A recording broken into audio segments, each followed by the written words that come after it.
Testing, testing, one, two, three, test, test. Testing, testing. Testing.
Rules Committee will come to order.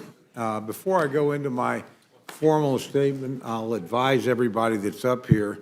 Obviously, we have a lot to get through in a relatively short amount of time. And will not change our normal procedure. That is, members are invited to ask any questions they want, take as much time as they think they need. I do feel compelled to tell everybody that's here that if we don't get our business done by 6:30 or so, then we'll have to come back after tonight's deal. So I'll leave that to your discretion to decide what you need to do. Also, just by way of notification, as soon as I read my opening statement, I'll go down and join the panel since I'm chairman of one of the bills that's going to be considered, and at that point, Dr. Burgess will be managing from up here the hearing. So, good afternoon. I want to welcome you all back to the Rules Committee. It's been a long few weeks in the House of Representatives, but I'm very happy to continue our work on behalf of the American people. There are many promises to be kept and challenges to be addressed. I'd like to remind everyone what's at stake. As we are meeting today, it's likely families and people across the country will be sitting down to dinner or driving home. What will be on their minds? The high cost of groceries and gasoline, an unsecured border, the safety of their family or children, and the worries of surging crime are all probable and all of concern. I also know there are many hearts and minds looking both at and past our shores. Increasing aggression and hostilities against us and our allies have become a frightening and sobering reality. We watched in horror as the terrorist organization Hamas attacked our friend and ally Israel, murdering men, women, and children in cold blood. We shuddered at the news of the elderly Holocaust survivors and babies slaughtered in the name of evil. News of the atrocities committed by Hamas and other Iranian-backed proxies against bystanders across the region grows darker and more horrible by the day. Israel has rightly chosen to defend itself and is presently undertaking a military operation to eliminate Hamas. That's why the Rules Committee today is taking up the Israeli Security Supplemental Appropriations Act, which will provide $14.3 billion in needed security funding to support one of our strongest and closest allies. I stand firmly behind the state of Israel and with the security funding before us today. The protection of innocent lives against depraved militants should not be controversial. A unified approach on this issue and the other objectives before us is needed now more than ever. With government funding running out on November 17th, we must continue to push forward. Shutting down the government is not an answer. I'm proud that the House of Representatives has continuously worked, even when extremely difficult, to deliver single-subject appropriations bills. We have stopped House Democrats' tradition of taking up bills that were thousands of pages long, written behind closed doors with little time to review before voting and no opportunity to amend, and instead are working to pass all 12 bills through regular order. To date, the House has passed 5 appropriations bills covering nearly 3/4 of all discretionary spending. I'll note our colleagues in the Senate have not passed a single appropriations bill in 3 years. However, that's not stopping us from our commitment to passing the remaining 7 bills for the American people. In fact, today's hearing will cover 2 more of these measures. The first of these I'll discuss is H.R. 4821, the Department of Interior, Environment, and Related Agencies Appropriations Act. With a focus on fiscal restraint, this bill delivers essential resources for clean water, public safety, and domestic energy production while implementing multi-billion-dollar savings for taxpayers. Importantly, it limits efforts by the Biden administration to unduly burden hardworking farmers, ranchers, and landowners through their flawed Waters of the United States rule and Abuse of Endangered Species Act. It also ensures that we are leveraging an all-of-the-above energy approach by unleashing significant oil and gas reserves, especially in my home state of Oklahoma, which will expand production to these valuable natural resources. H.R. 4821 is a strong bill, and I look forward to supporting it on the floor. Our final item today is H.R. 4820, the Transportation, Housing, and Urban Development and Related Agencies Appropriations Act.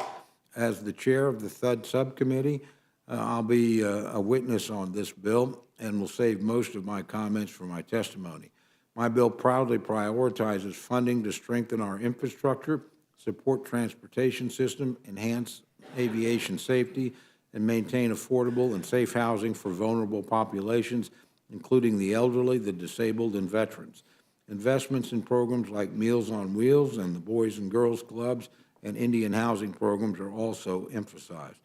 I'll have much more to say shortly, but I'm very proud of this measure.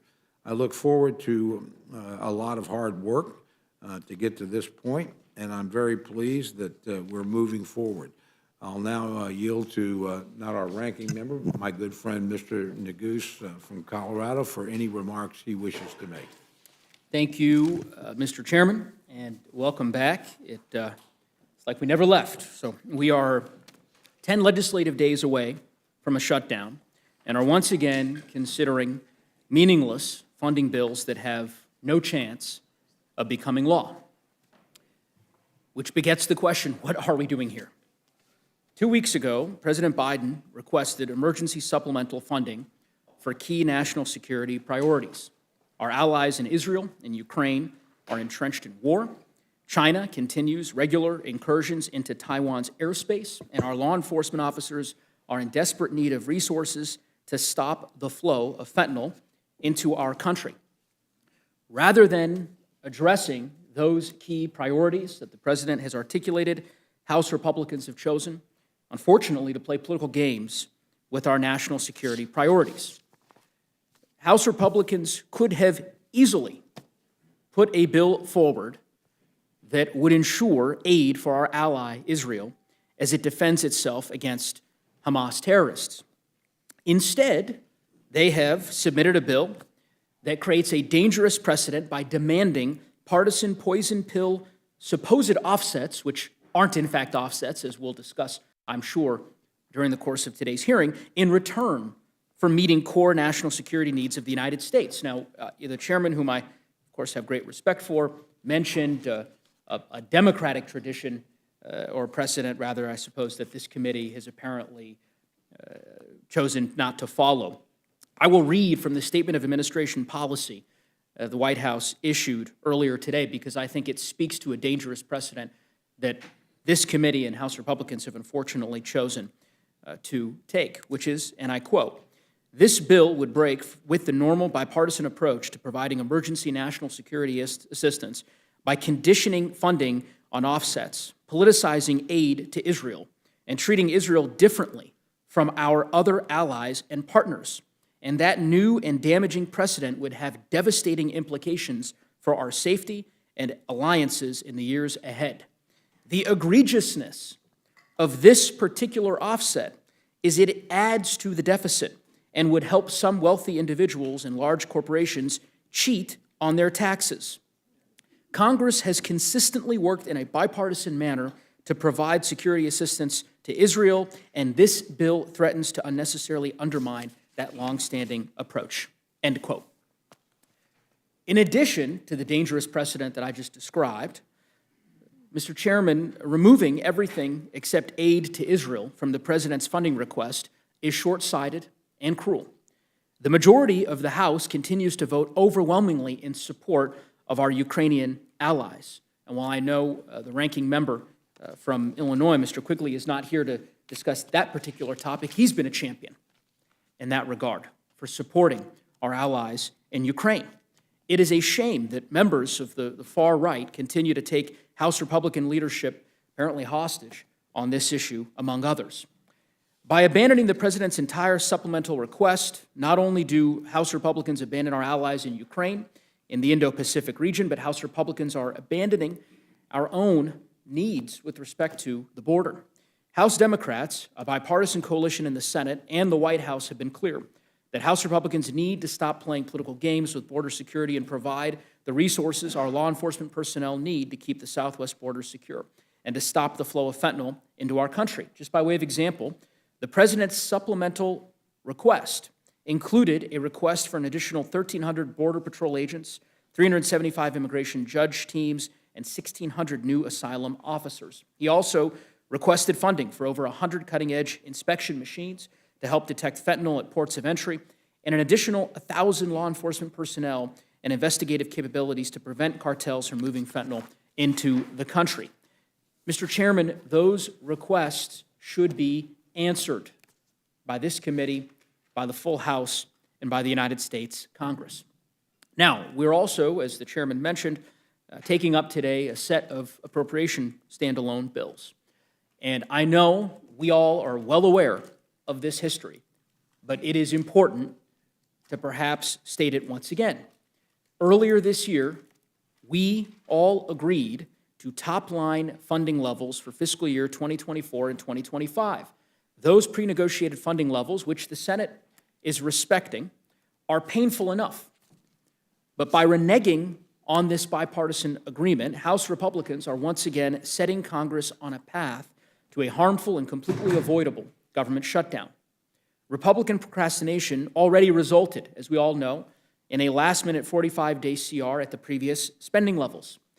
That vote on the CR was followed by 22 days in which the country watched House Republicans very publicly fight with each other as they worked to select a new speaker. Half the time provided by the CR is now behind us, and no work has been done. Now, Republicans have unfortunately decided to continue forward on the same path that we were on before, a path that has failed them again and again.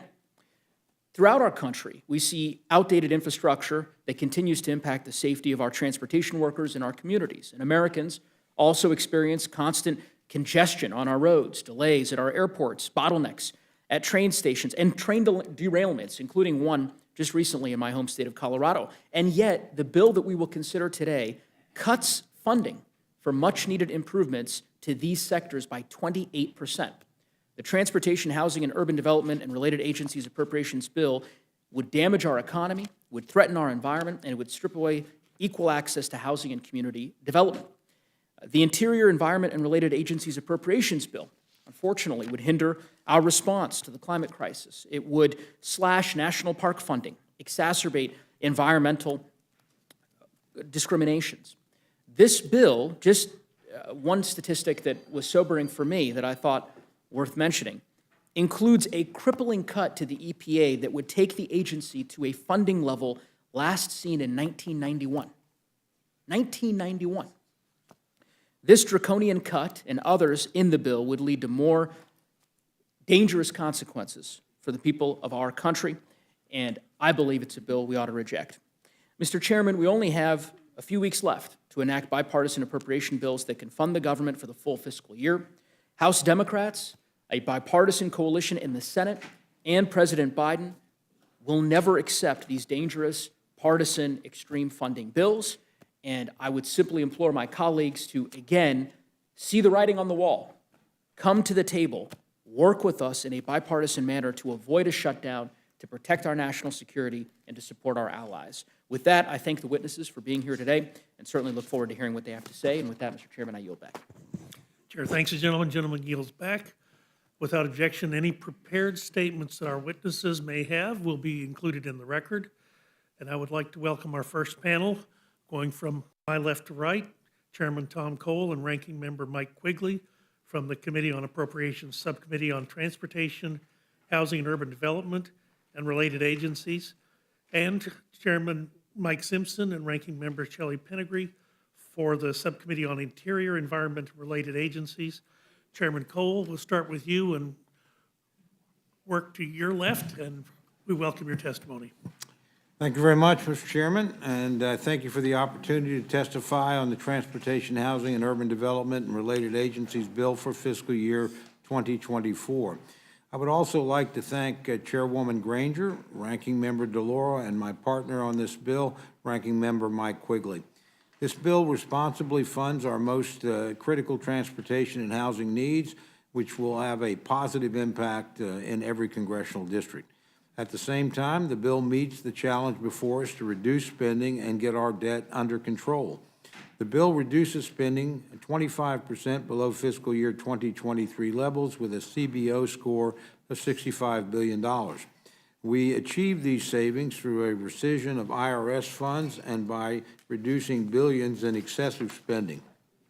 To really compare the bill to last year, we need to be honest about what was in the fiscal 2023 bill. First, I would point out that last year, Democrats labeled an extra $3.6 billion as emergency funding. We do not repeat that this year. Second, the THUD bill uses receipts from HUD-backed mortgages and refinancing to offset spending. In fiscal year 2023, this provided $10 billion to offset spending.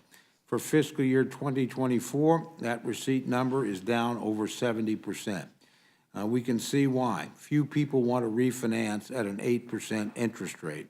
So the real level of spending in the THUD bill was $101 billion in 2023 compared to $93 billion in the bill before us today. This is a decrease of $8 billion, bringing the total slightly below the 2022 levels. Every year across government, we face unavoidable cost increases in some programs. I believe we need to be responsible when addressing these costs. This bill does just that by cutting excess, removing duplication, and even trimming some of the programs that are popular on both sides of the aisle. But we also made sure to prioritize the core missions of DOT and of HUD. We prioritize transportation safety on our railways, roads, and airways. I'm proud that we provide resources for the Federal Aviation Agency to hire an additional 1,800 new traffic controllers to backfill the retiring workforce and deploy air traffic controllers to understaffed facilities. We also provide full funding for the most critical air traffic control modernization programs.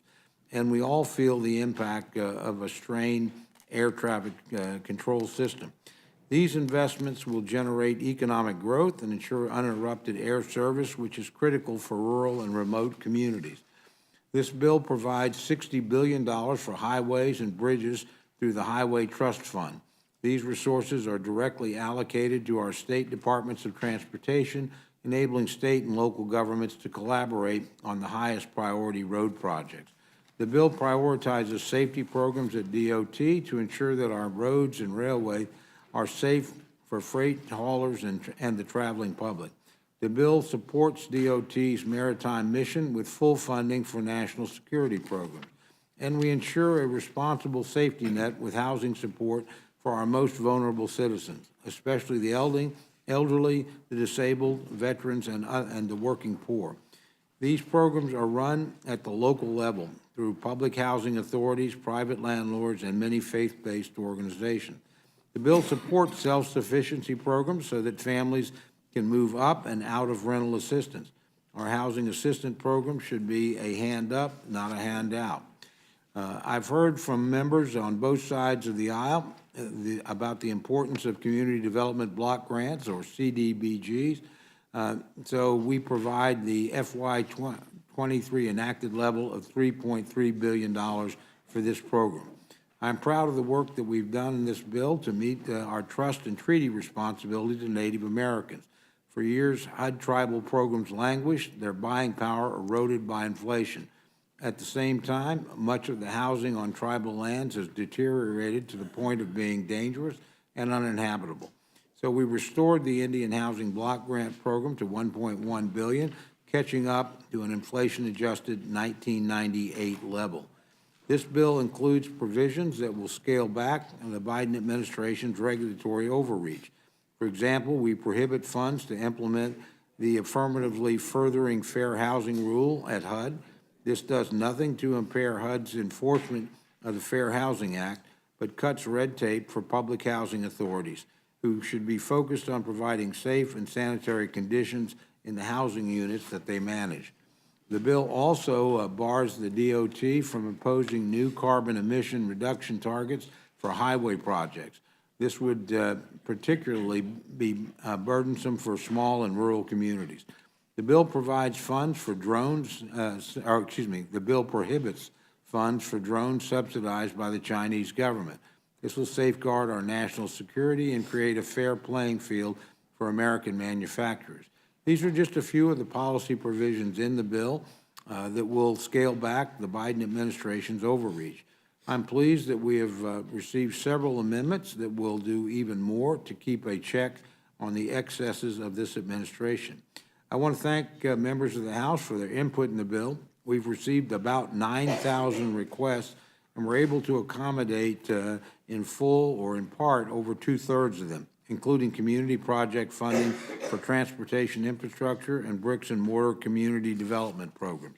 I'm pleased that we are back at work, moving appropriations bills through the House floor under our new Speaker. It's critical that we fulfill our constitutional duty, pass the remaining appropriations bills, and get to work on negotiating with the Senate.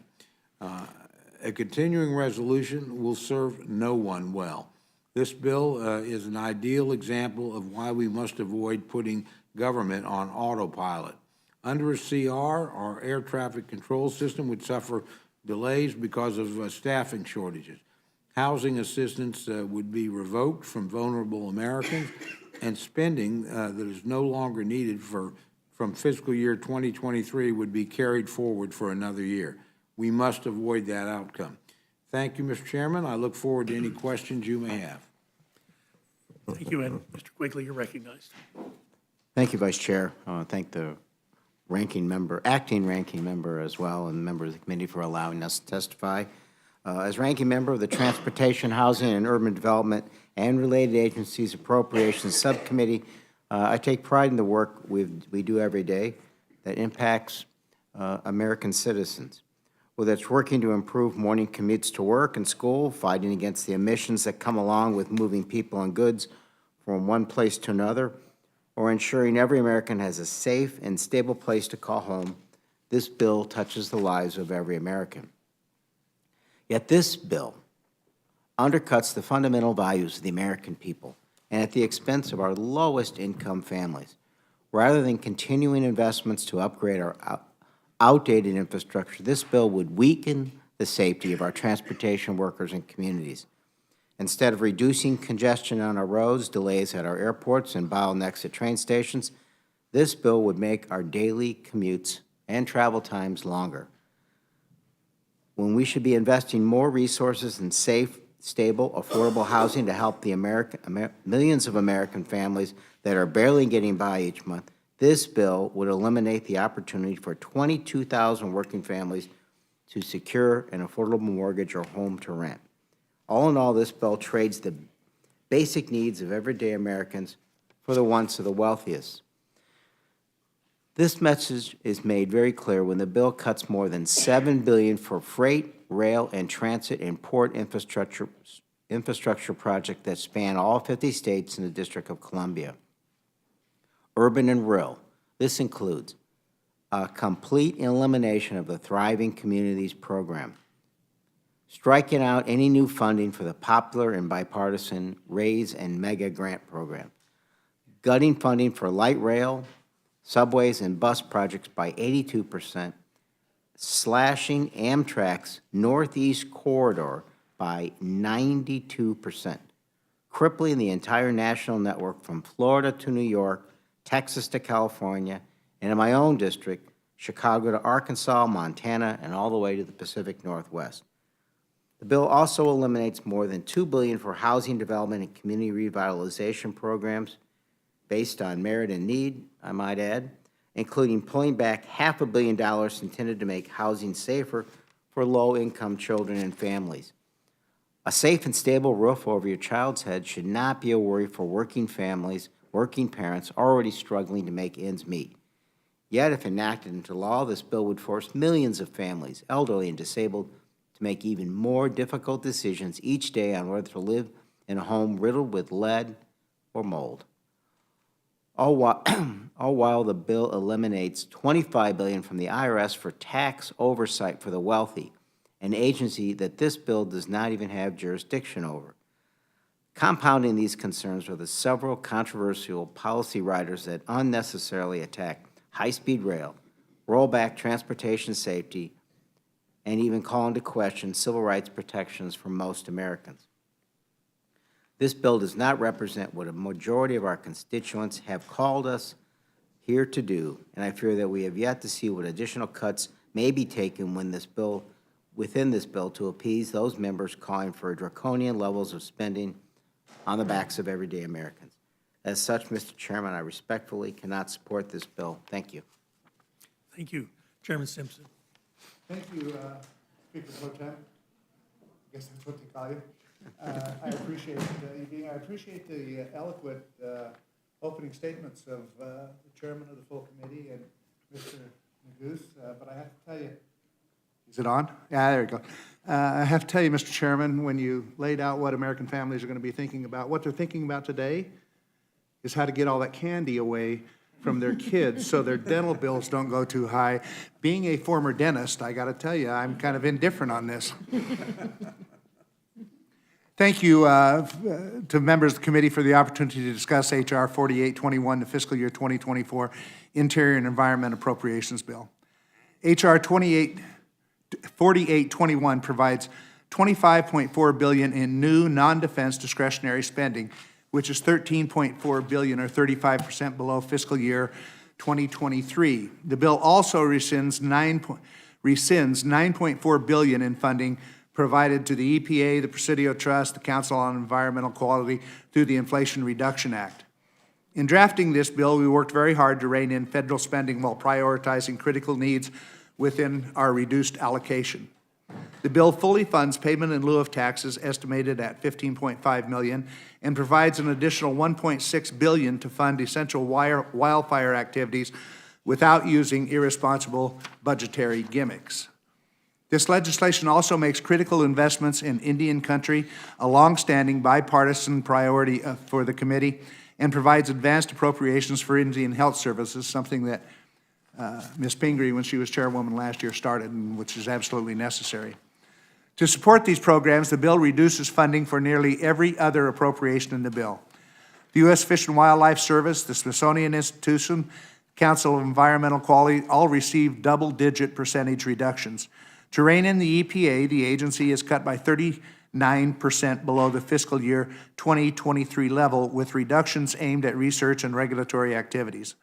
The bill also includes important policies limiting the activities of the administration and promoting domestic energy production, including reining in the EPA by halting the heavy-handed job-killing rules and regulations such as the Waters of the United States rule and other EPA overreach that targets reliable energy sources and domestic manufacturing. Limiting abuse of the Endangered Species Act, expanding access to critical minerals, and requiring oil and gas lease sales. In closing, I'd like to remind everyone that cutting funding is never easy, and it can often be ugly and an arduous process. I've noticed that Mr. Neguse talked about the dysfunction of the Republican conference over the last 3 weeks. Frankly, that's democracy in action. That's how it works. I can tell you one thing that all Republicans agree on, is that we have to reduce spending. We debate how much and how fast, but all of us agree that we have to reduce spending. With the national debt at $33 trillion and inflation at an unacceptable level, we must make tough choices to not saddle our children and grandchildren with overwhelming debt. Some may say that discretionary spending is only a small fraction of our nation's spending problem and that entitlements are to blame. But last Congress alone, think about this, last Congress alone, $3 trillion was spent outside of the normal appropriations process. $3 trillion that just went onto the national debt. That was outside of the normal appropriations process. This reckless spending, as small as it is to the overall problem, contributes to our nation's growing debt. We must rein in unnecessary federal spending and put our economy on track to recover. Thank you to my colleagues and my friend and ranking member, Ms. Pingree. We've been friends for a long time, working on this bill and others. For your work this year and for the Rules Committee for the opportunity to testify today, I'd be happy to answer any questions. Thank you very much, Chairman Burgess, Ranking Member Pro Tem Neguse, and all the members of the Rules Committee today. I appreciate the opportunity to appear before you today, and I'm glad to appear side by side with the chair of this committee. I appreciate working with him. We may not agree on every single item in there, but we work well together, and I really appreciate his hard work. As the ranking member of the Interior and Environment Appropriations Subcommittee, I'm deeply concerned about the majority's lack of urgency to fund the government. The continuing resolution expires in less than 3 weeks, but instead of getting to work negotiating with the Senate on a full-year bill, we are wasting time on bills that violate the terms of the Fiscal Responsibility Act of 2023. I feel a lot of frustration about the appropriations process this year, and I think some of my Republican colleagues may share this sentiment. The funding caps negotiated by Speaker McCarthy and acted into law should have made for a straightforward process, but instead the Republicans have reneged on the deal. Appropriators have been saddled with unworkably low funding levels that force cruel cuts, which will hurt the American people. This harmful bill debilitates America's ability to address the climate crisis and hobbles the agencies within its jurisdiction. It slashes funding for the Environmental Protection Agency by nearly 40%. That's nearly $4 billion less than we appropriated in FY23. It also rescinds more than $7 billion of vital investments provided by the Inflation Reduction Act for the United States to take immediate economy-wide climate action.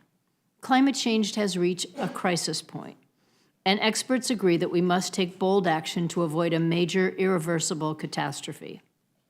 In addition to the cut proposed in the State and Foreign Ops Bill, Republicans' Interior Bill virtually eliminates the Greenhouse Gas Reduction Fund, which was established by the Inflation Reduction Act to mitigate the costs of climate pollution through investment in low and zero-emission technologies. But the damage inflicted by this bill extends far beyond climate change. The bill wipes out the Environmental Justice Program and cuts $1.4 billion from environmental and climate justice grants made possible through the Inflation Reduction Act. It curtails the progress that has been made to ensure that all people are equally protected from environmental and health hazards. The bill abandons our most vulnerable groups that currently bear a disproportionate share of negative environmental impacts, which includes large swaths of rural communities that I and many of my colleagues across the aisle represent. The bill also slashes funding for enforcement of Clean Air and Clean Water Acts, which will enable polluters. The cuts in this bill are so severe that even agencies that usually garner bipartisan support are targeted for damaging reductions. Funding for the National Park Service, for example, will be cut by 13%. The bill also significantly reduces funding for the arts and humanities agencies. The cuts to the Smithsonian Institution and the National Gallery of Art are so deep that they will be forced to reduce the number of hours or days each week that the museums are open to the public. When our constituents bring their families to see our nation's capital, I think all members in this room expect they should have access to these museums. But this bill takes that away. The bill also fails our nation's wildland firefighters. It does not provide any of the funding requested by the administration to support wildland firefighters and their families through better compensation, safe housing, and health and well-being assistance. Without this funding, firefighters will lose the compensation increases first provided in the bipartisan infrastructure law at the end of this year. And sadly, the bill also contains numerous discriminatory riders, as well as an exhaustive list of anti-environmental riders that seek to derail any effort to combat climate change and undermine clean water and clean air protections. They give an open invitation to exploitative oil, gas, and mineral leasing by blocking environmental regulations and even overriding judicial review. At the same time, the bill suppresses clean energy production.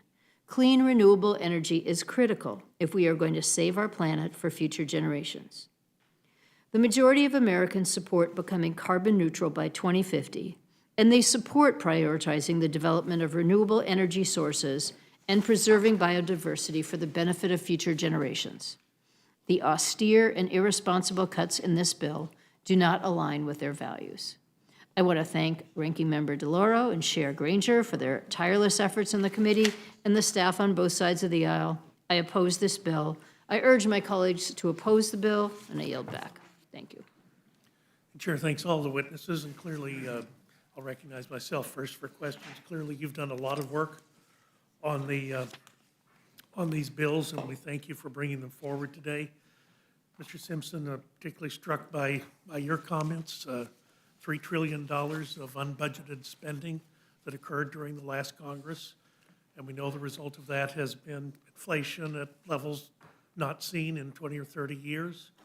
I'm also on the Budget Committee, and the chairman of the Budget Committee often talks about public debt as a public curse, and his goal on the budget, with the Budget Committee this year, is to reverse the curse. Now, the president has taken issue in his statement of administration policy with some of the rescissions that you have included in your bill. So I know you've already addressed this to some degree, but can you speak to how the rescissions that are in your bill and the Department of Interior bill will reverse the curse and lower the scourge of inflation on our middle class? Thank you for the question. And yes, we've had to go in and rescind some of the funds that were appropriated by the last Congress, which we thought were excessive. As an example, the EPA, whose annual budget is roughly $10 billion, they got $110 billion in additional spending? In just the Inflation Adjustment Act got $40 billion extra dollars, but altogether, when you look at all the different bills, they probably got about $100 billion. It's 10 times their annual budget. You know, I actually think they'll be able to get along with 39% reduction that we've done, because some people will ask why we didn't rescind all the funds. Because what we found out is if the funds have been obligated or on the verge of being obligated, then they're not open to being rescinded and stuff. So that's why we couldn't go after a lot more of the funds and stuff. But I think it's important that we reduce some, as I said, you know, every Republican agrees we've got to reduce spending. But that means we've got to get rid of some of the excessive spending that we did in the last couple of years also. Well, again, I want to thank all of our witnesses for being here today. I'll yield back in the interest of time and recognize the Ranking Member Pro Tem, Mr. Neguse. Questions? I thank the Chairman Pro Tem. Just a couple of brief questions for Ranking Member Simpson, and then perhaps if, or excuse me, Chairman Simpson, and then if Ranking Member Pingree would wishes to opine on this as well. First, I certainly would agree with you, Mr. Chairman, with respect to your statement regarding Halloween candy. My daughter, 5 years old, was trick-or-treating last night back in Colorado, and so we're working very hard to keep the candy away. But in any event, I have great respect for you, and, you know, we've certainly partnered in the past on a variety of different issues, and in particular, wildland firefighter pay is something I feel passionate about, as I know you do. But I do want to ask you a series of questions here about the funding cuts that you've made to some core agencies that I think are going to have dramatic consequences for the American people. Starting off with the EPA, and, you know, the colloquy that you had just briefly with the chairman, Speaker Pro Tem of Chairman Mr. Burgess.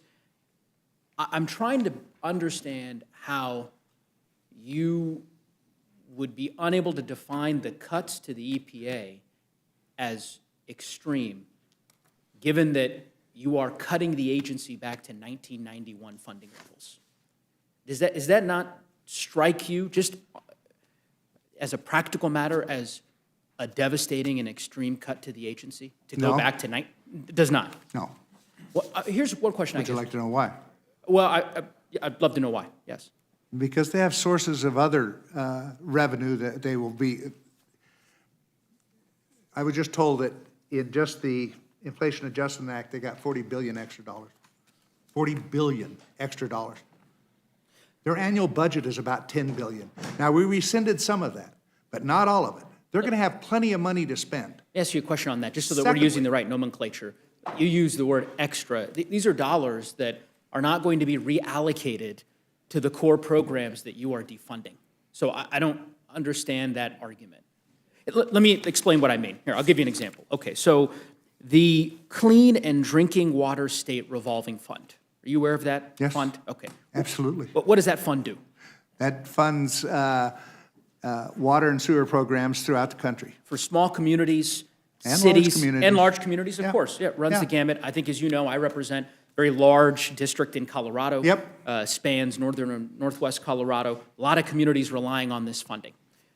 By my count, because of the cut that you all have made, 91.1% cut to the Clean and Drinking Water State Revolving Fund, The state of Utah, their allocation will go from, or excuse me, not Utah, my apologies, sir. State of Idaho will go from $8 billion, roughly, of an allocation, down to $771,548. So a cut of $7.8 million in funding for grants that are made available to towns in Idaho to be able to improve their water systems. That's what this bill includes. Have you had any conversations with folks back home in, Sun Valley and Idaho Falls to say, look, don't submit applications to the Idaho Department of Environmental Quality? I was actually looking online to see if their application process is uploaded for this next fiscal year, which it is. They're asking for communities to submit letters of intent. And I'm not so sure they're going to have a great chance of getting funding when that fund has gone down by 91%. That's what I mean when I say extreme. And I of course, give you an opportunity to respond. Well, it's necessary to look at this bill in the context of all the additional supplemental funding, as I've mentioned, that funds the state revolving funds, and they've received through the Infrastructure Investment and Jobs Act.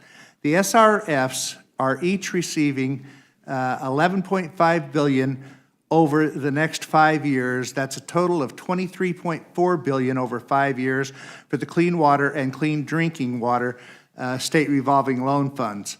The infrastructure bill, or not infrastructure bill, the Inflation Reduction Act, I guess. But those are Or no, not, it's the those are not infrastructure. permanent. Those are temporary authorizations. They go for the next 5 years. Correct. So what you're essentially saying is we're going to eliminate the state and local clean drinking water revolving fund, period. We're going to decrease the funding so substantially that it is, in effect, as a practical matter, eliminated because there are funds from the Inflation Reduction Act that will help communities over the course of the next several years address their water needs, which, of course, those are funds that you also oppose. But nonetheless, both of us would concede, they will expire, and eventually there will be no revolving fund in effect, right? Is that not? That's not true. So I guess I'm trying to understand how you can make the case that by decreasing this fund by 91%, we know, right? We know who received the $8 million, not who, what communities received the $8 million in the state of Idaho from this revolving fund last year. Yeah. We know that this fund is only going to have $750,000 available, give or take, in the next fiscal year if your bill becomes law. And I don't understand, and I guess this sort of convoluted argument that you seem to be making is that by virtue of some supplementary funding for different programs that potentially achieve similar outcomes, you can justify taking that $7 million off the table. I would just say for my purposes, I mean, the communities in Colorado that rely on this funding, it's important for us to get this right. And I don't think cutting, It's important for us to get it right, too. well, It's one of the most popular programs in the whole EPA. What we're trying to do is I agree. right-size the EPA. I The just don't want it EPA has defunded. grown in leaps and bounds over the years. And outside of the normal appropriation process, with all the additional funding that they've got, it's just growing like crazy. We're trying to get it back within the sideboards of what the EPA should be doing instead of out doing a lot of the crazy stuff they're doing. And that means you got to reduce some of the funding.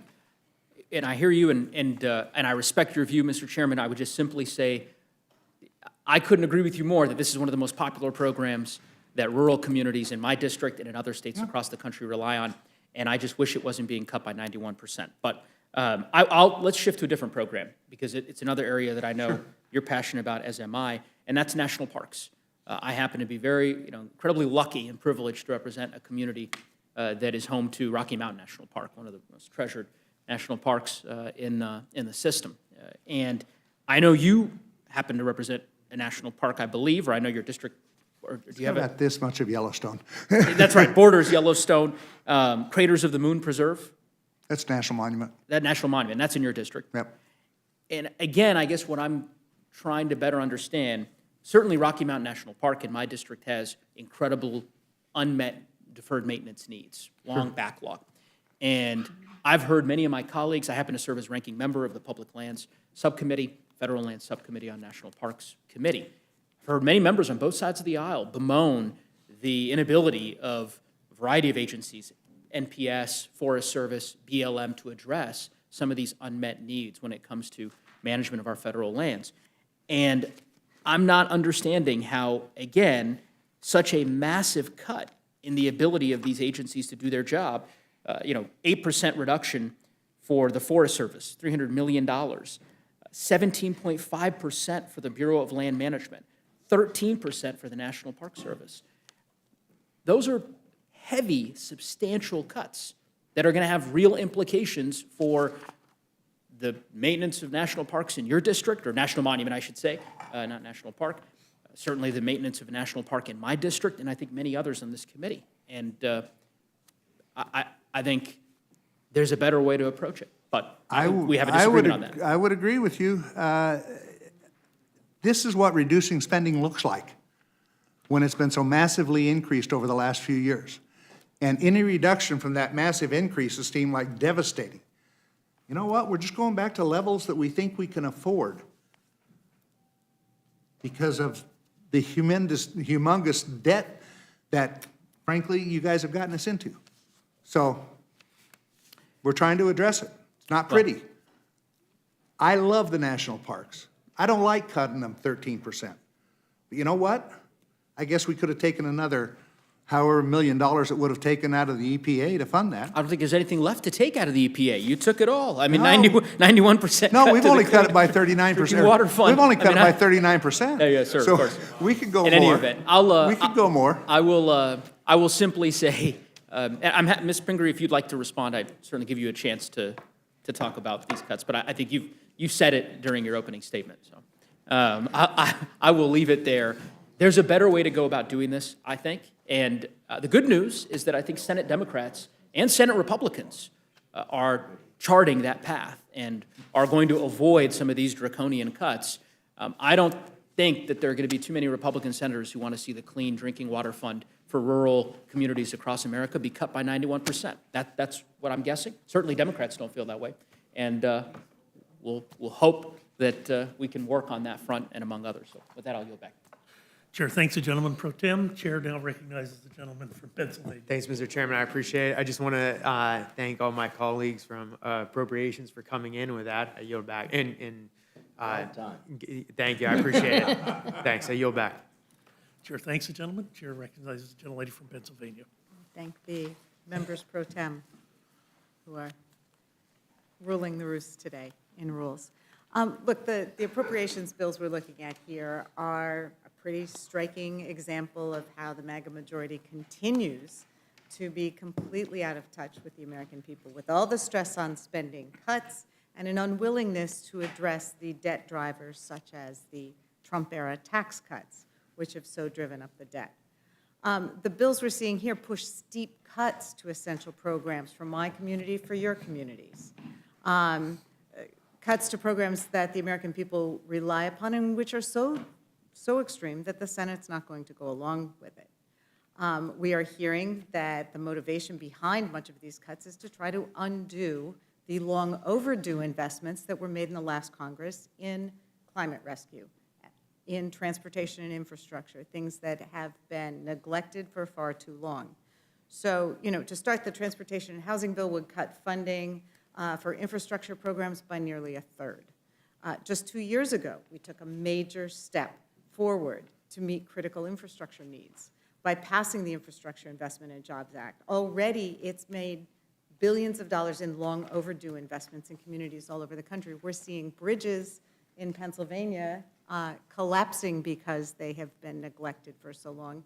This bill and the funding that is being cut in this latest iteration is really necessary. And while the bill had passed with widespread bipartisan support, at least in the Senate, now we see Republicans taking every possible opportunity to undo the progress we've been making in fixing our infrastructure. And today they're trying to cut funds for our roads, our highways, our trains, our ports. I got here by Amtrak today. It really needs the money. But there's more. No matter where you live, our country is facing a crisis in housing affordability, We need more housing that working families, seniors, and veterans can afford, but instead, this bill would cut funding to build more affordable housing by almost 70%. And they want to cut nearly all funding for programs to get lead out of people's homes. We have kids with lead pipes that we're still trying to address in Pennsylvania. This is a huge issue across all of my community, where the average age of housing stock is over 50 years, and in many areas, including Philadelphia, the average age of the houses is over 90. The MAGA Interior and Environment Bill is even more extreme. Here, there's a proposal to cut EPA funding by almost half, cutting the agency's funding to the lowest level in 30 years. I mean, that just doesn't make sense given the environmental challenges that we're facing. Certainly, I'm old enough to have seen the difference that EPA funding and regulations have made in our communities. We really should not be trying to go back. This is a naked attempt to gut our nation's environmental laws. The MAGA majority, if they get their way, will have more smog, more air pollution, unsafe drinking water, and a virtual halt in cleanup efforts at Superfund sites and brownfields. We'll see shorter hours, we hear, at our national parks, and deferral of overdue maintenance, which already threatens places like Independence Hall, as well as the wonderful outdoor recreational areas we have out west.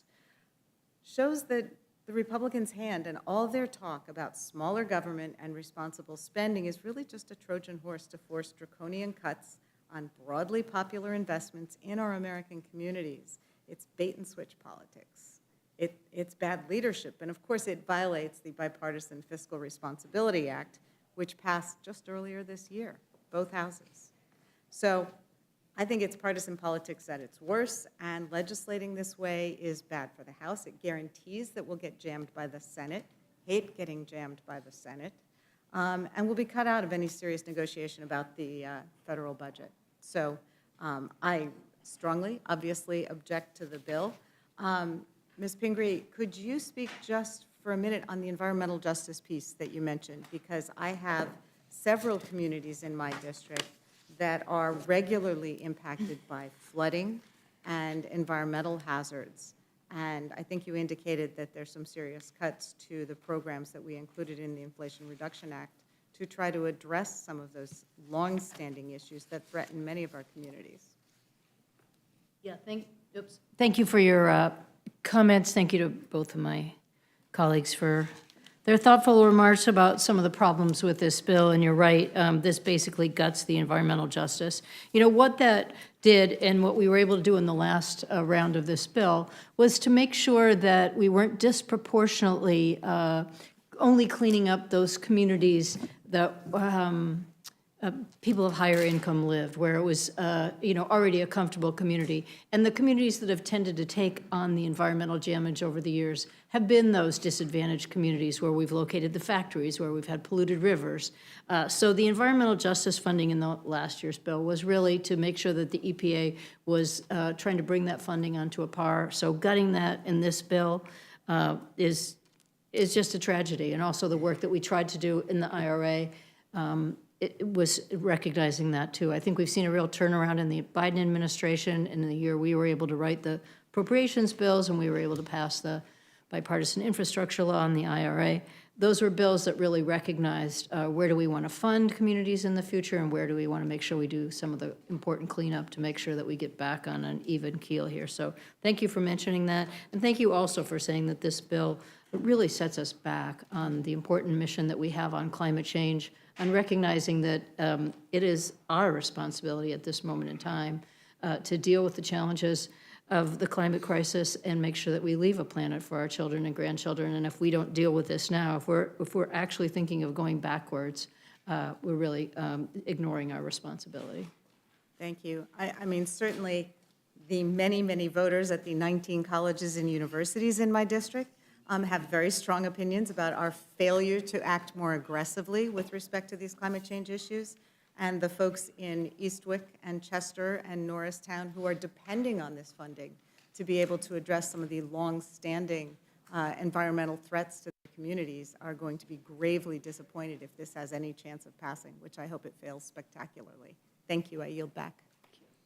Gentlelady yields back. Chair thanks the gentlelady. The gentlelady from Minnesota is now ranking. Thank you, Mr. Chair, and I just want to remind everybody, and I was checking Mr. Massey's clock there, his debt clock. We're just about at 34 trillion, and he reminded me that it's $77,000 a second. So I think that's a sober reminder when we're talking about we have to get the fiscal house in order. And, but as we talk about it, I recognize that there's lots of accusations out there talking about housing, and I wanted to turn to Mr. Cole, or Chairman Cole, and ask him, you know, with respect for housing, what does this bill do to protect the basic housing needs of vulnerable Americans that we're talking about? Well, quite a bit, frankly. Again, we're hampered somewhat by, again, as I mentioned in my opening statement, the fact that a lot of the money that normally flows into HUD through refinancing, it's not money we appropriate, it's just simply fees attached to refinancing, has stopped coming in.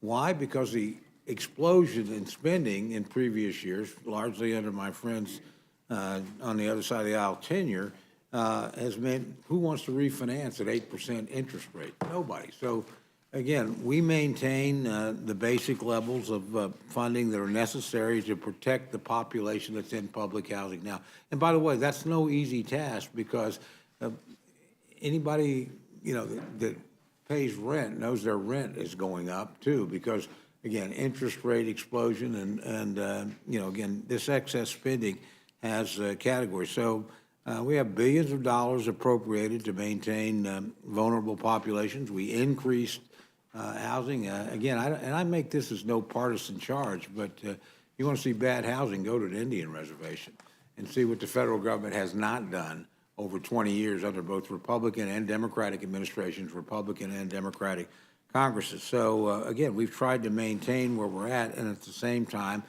all we've done is really go back to 1992 levels. Excuse me, 2022, FY 2022 levels and funding. But we've cut back in some areas so we could maintain housing. And just to be clear, will any evictions happen because of the cuts to the? No. Thank you. And with respect to air travel, that's actually an area where we've increased spending pretty dramatically and are pretty much in line with what the administration asked for. We recognize that during COVID, we were not maintaining air traffic control output or production of new air traffic controllers at an appropriate level. So we've pretty much given the administration most of what it asked for in terms of updating new technologies, try and make sure that we can move ahead. So FAA is largely untouched in this bill. As a matter of fact, again, will come in above what we've done in the last several years and pretty much in line with where the administration's at. And what about land-based transportation and the safety there? Well, same thing. Again, to go back to a point that was made earlier, we've appropriated an enormous amount of money outside the normal deals. Over $3 trillion, as Mr. Simpson, Chairman Simpson, mentioned. There's over $37 billion more per year over the next 5 years moving into infrastructure. So, yes, we've adjusted some programs in the normal system, but there's enormous amounts of money now flowing into this system. And that's the problem. Our friends passed a lot of spending. They didn't pay for very much of it. Frankly, didn't pay for any of it. But in the end, you do pay. You pay for it with a higher inflation rate, which it's the highest inflation rate in 40 years, and you pay for it in higher interest rates. And we have the highest interest rate. So you talk to the average Americans in my district, and I suspect most of the members' district around here, they'll tell you their number one problem is putting food on the table, given the inflation rate, is keeping a roof over their head, given the inflation rates and the rise in rent, and acquiring a home, the ultimate American dream, given the inflation rate. So we're trying to rein back as much of the spending as we can, maintain basic programs. Again, we didn't go back very far. Again, we went back to essentially 2022 levels in this bill. And we also got rid of the emergency spending that we had in the bill. You know, when you're spending as much money as we were spending last year, the last session, the $3 trillion, the idea that we had to add $3.6 billion in emergency spending to HUD, it's ridiculous. You can't, it's not sustainable. And the only way it's being sustained, again, is we're savaging the average American's budget by raising the cost of everything families buy, and by increasing the interest rates, if it's a purchase where they have to borrow something to actually get a new home or a new automobile or anything else you buy, again, we've got to bring those things under control. Controlling spending is one of the ways you do that. And I appreciate that. And even though I'm Ways and Means, I appreciate the work that appropriators did and really took a look and came up with bills that make sense, but also recognize the fact that we are in debt and make some cuts that need to be made. So thank you all. And with that, I yield back. Chair, thanks, gentlelady from New Mexico. Thank you, Mr. Chair, and thank you to all of our panelists, including our own chair, for presenting here today. I have a real problem with the manner in which these appropriation bills hurt rural communities, because they really do hurt rural communities. The way I look at them, and I look at these incredible cuts, they attack our environment and the opportunity for prosperity in our rural communities, which I think stands in stark contrast to democratic values and priorities. Last Congress, the Democratic House, Senate, and President recognized that for too long, our rural towns and villages have been losing people and losing economic vibrancy. As someone from and representing rural communities, changing this trajectory is my purpose in Congress. I know many of my colleagues in this room are equally concerned about the rural communities where they live.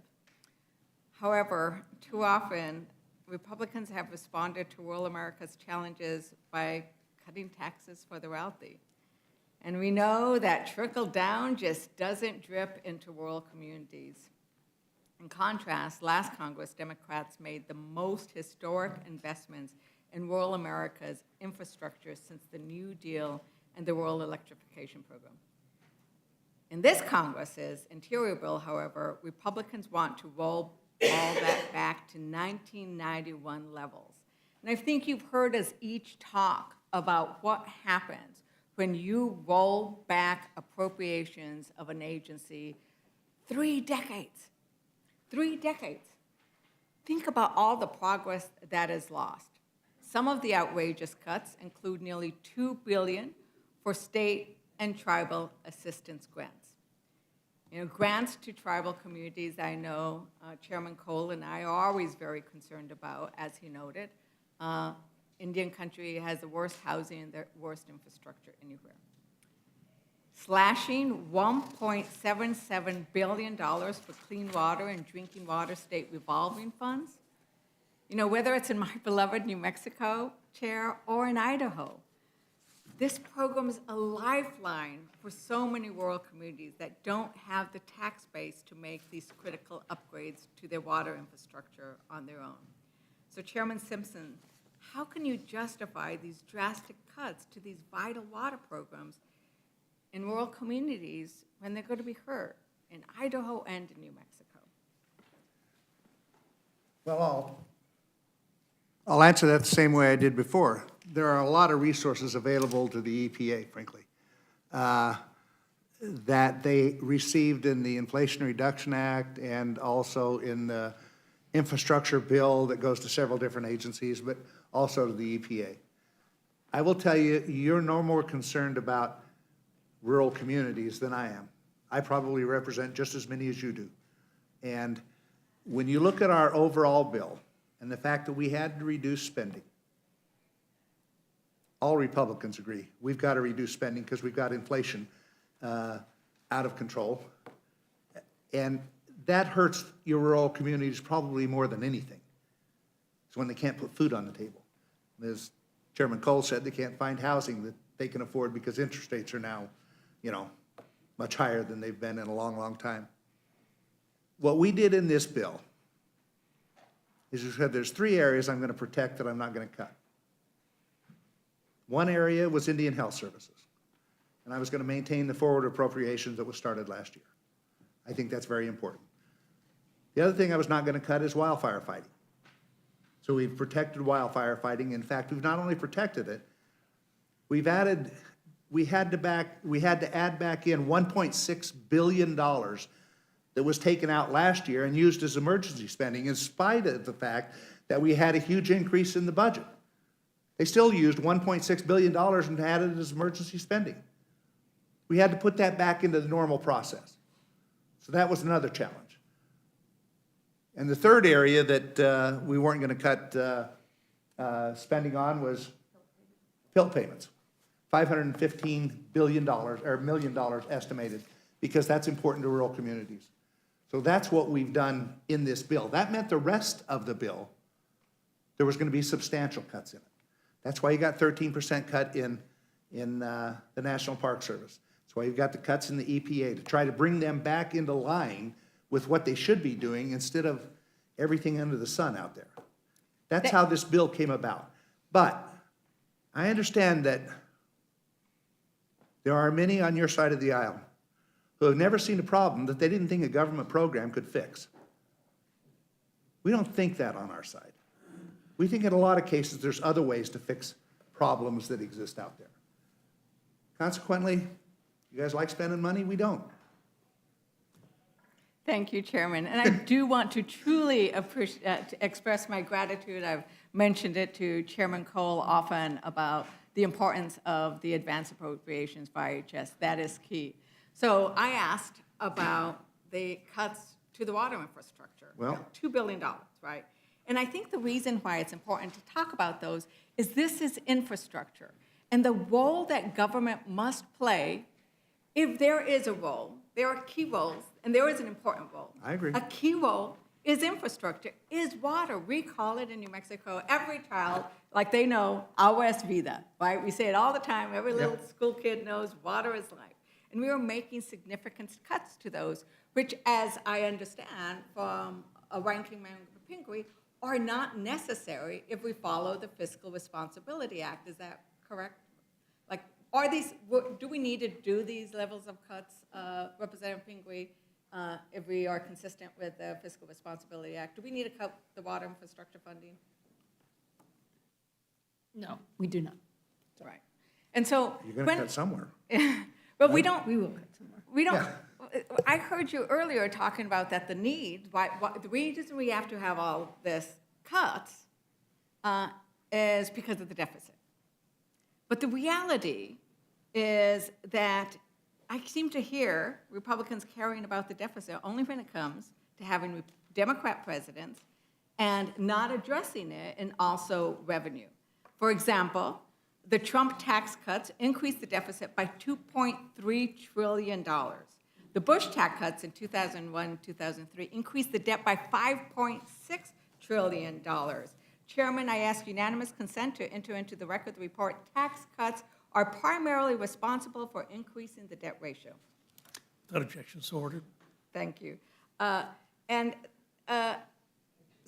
I appreciate this tension, and I really understand that there are different viewpoints about how we resolve these issues. And I hear often about the great work that the appropriators do working these things out. I also hear that when we have top-line numbers, that makes it easier because then you know what you're working on and you don't need to go beyond that. And I appreciate, Ranking Member, I hope to make you a chairwoman soon, next year, about the many cuts that you pointed out, that they're not just in these key things like infrastructure, but also like to the Smithsonian. And a community doesn't truly exist unless it also invests in its cultural heritage. And we have seen when we go down to the Smithsonian, to the mall, I walk into the museums celebrating American history of Native Americans,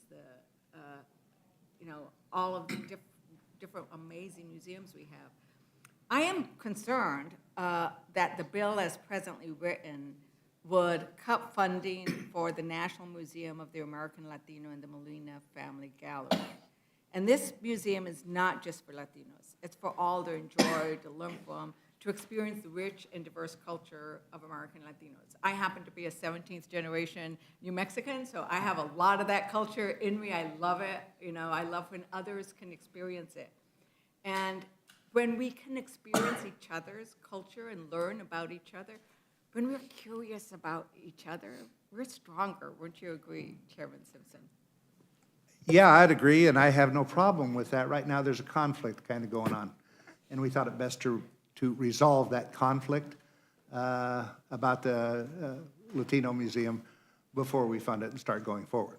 But So- other than that, I just wanted to say also, when you talk about the water infrastructure and stuff, the president, in his budget, zeroed out funding for the rural water technical assistance grants to the EPA. Zeroed it, gone. We increased it by $5 million. And I would point out that what we did also in the infrastructure law and in programs coming out of that, that we increased the ability to access technical assistance through other means. And for example, in New Mexico, UNM received $4 million to help rural and smaller communities access some of the water infrastructure funding, which is great. There's different ways of doing it.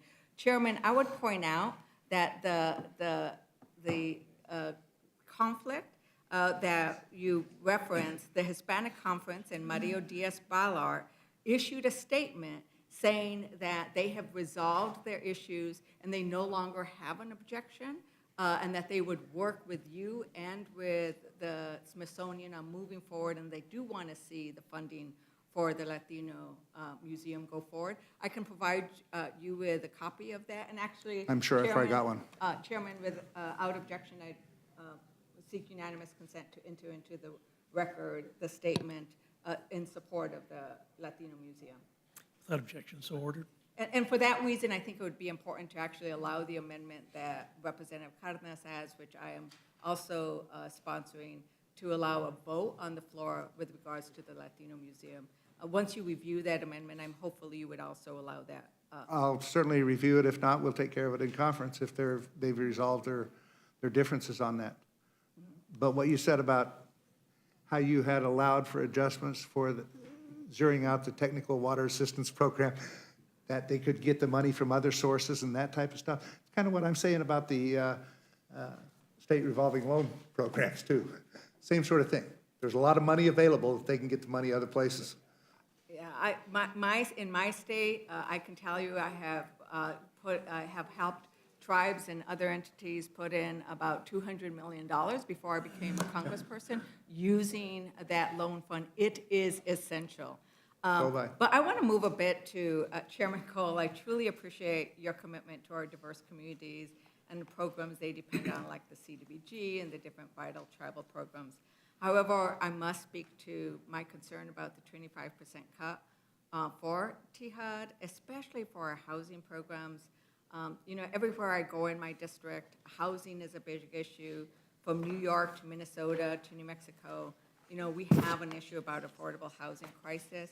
Representative Quigley, could you please remind us what this bill does to the HUD Home Investment Partnerships Program?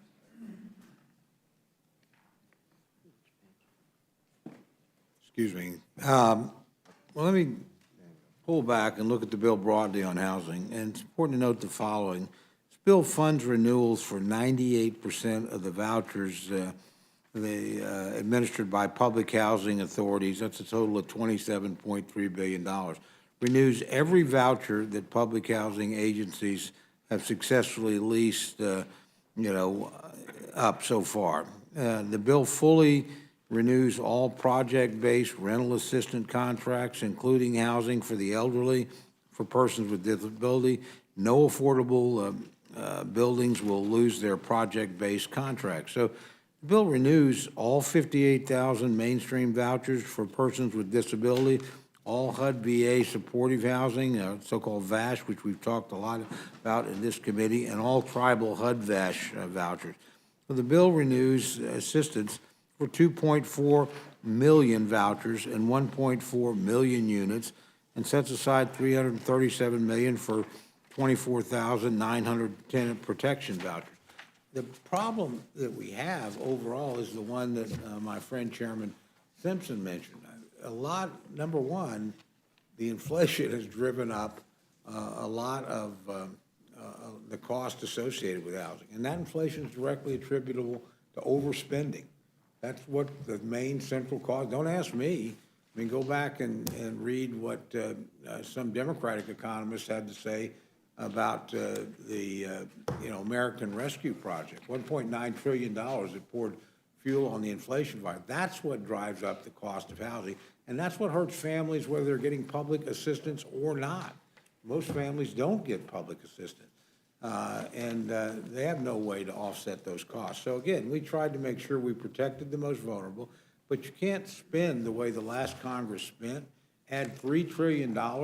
The normal cost of government is a little bit over $4.5 trillion. So that's on top of all that over a 2-year period, to be fair, projected that forward. And so we're in a period of painful readjustment. But again, we protect people that are in public housing now. These programs aren't dramatically slashed, but we also had to offset, honestly, the loss of receipts. Again, you drive the interest rates as high as they've been driven, all of a sudden we're losing, $7-8 billion worth of revenue that was flowing into HUD from fees associated with refinancing. That's not money that we appropriate. That's money that just comes in off financial transactions. It's been slashed. And again, I think my friends have to look in the mirror and take some responsibility for the inflation that did that. So I'll address sort of inflationary impacts at a later time, because I think we also have seen lots of reports showing that Putin's war, its impact on oil and gas prices, the amazing profits that many of the corporations have made where they have not passed those on are also a big cause of inflation. But I wanted to go to the issue of affordable housing, and Representative Quigley, the question about what does this bill do to the ability of us to assist with creating affordable housing construction? Because we have an issue is there isn't enough affordable housing to purchase. And I agree with Chairman Cole. It's hard when your rent goes up every month. It's a lot easier if you're able to get a home of your own and then your rent doesn't go up. Do you have that number? I actually do if you don't. No, I've got it. Well, look, Yeah. it cuts the home program by 67% from $1.5 billion to $500 million. As you know, this is the sole federal program dedicated to affordable housing. But let me put it relevance to the folks in this room. In Oklahoma, it's $11.6 million in cuts. In Texas, $74 million. In Pennsylvania, $44.3 million. In Minnesota, $14.1 million in cuts, and investments in affordable housing will be lost. In Kentucky, $15.1 million. In South Carolina, $12.3 million. Indiana, $20 million. New York, $95.7 million. So this is where it strikes home, and it's the last best chance for people to have affordable housing. Right, and so if we want to help families bring down the cost, housing is one of the biggest expenses that a family has to pay. And when they can set a home ownership, a mortgage, it's never going to go up. They're not going to have to go and seek out vouchers, rental vouchers, because then they will have basically a mortgage that they can pay. They know what it's going to cost them every year. Thank you for pointing that out. And Mr. Chairman, I yield back. Chair thanks the gentlelady. Chair recognizes the gentleman from South Carolina.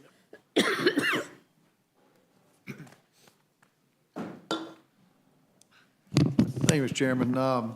I'll be brief. As I listen to my good friends from the left, they're criticizing all these so-called draconian cuts.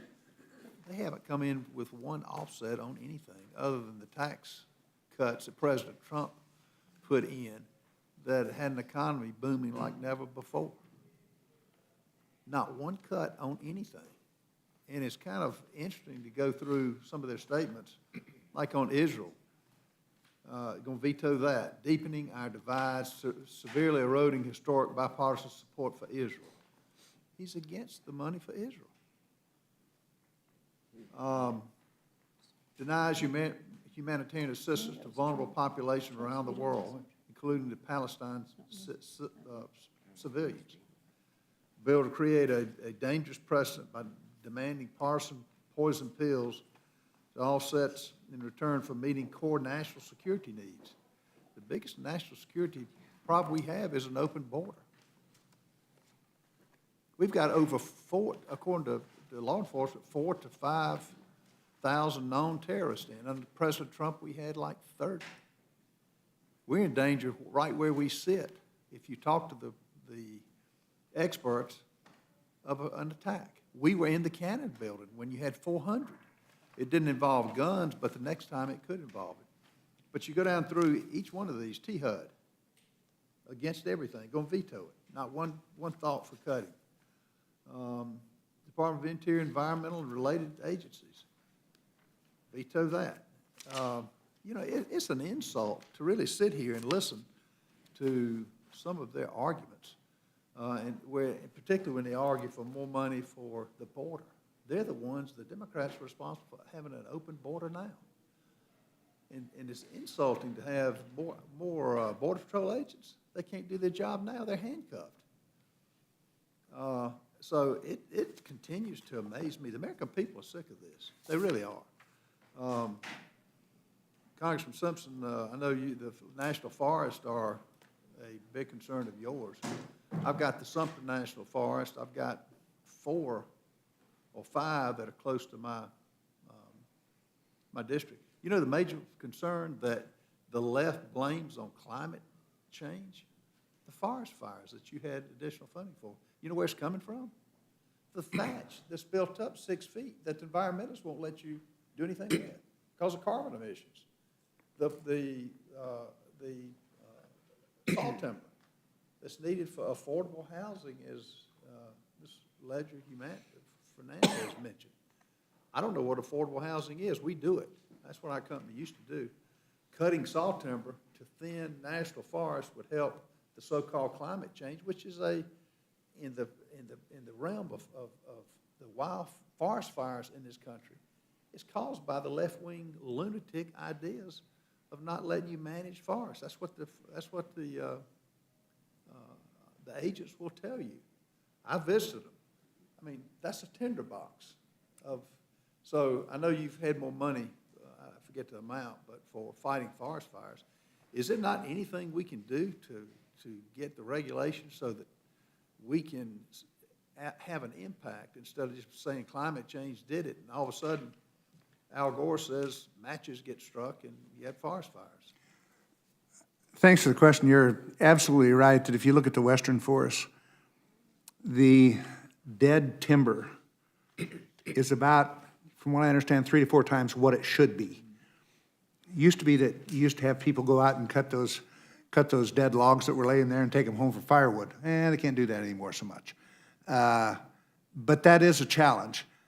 The Resources Committee, I know, is looking at issues dealing with forest planning and forest management, and I suspect that they will make some proposals on how to better manage the forests. And, you know, I've debated with various chiefs of the Forest Service, have we become too good at putting out forest fires in the West? Because Forest Service actually puts about 98% of all fires on initial contact. It's the 2% that grow into huge conflagrations that burn up the West and stuff.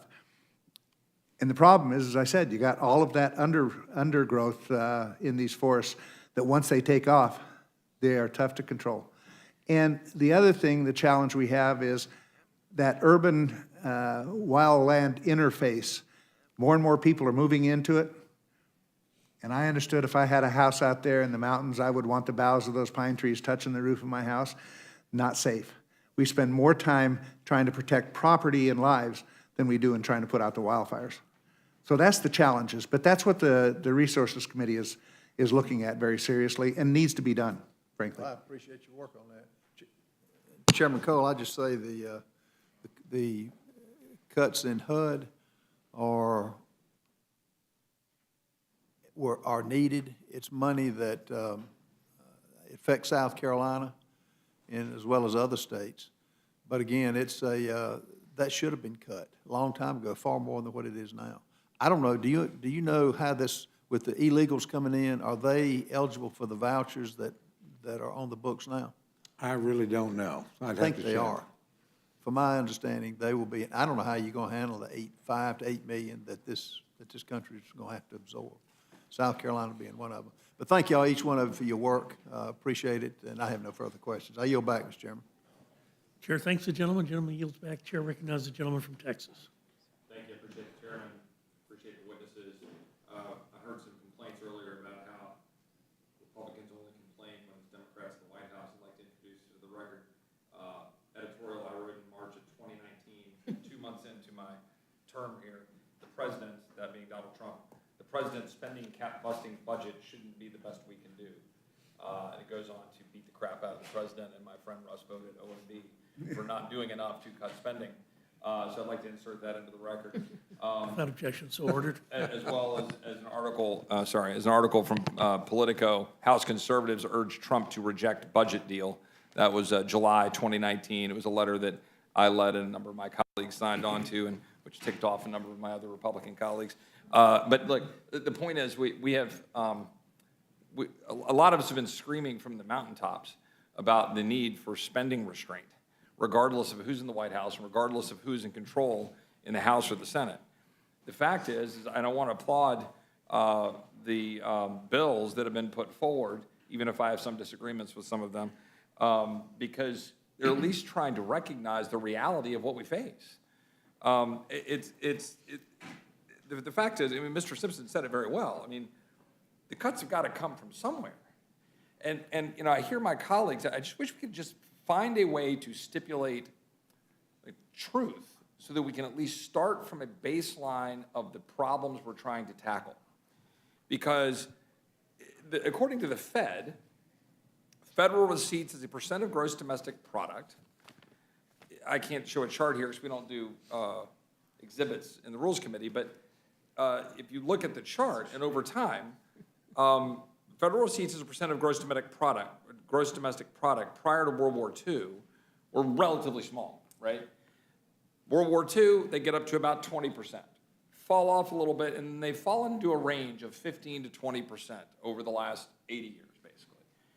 And at this particular moment in history, not knowing exactly how they're currently coming in like this month, they're at a relative high. It's just factual. Like the overall federal receipts, they're at a relative historic high. So can we at least just accept that as a baseline? And if not, can we have a debate about that and then decide? Because if the perspective, those are federal receipts, by the way. That's not counting state receipts. That's not counting the total tax burden on the American citizens in terms of property taxes, local taxes, sales taxes, all of the state income taxes, heavier in the Northeast, by the way. Coincidence? I think not, that people move south. The fact is, we've got massive revenues coming in. Could they be more? I guess. I mean, at the expense of what economic impact? And I think it would be really important for us to have a full-throated debate with our colleagues on the other side of the aisle and this side of the aisle. Can we establish the reality of revenue into the Treasury? Because if those are true, and there might be a debate, some learned economic scholars can come in and tax experts can come in and say, you're full of crud, Roy. Fine. Can we at least have the debate, though? Because every data point I look at says that the overall revenue that we're bringing into the federal treasury is at an historic relative high. 3 times in history has it been this high. It might fall off a little. We'll see, right? The economic slowing down, and then you can blame that on Trump, blame that on Biden, blame that on the corporate taxes from 17, whatever. Fact is, that's just the truth. Yet we are bleeding money. It's just absolutely pouring out. The gentleman from Kentucky wears his debt clock, and so we're pushing $34 trillion. It's fine. I've heard Secretary Yellen dismiss that, saying, well, all that matters is the relative rates and looking at inflation. And, you know, all I know is I'm looking at the overall amount we're about to be paying on interest payments alone, and it's utterly devastating. And I know that, and I'm gonna leave it there for the most part without getting into it because we're not here for an economic discussion, but it all underpins everything trying to be accomplished by my friends in the Appropriations Committee and generally with what we're trying to do. And it's not easy. It's not easy to go through and figure out how to balance the fact that we just spent arguably $1 trillion with respect to the Inflation Reduction Act. If you believe Wall Street Journal's analysis and other outside analyses, we don't know. It's hundreds of billions, probably over $1 trillion. And so you're going, okay, well, there's all of that, and there's all of the money that the gentleman refers to with respect to the money that's going out on some of these programs. You say, okay, well, do we cut it there? Do we cut it from the main programs? All of this money's going there. We got to cut it somewhere. So the thing that I would ask, Mr. Simpson, because you referred to some of this, and I know you care about it, about things like water programs. It was raised by the gentleman from Colorado about programs in Idaho or wherever it might be. I mean, in Texas, I mean, like, we're in a massive drought. Thankfully, we've had some rain in the last month, but we had a river, it's just dry. It dried up. We're in a drought. Lake Travis, the big lake that fuels Austin's water supply, we were praising the 5 feet increase because it's something like 80 feet below level. I mean, it's way down in a drought at the moment. So we know a little bit about water. My well is 600 feet below in order to go down and get water in our well. 600 feet we drill through. Very hard water. I guess my question is, Texas is the 8th biggest economy in the world, according to the recent data just released. The governor put out this yesterday. Why do the people around the rest of the country need to fund water programs in Texas? I mean, it's a genuine question here. I mean, I think, are we not capable of figuring out how to get water? Like, do we need to borrow money from China in order for me to figure out how to get water or for the people of Texas to figure out how to get water? It's just a genuine question, and shouldn't that inform some of what we're talking about here? I think it's a legitimate question, and I can't tell you when the state and tribal assistance grants started.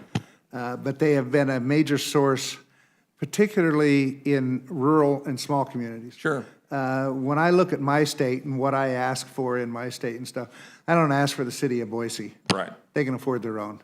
When I go to Grace, Idaho, there's no way that they can raise the property taxes enough there to pay for a water system. That's what I focus on. Right. And the same on reservations and that kind of stuff. So Yeah. I think I think they came into existence when the federal government passed the Clean Drinking Water Act and the Safe Drinking Water Act. And since it was a federal law that you have to comply with as a local community, that then they put in, okay, here's the assistance to help you comply with that federal law. Do you know if Idaho is the same as Texas, in which our clean water legislation in Texas predates the federal clean water legislation? Do you have similar legislation in Idaho? Yeah. I don't know. I guess my point is, without getting into a sort of federalism wormhole, I guess what I'm just saying with respect to what you all attempted to do here in restraining spending, while there's a massive amount of money that went through in the so-called Inflation Reduction Act and various programs, that the effort you all were undertaking was to try to balance, if I understood your testimony, to try to balance the fact that there was a massive dump of expenditure by the federal government in what you would call a separate supplemental spending, right? As opposed to through our normal appropriations process. And you're trying to figure out, in light of that, like, you can't, as an appropriator, go cut off that spigot, right? Unless we go separately pass something to reduce some of the spending under that spigot. Right. And so we've got some rescissions that we've put in place, and you've deployed some of those. And some of those rescissions will backfill some of the cuts that we're talking about. I know, at least certainly with respect to some of the IRS rescissions. Right. And the fact here is what we're trying to do is just manage the chaos. The chaos created by a massive amount of expenditures that we don't have money for at a time of historic federal receipts, at a time where we've got war rumblings around the world, that we may have to go into war mode at a point when we've got a debt to GDP ratio that is now higher than it was after World War II. Yep. And yet our colleagues on the other side of the aisle are just blithely just going around whistling, saying, sure, let's just keep going down this road. Yep. And then the only answer to that I've ever heard, the only answer is taxes, the evil 2017 Trump tax cuts. Okay, you say they're evil. Well, we need to change the way taxes are dealt with. We'll have that debate next year around when the taxes expire. Great, let's have that debate. Maybe we need to tweak the relative application of the taxes on middle class, hardworking Americans, small businesses, big businesses. Fine, let's have that debate. But overall receipts are at their highest level. So can we just stop with the nonsense? Can we just say, look, we just disagree on how we're going to spend the money. We disagree that we ought to be spending that much more than we take in, because we're going to spend $7 trillion on $5 trillion we take in. And no business, No American family can survive doing that. So I applaud that. I applaud you guys working on that. One question for Chairman Cole, and I mean it respectfully, because you've done a lot of great work in getting this through a tough bill. THUD is not an easy one to try to move through with all of the issues that are important to individuals. We got HUD, roads, transportation, Amtrak, all those issues. It is to get to the level of spending restraint you describe, it does require rescissions, right? So year over year, it's technically $3 billion more than 2023 in terms of the total dollars when you backfill the rescissions. Is that fair? Not in terms of the total dollars. Remember, we have revenue stream. First of all, we had an emergency appropriation that was put on by the last Congress that we did not renew. So that's $3.6 billion we're not spending. Second, we had a tremendous fall in receipts. So if you look in terms of the refinancing that I mentioned earlier. Yep. So if you look at total spending in the bill, that is, look what's appropriated, look at the fees that come in, look at the emergency spending that we eliminated. In FY '22, the THUD budget, total spending was $93 billion. It was raised in FY '23 to $101 billion. It's now back to just below $93 billion. It's actually very slightly less, like I think $100 million less than in '93. So basically, we just roll back all the increases. Now, you had to appropriate some money to make up for the fees and the administration. So it looks like there's an increase. There's actually an $8 billion decrease in the total spending in these programs between FY '23 and what we propose in '24. Okay, I'll go back to the well and look at that. Yeah, we'd be happy to understand get you the fees, numbers. yeah. We got staff here, but believe me, we are spending, this is kind of an interesting chart, which I'll make sure you get a copy of, but as you say, we can't show displays, but it will show you kind of where we were at and which pots of money the spending came out of. But total spending is actually less than it was. I'll close with just one quick question, and thank you, Chairman Cole, for that. One quick question for both Mr. Simpson and Ms. Pingree. Is there, and I think the answers are going to be different between the two of you. Can each of you just elaborate a little bit on the extent to which you think, under the Biden administration, energy prices for the average American have gone up significantly? The impact in terms of energy costs for the average American, whether that's the price of gasoline, whether that's electricity, whether that's the across the board increase in impact, inflationary and otherwise. And can you talk a little bit about why that is? Like, who's at fault? Understanding that there's a war, but understanding that there are policies that have been adopted that restrain our ability to produce energy or make us dependent on certain forms of energy or certain countries. Has energy gone up? And how much of that is due to the Biden administration's policies? I'd ask each of you that question. Do you want me to go first? Please. I'm sure she'd like to respond to what I have to say. I think it's almost entirely of the Biden administration policies. At the end of the Trump administration, whatever you think about Trump, we were energy independent in this country. And all of a sudden, we came in and said, no, we're going to eliminate carbon out of the atmosphere over the next, 15, 20 years or whatever it was. We're going to stop drilling for oil, gas in this country, and we're going to go to wind and solar. Doesn't work real well. And in fact, there was no thought of the process that they were going through.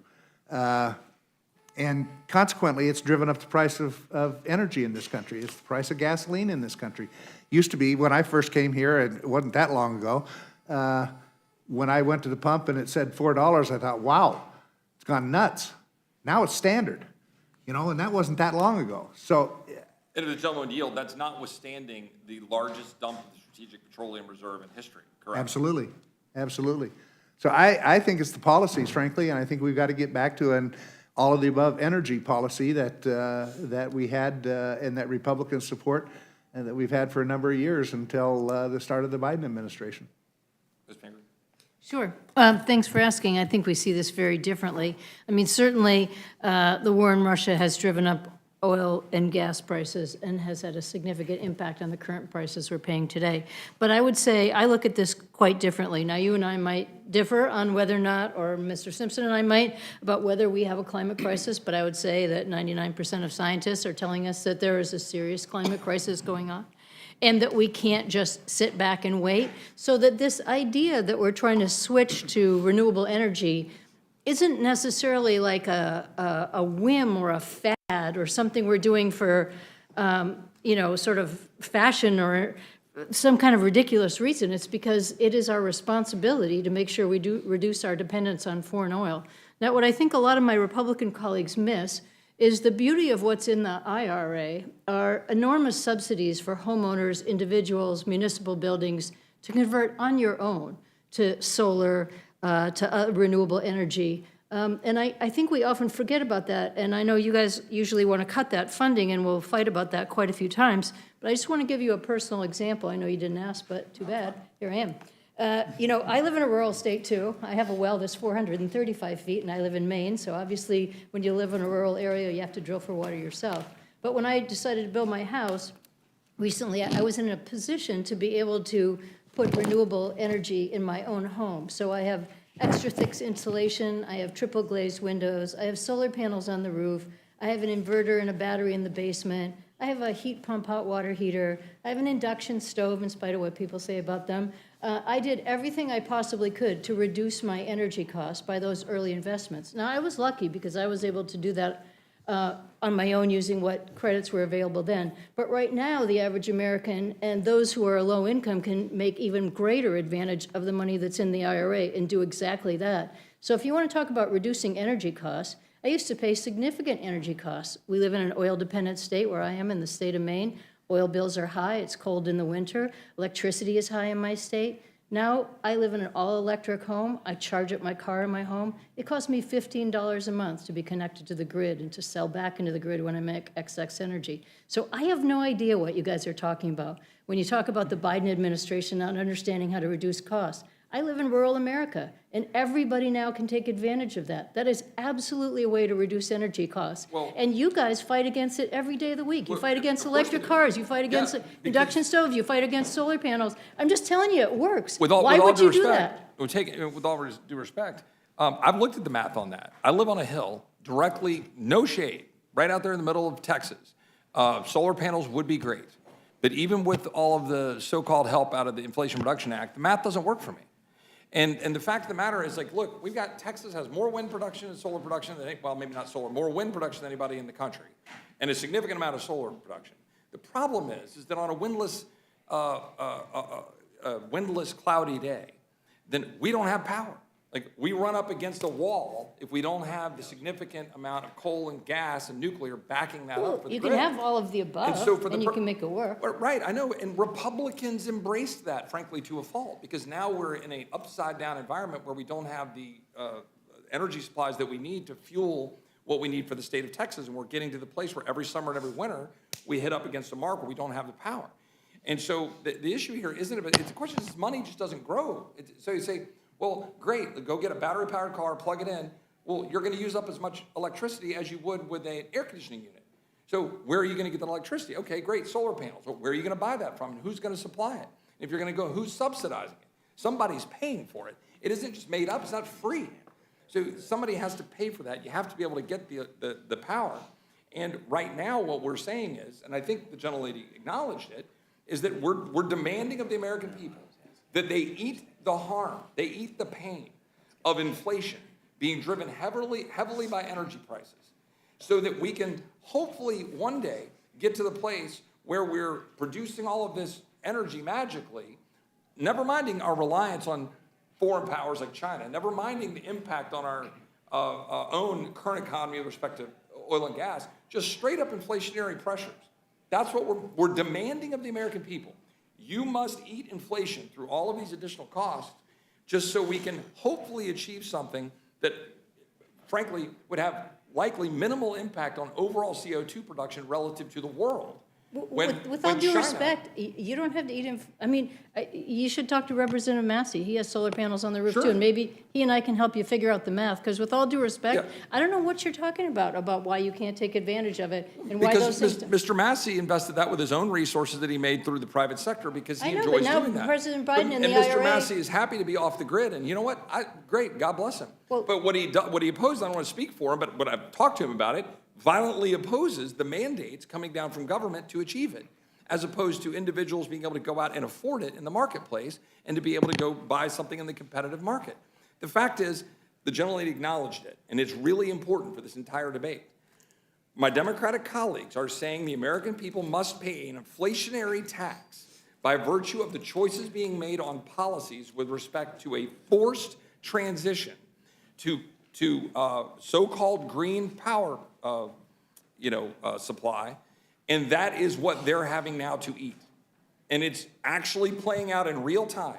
And there are real families today who can't afford to live because of what they're eating in terms of the cost. And unlike Secretary Granholm, they can't just blow into a place, push out the pregnant family, and plug into the car to charge up while they're trying to drive somewhere, like Secretary Granholm recently did.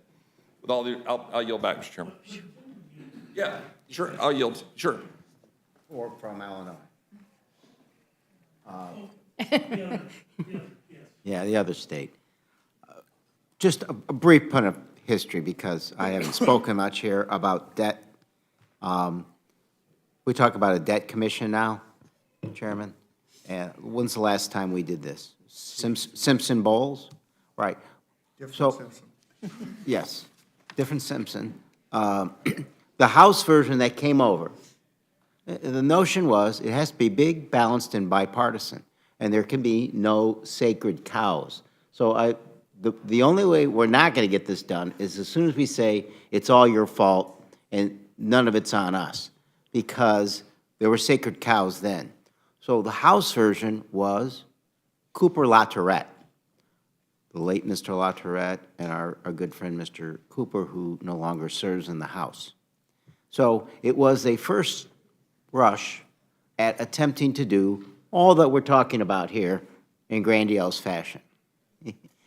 It got 36 votes. So apparently it had all the sacred cows in there.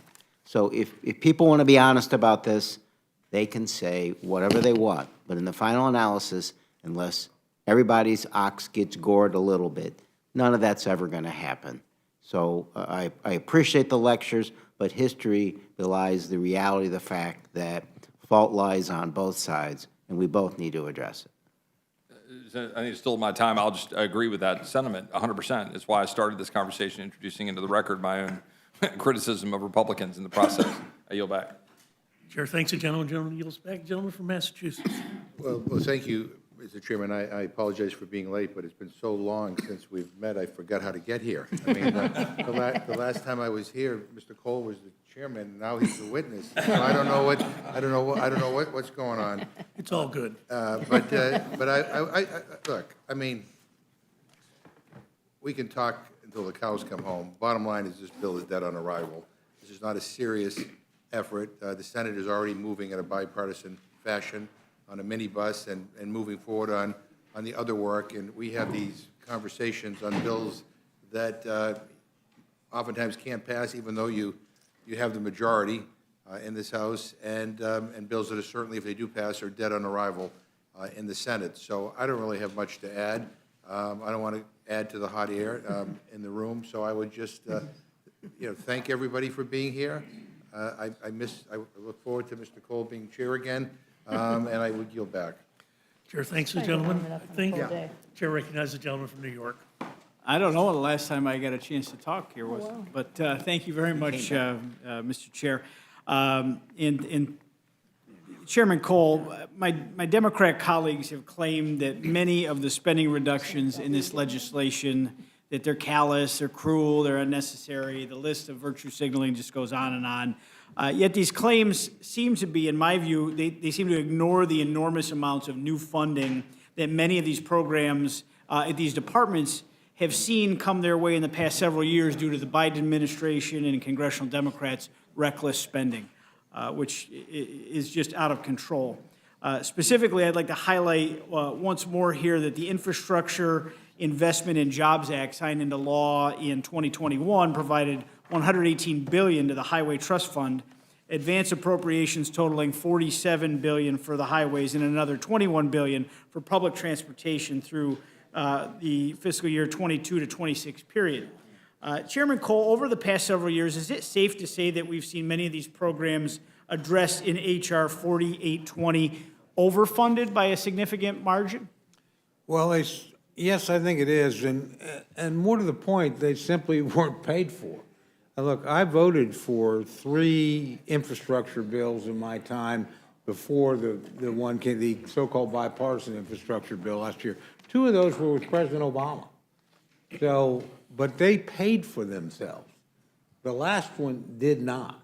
And it was on top of, again, a $1.9 trillion American Rescue Plan and a significant plus up in discretionary programs. Some of that money we can get at. Some of it, as my friend Mr. Simpson said, is already obligated and we can't get at. So we tried to strike the best balance we could. But the idea was to start getting the spending under control. Look, we're about to run a $2 trillion annual deficit that's structural. I don't know anybody proposing tax increases that come anywhere close to filling that gap. And when my friends talk about the Trump tax cuts, that was $2 trillion over a decade, over $1 trillion of which came back through in faster economic growth. And honestly, I would argue probably provides the basis of the rather robust economy we've enjoyed since then, with the interruption of COVID that sort of, no, we can't blame that on anybody. But the reality is, yeah, we're spending way more money than we can afford. And with all due respect to my friends on the other side, they're not proposing any way to close that gap. We have not had a Democratic president submit a budget that came into balance in a decade, over a course of a decade, since Bill Clinton was president. I mean, the idea is we can just run deficits forever. The lines never cross, they never come together, and we can just do it forever and there won't be a cost to it. I think we're beginning to see the cost now. That's why the interest rates are a lot higher. That's why I had to teach my 41-year-old son what inflation was like, because he was less than 1 year old the last time it was as high as it's been. And he thanks God every day he bought a house. He regrets it was across the street from me because he can't move ever away again. So it's been good for my family, I guess, because he's cemented there for life if we continue down this course. So yeah, we've spent beyond our means. Let's just put it that way. Well, thank you very much, Chairman Cole, for your leadership. Chairman Simpson, to pivot here, as you know, the Environmental Protection Agency is moving forward with a proposal to decertify certain furnaces, air conditioners, from the Energy Star program. Additionally, the agency has proposed removing gas, oil, and biofuel appliances for boilers, dryers, and commercial packaged boilers from the Energy Star program as well. And at a time of historically high energy costs, this proposal could wreak even further hardship on American families, our businesses, especially our small businesses, and risk the long-term security and stability of our energy grid. Of course, we know that this is all being done in the name of promoting heat pumps and forcing Americans away from products that are affordable, reliable, and traditional, and that have worked well, that they trust, instead of moving forward with more inexpensive and unproven options. Chairman Simpson, can you expand for us once more on what this legislation does to help put the brakes on the EPA's changes to the Energy Star program, and more broadly, how does this legislation put the brakes on what can only be described as a weaponization of the agency towards a radical new Green New Deal objective? I thank you for the question, and I thank you for your leadership on this issue. If you want to see all hell break loose, wait till they come and take away my wife's gas stove. She will go nuts, literally, because we've had an electric stove. Nah, she's gas all the way. But that's why our Interior report includes language directing the EPA to not remove the certification of any product solely on the basis of its fuel type. And I believe you'll see some amendments probably made in order by this committee dealing with this specific issue and the Energy Star program. And that's what we're trying to do with the EPA, is get them back, get some sideboards on what they should be doing. They have 27 environmental statutes that they're supposed to enforce. Okay, get back to enforcing those things and quit going nuts with all this other stuff. Thank you, Chairman. As you know, being from New York, we're reaping the consequences of what a governor and a state legislature with a radical agenda have done to ban natural gas in new construction, ban gas stoves, and much more of what we're seeing here in Washington. And in the face of cold winters and life-threatening snowstorms, I know that my constituents, and I'm sure the case is elsewhere with some of my colleagues in this room, expect that they can rely on the appliances and energy sources that they have affordably worked with for years in their households. Yet this administration is clearly intent on nationalizing what states like New York and California are doing, and is threatening the reliability of our nation's energy grid and basic affordability. And they're trying to do it without acts of Congress. They're trying to do it through these rulemaking entities. I simply cannot understand how, in the face of persistent inflation and crushing costs, that this administration, with penalty of help from congressional Democrats, is so focused on policies that simply put and inflict financial and economic pain on the American people. I strongly support all that you've done here today to rein in spending and to exercise the power of the purse to truly hold this administration accountable. And I proudly yield back, Mr. Chairman. Gentleman yields back. Chair thanks the gentleman. I want to thank our panel for appearing today and for all the hard work you did on these bills. Seeing no further questions from the members, the witnesses are excused. Okay. Well, that was fun. Oh, yeah. See you again tomorrow.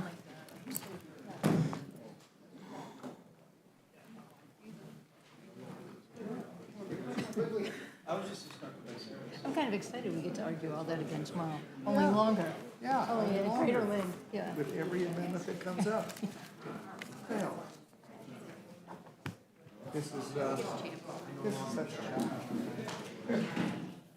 I'll tell you what, though, when you talk about the electric vehicle, my problem is I can't buy one because I'll drive 500 or 600 miles. And the roads I go on, Doing well. he's got no charger in Blue Idaho. You know that? And if they did, they wouldn't have a way to charge the charger.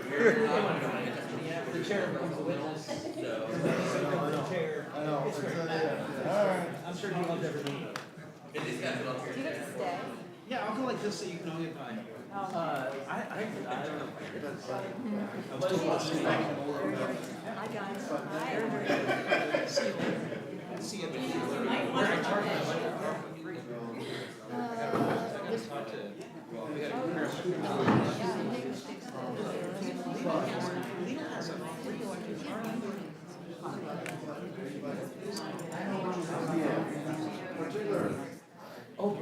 Yeah.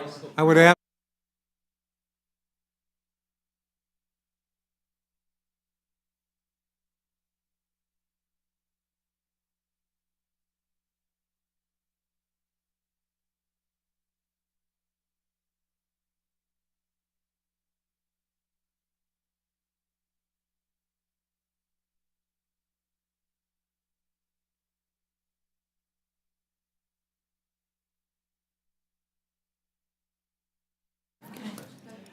Okay. Thank you very much, and could those of you that are standing be seated as quickly as possible? Thank you. I'd like to welcome our second panel, Representative Mario Diaz-Balart, Ranking Member Rosa DeLauro from the Committee on Appropriations. Representative Diaz-Balart, welcome back to Rules, and I welcome your testimony. Thank you, Mr. Chairman, and the esteemed members of the Rules Committee. Thank you for the opportunity to testify today regarding a very important issue, and that's the Israel Security Supplemental Appropriations Act. Mr. Chairman, this bill includes $14.3 billion in what I believe to be urgently needed funding to support Israel in their war against some of the most evil and vile terrorists, and that obviously is this terrorist group Hamas. I think it's important that we kind of think about what happened on October 7th, wherein Hamas murdered, they raped, and maimed thousands of Israelis, including babies and toddlers and the elderly. Hundreds of hostages were taken into Gaza. Again, it's the definition of pure evil. So it's crucial that Israel defeat Hamas. Again, I want to mention that again, that Israel defeat Hamas, and the U.S. must urgently support Israel in this very, very, very crucial task.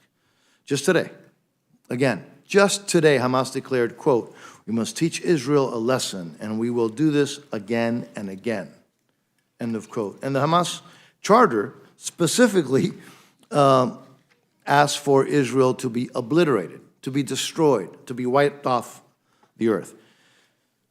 Again, we should take them for their word and listen to what they say.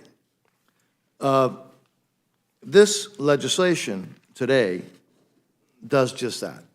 It takes the threat of Israel that Israel is confronting seriously, and it also helps Israel in serious ways. This bill includes funding for Israel's defense systems. And let me go through some of the specifics, if I may, Mr. Chairman. $4 billion for the Iron Dome and David Sling, which are two of Israel's critical missile defense systems, and we've seen them in action, unfortunately, during this conflict. $1.2 billion for the Iron Beam defense system. $3.5 billion in foreign military financing for weapons and defense articles and services, and $1 billion to enhance production and development of artillery and critical munitions. The bill also provides $4.4 billion in support of U.S. military readiness by replenishing our defense articles provided to Israel from existing stocks. The bill also includes $150 million for enhanced embassy security and surge personnel in support of Israel, as well as $50 million to support costs associated with emergency evacuations of American citizens and related logistics. Finally, to the esteemed members of this committee, finally, the funding in this bill is offset with rescissions of controversial funding from the Inflation Reduction Act, the so-called Inflation Reduction Act, in support of the IRS agents targeting the middle class. And let's be clear, that's what we're dealing with. They are targeting the middle class. So, Mr. Chairman, Israel is facing what I believe to be an existential threat to their very existence. This funding, I think, is crucial, and it's crucial that we do it quickly, urgently. So I urge rapid consideration of this urgently needed funding. I obviously look forward to answering any questions. And with that, Mr. Chairman, thank you for your consideration, and I yield back. Thank you very much. We'll now go to my very good friend, the ranking member of the Full Appropriations Committee, Ms. DeLauro. Welcome. Thank you so much, Mr. Chairman, and I say thank you to you, to Ranking Member McGovern, and to the members of the Rules Committee. Considering the escalating crises around the world, we are called upon to respond to in Ukraine, in Israel, in the Indo-Pacific, here at home, and on our border. I expected we would be here to discuss a bill that adequately responds to each of these needs without delay. Unfortunately, the bill under consideration does no such thing. To the extent it addresses the war in Israel, this bill is totally without the humanitarian aid for innocent civilians caught in the crossfire that must be included in any emergency spending measure. I have called for a humanitarian pause in the fighting to allow for the restoration of power and water in the region and the rapid, safe, and uninterrupted distribution of humanitarian aid. I have also urged the unconditional release of all remaining hostages. We must do everything that we can to protect innocent life. This bill uses a crisis of inconceivable consequence as a cover for a tax cut for billionaires and the wealthiest corporations. The images we have seen of Israelis attacked by Hamas terrorists are harrowing and harken back to the darkest days of the 20th century. This is the Holocaust. It's a different kind of massacre.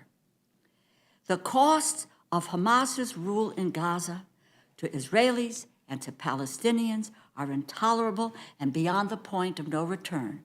We can and we must provide Israel with the resources it needs to defend itself from terrorist attacks and to crush Hamas.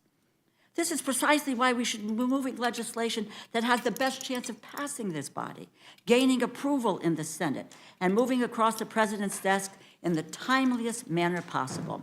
Instead, House Republicans have proposed a bill that will only delay providing critical support to Israel. It is outrageous that a major emergency funding bill in response to the worst attack on Jewish people since the Holocaust is tied to offsets. Israel, our closest ally in the Middle East, is reeling from a terrorist attack and urgently needs our support. 1,400 Israelis, 36 Americans were killed in their homes and on the streets in cold blood. Israel needs to know why we are conditioning aid in this time of need. And why are we conditioning aid to Israel for the very, very first time? This bill tells our allies that should they find themselves in an existential war for their democracy and freedom, the United States cannot be counted on for support. This bill tells innocent civilians caught in the crossfire that we cannot care for their safety or their national security. This bill tells America's border communities that you cannot count on us for your security or for support. This bill tells the American people that if we are to support those fighting for democracy and against naked aggression abroad, we do not have their backs. You endanger our national security. This bill tells our brave firefighters that risk to their lives to keep us safe from wildfires that we do not care if their pay gets cut. And shamefully, by cutting the IRS by $14.3 billion, which CBO, I might add, says has the effect of nearly doubling the cost of this bill, with $27 billion in lost revenue, $12.5 billion added to the deficit. And I know from being in this room many times over many hours how my colleagues on the other side of the aisle concern themselves with the deficit. This bill tells billionaires and the wealthiest corporations that in the eyes of House Republicans, they come first. This bill says that they can come before our closest allies abroad, they come before fighting for freedom against Russia, and they come before helping the people of Maui recover from the wildfires, Guam from the typhoon, Florida and the southeastern United States from hurricanes, California and Vermont from floods, and Mississippi from tornadoes. Americans are struggling to recover from natural disasters, and House Republicans are telling them to get in line behind the billionaires. These messages are the antithesis of what we should be telling the world this moment. As a first bill under the new Speaker, this is not a serious bill. It remains painfully partisan when the world asks so much more of America. Russian tyranny and aggression threaten more than just Ukraine's borders. We learned that in Georgia. We learned it in the Crimea.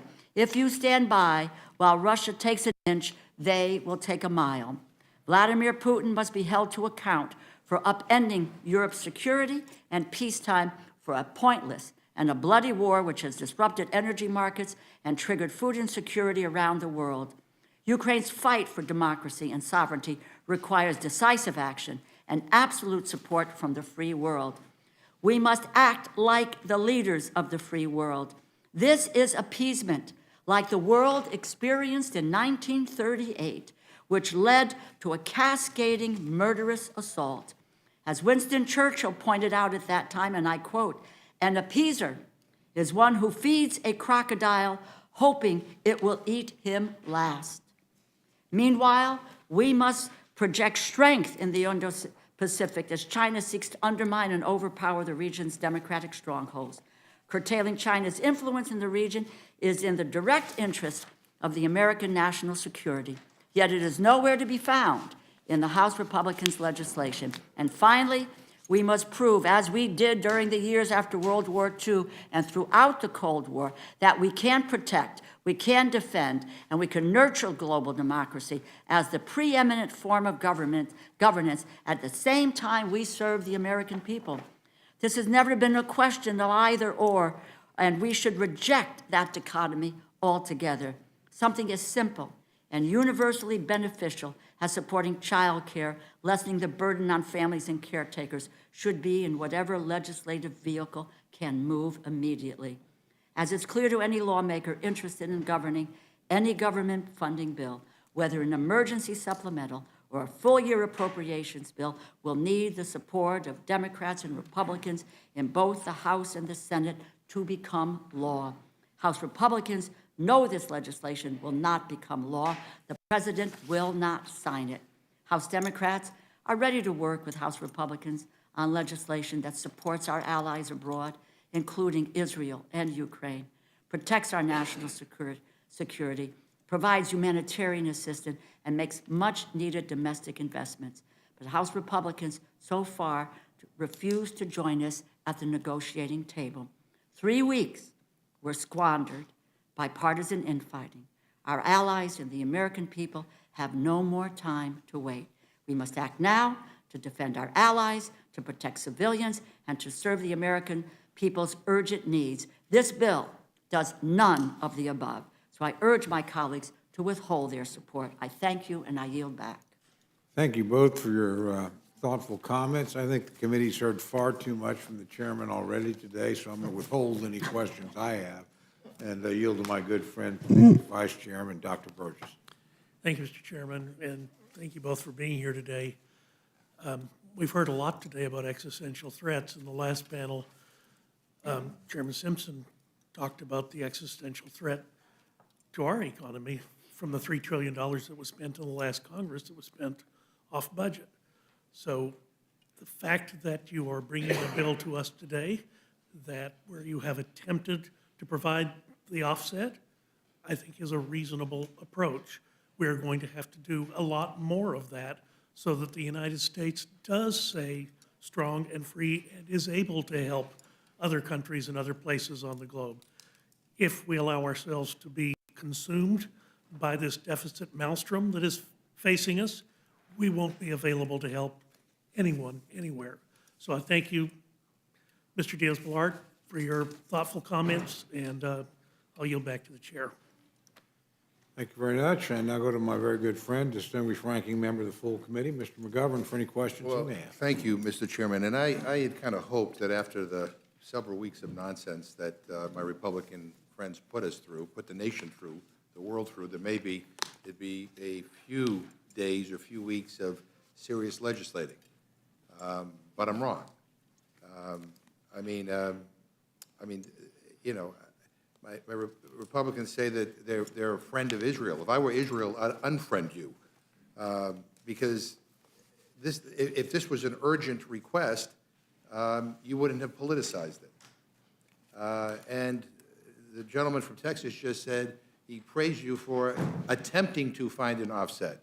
He chose his words very carefully, because you failed, because this is not an offset. CBO says it's going to cost us quite a bit, billions and billions of dollars added to the deficit.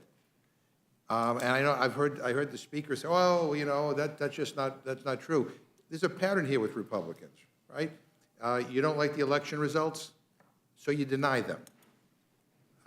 You don't like what CBO score, so you deny the math. The bottom line is, it is what it is. Your offset needs an offset if you're looking for an offset.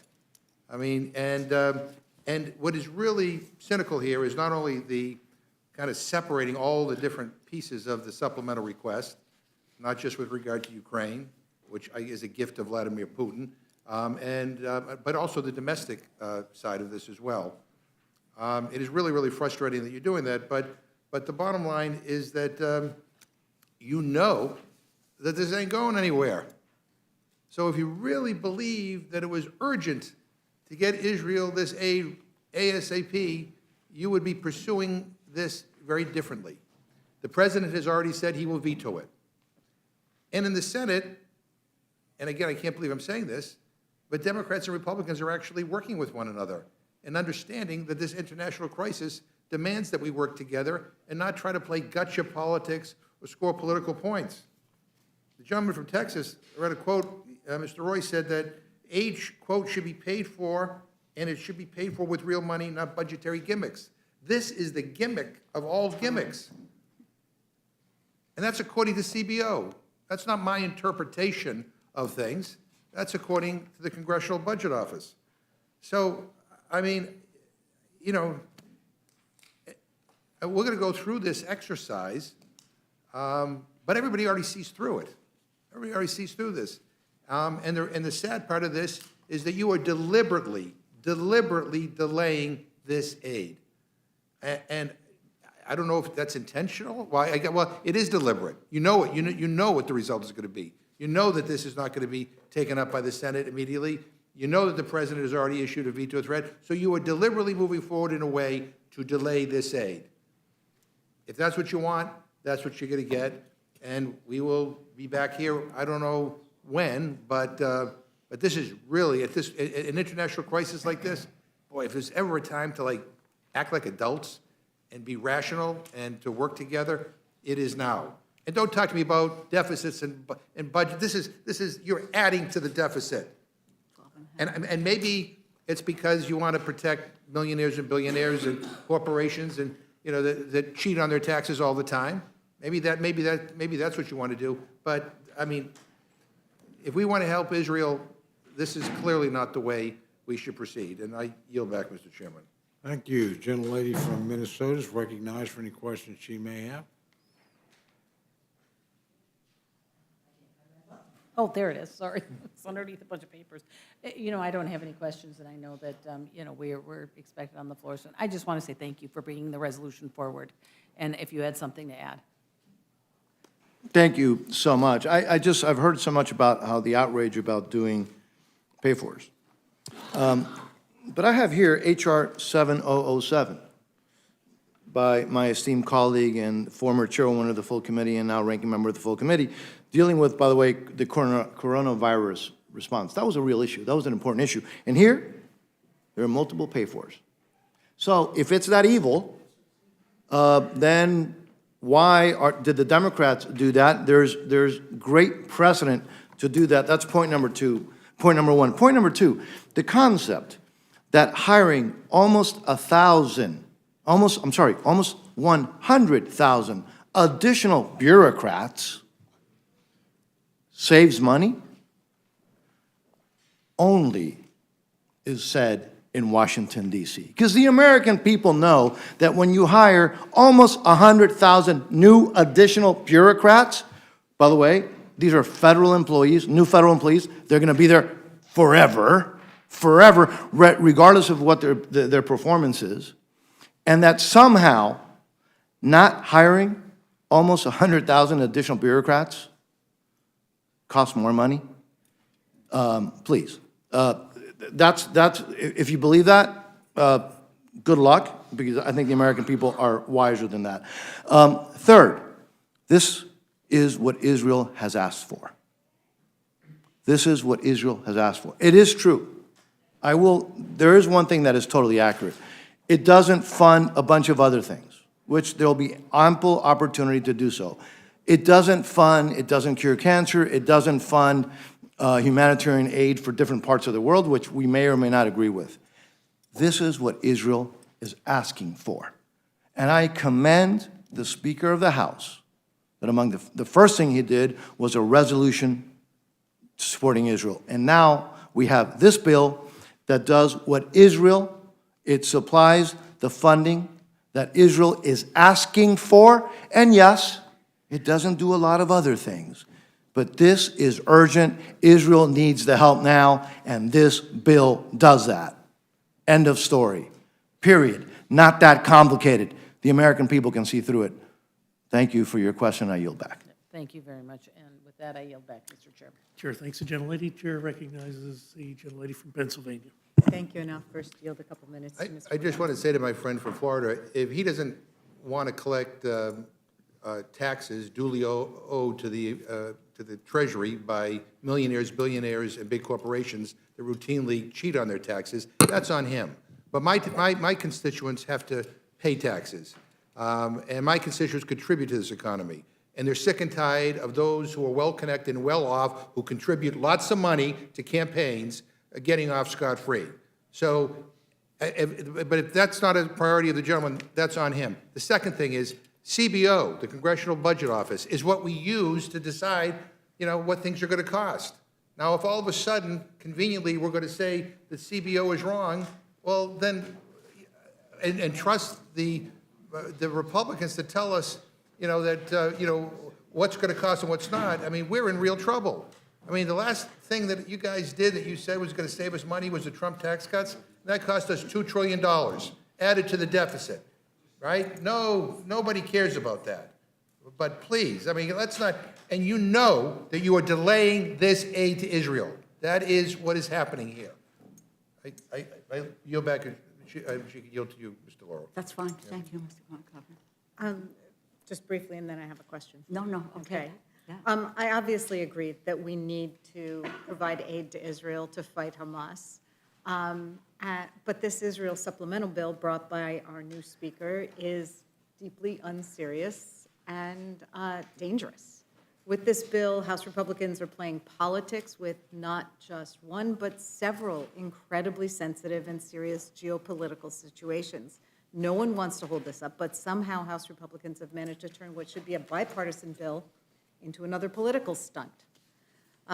This bill abandons our allies in Ukraine and Taiwan. Far from being an offset by cutting funding, billions in funding for the IRS, it doubles the cost of this bill and adds billions to the deficit. So not only are MAGA Republicans lying when they say this bill is paid for, their pay for is nothing but a handout to billionaires and tax cheats. The National Security Supplemental proposed by President Biden, which supports not just Israel, but also Ukraine and Taiwan, could easily get the votes of 75% of Congress and become law by the end of the week. National security experts and our allies agree that severing the funding from Ukraine and Taiwan from the Israel bill signals weakness to Putin and to China, and seriously undermines our national security and our alliances around the world. So instead of doing smart and responsible governance, House Republicans are delaying aid to Israel and our other allies in order to fundraise and play political games. I urge House leadership to come to the table with a responsible bill that meets both the seriousness of this moment and the president's request. Now, Ms. DeLauro, I want to thank you for mentioning that this bill also fails to fund humanitarian aid for civilians impacted by the Israel-Hamas war. Can you speak to the unprecedented nature of tying an emergency national security supplemental to cuts elsewhere in the budget, and why this proposed cut isn't actually a cut? Yes, I think you've asked the right question. First of all, the magnitude of the offset is unprecedented. It is unprecedented, and I think my colleague talked about, and my friend talked about, H.R. 7007 was a COVID supplemental, and quite frankly, that did not become law. And I guess they want the same outcome for this bill that we are talking about right now. But what a piece of this is how incredible it is. Every year we go through the process of aid to Israel, etc., and Israelis talk about non-conditioned aid. This is conditioning aid to Israel at a time of dire, dire consequence, when so much is on the line for them, and to being able to, they need to defeat Hamas.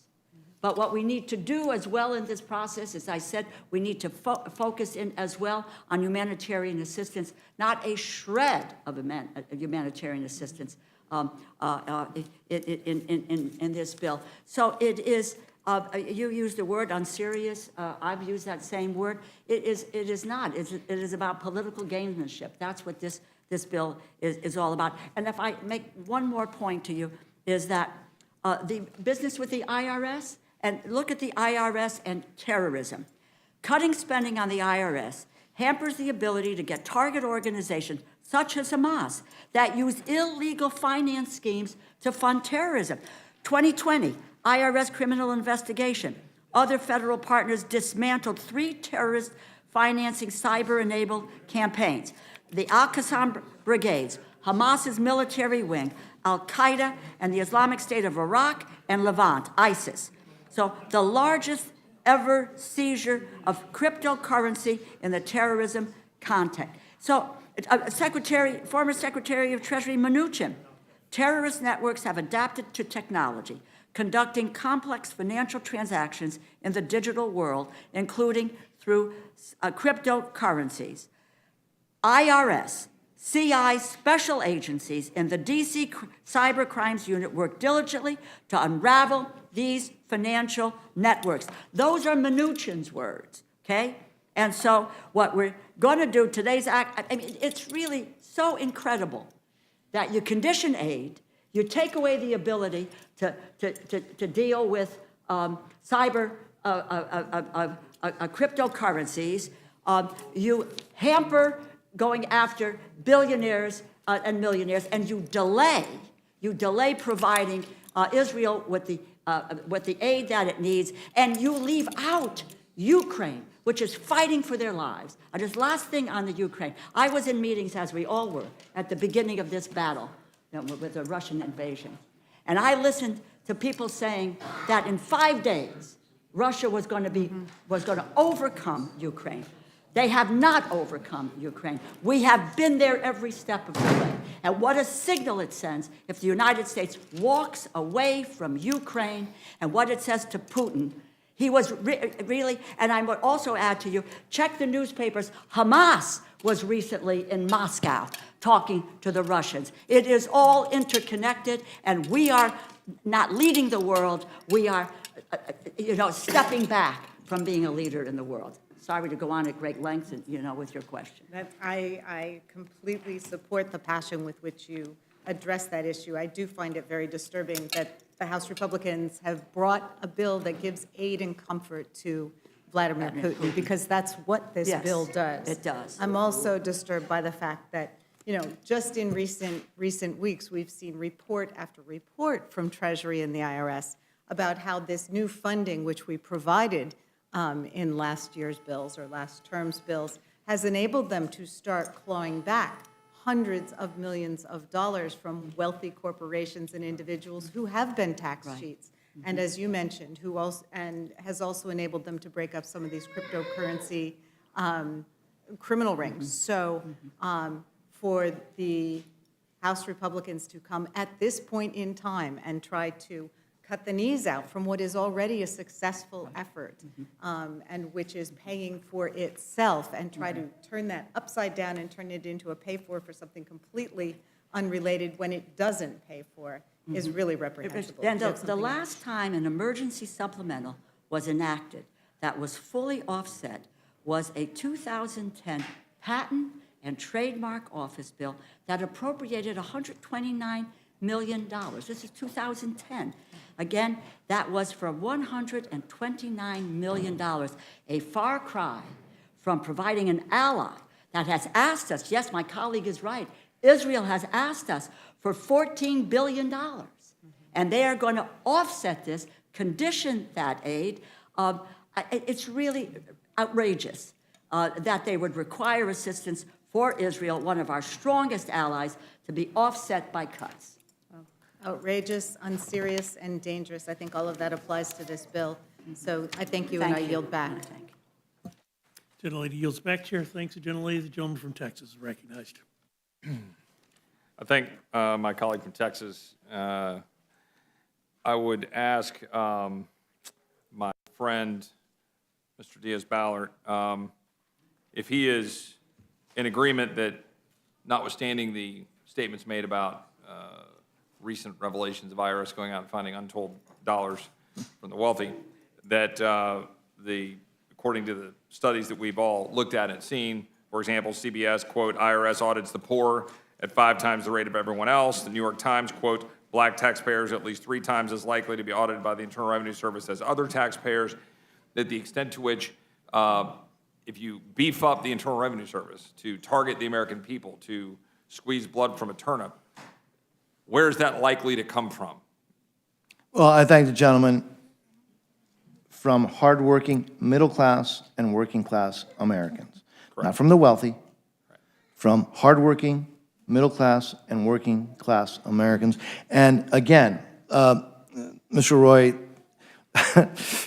the American people are really wise. And, you know, if anybody thinks that somehow hiring almost 100,000 additional bureaucrats in the IRS, first place is good policy, and second place is going to save money, really, that's when you know we've been in Washington too long listening to this craziness. Hiring another almost 100,000 new additional bureaucrats is going to cost a heck of a lot of money, and never are they going to make up for that additional expense that the taxpayer is going to get stuck with, number one, and number two, then they're going to have audits after audits on working class, middle class, small businesses, end of story. And the American people know that, and Mr. Roy, so do you, so thank you for that question. Yeah, and I assume the gentleman probably does not know, my father worked for the Internal Revenue Service for 24 years. I have no beef with individuals who are public servants and who are engaged in the job of collecting revenue for the United States Treasury. My beef is with the expansion of the Internal Revenue Service. The gentleman, the chairman, talked about, quote, you know, collect taxes, you know, duly owed to the Treasury, right? My constituents have to pay taxes. Oh, I guess my constituents would love to learn that they apparently don't have to pay taxes. My constituents in Central Texas and Texas 21 apparently are, you know, scot-free on the tax front.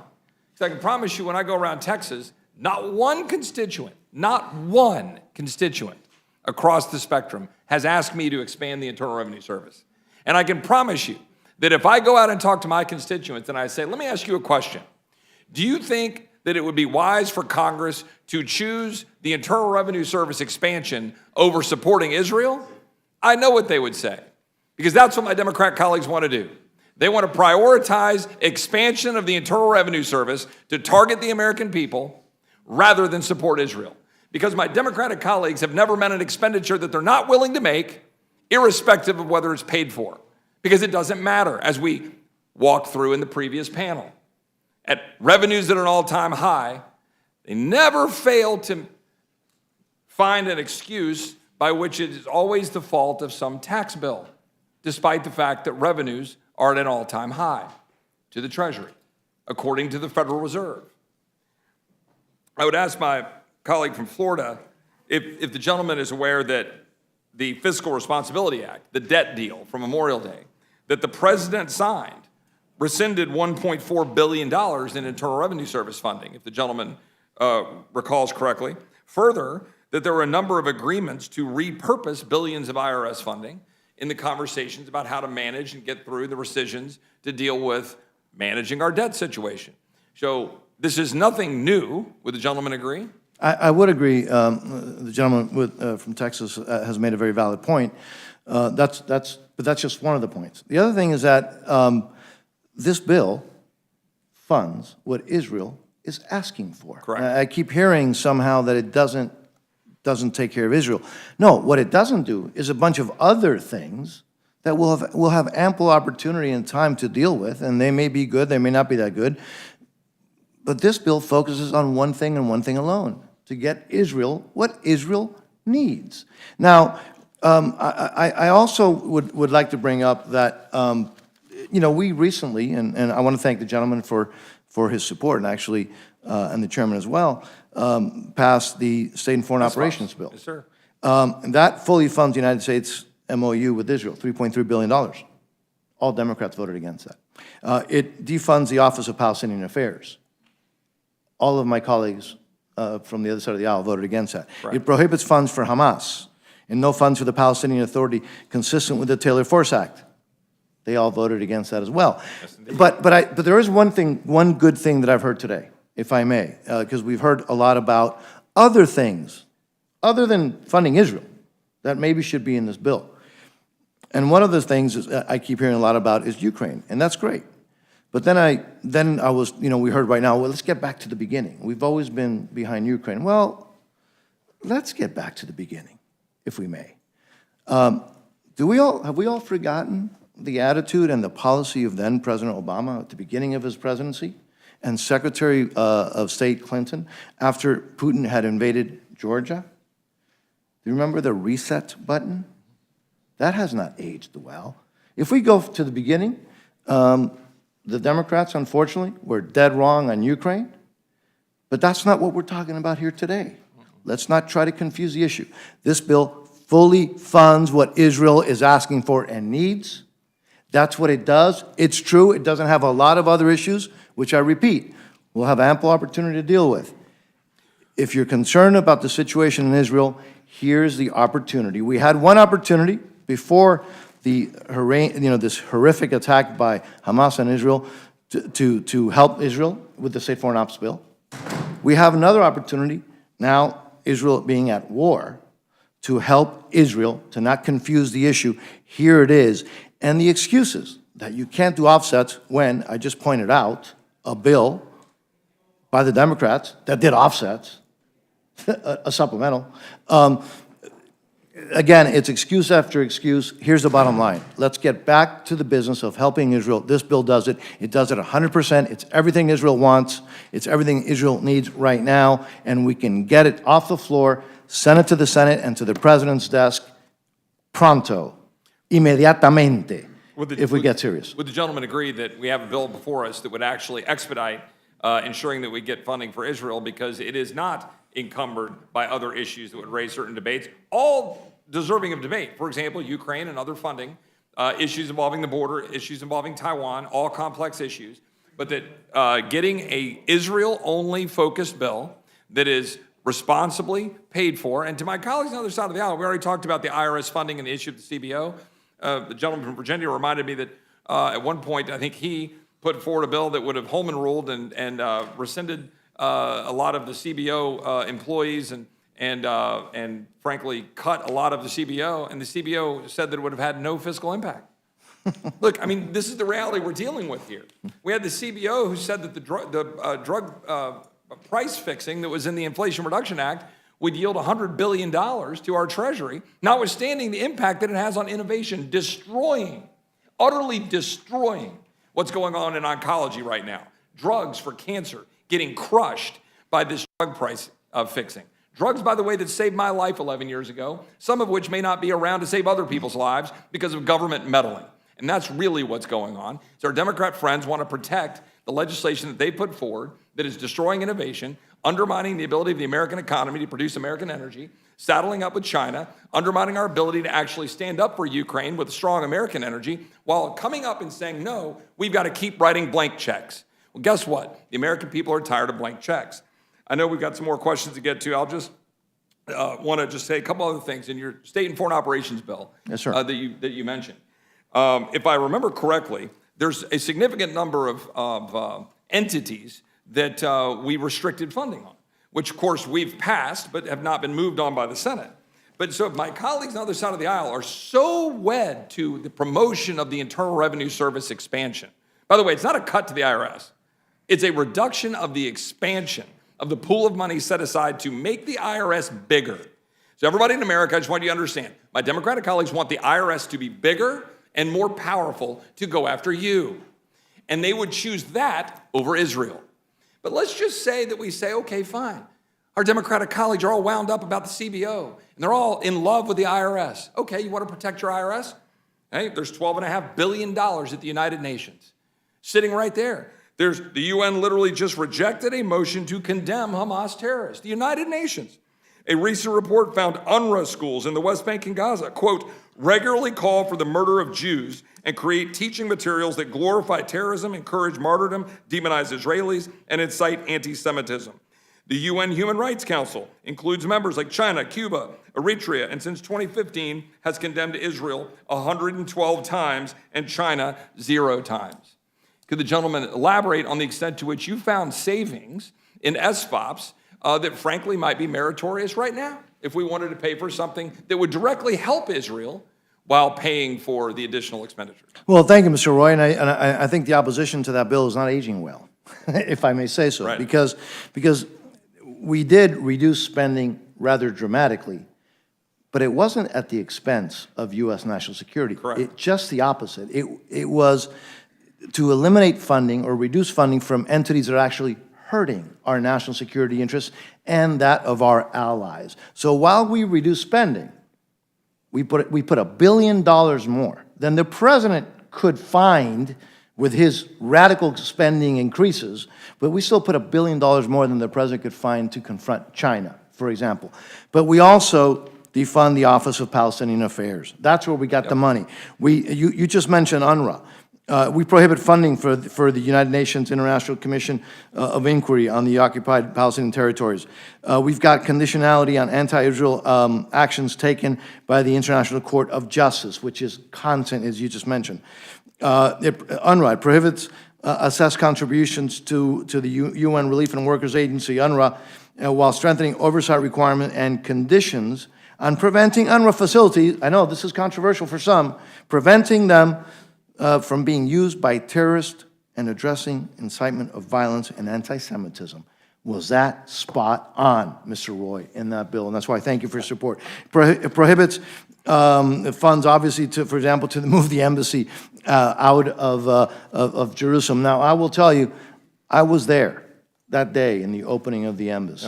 Yep. And a lot of folks promised it. It was delivered by President Trump.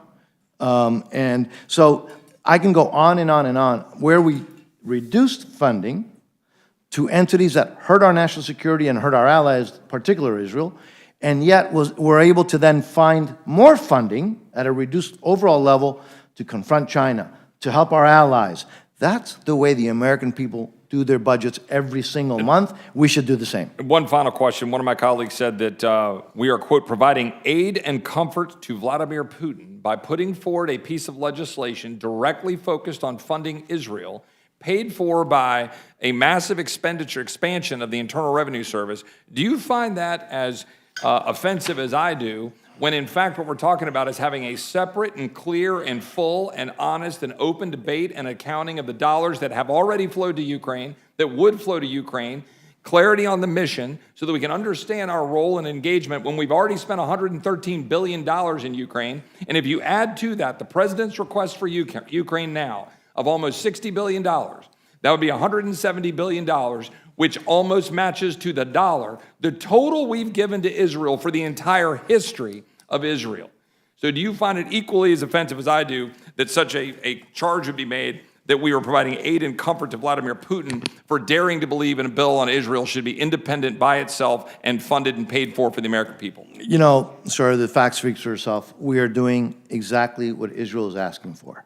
We're doing it clearly, quickly, in a transparent way so everybody can see where the money goes and what it's for. Israel needs it right now. We are acting right now. I'm grateful to the Speaker, to the Majority Leader for bringing this bill forward.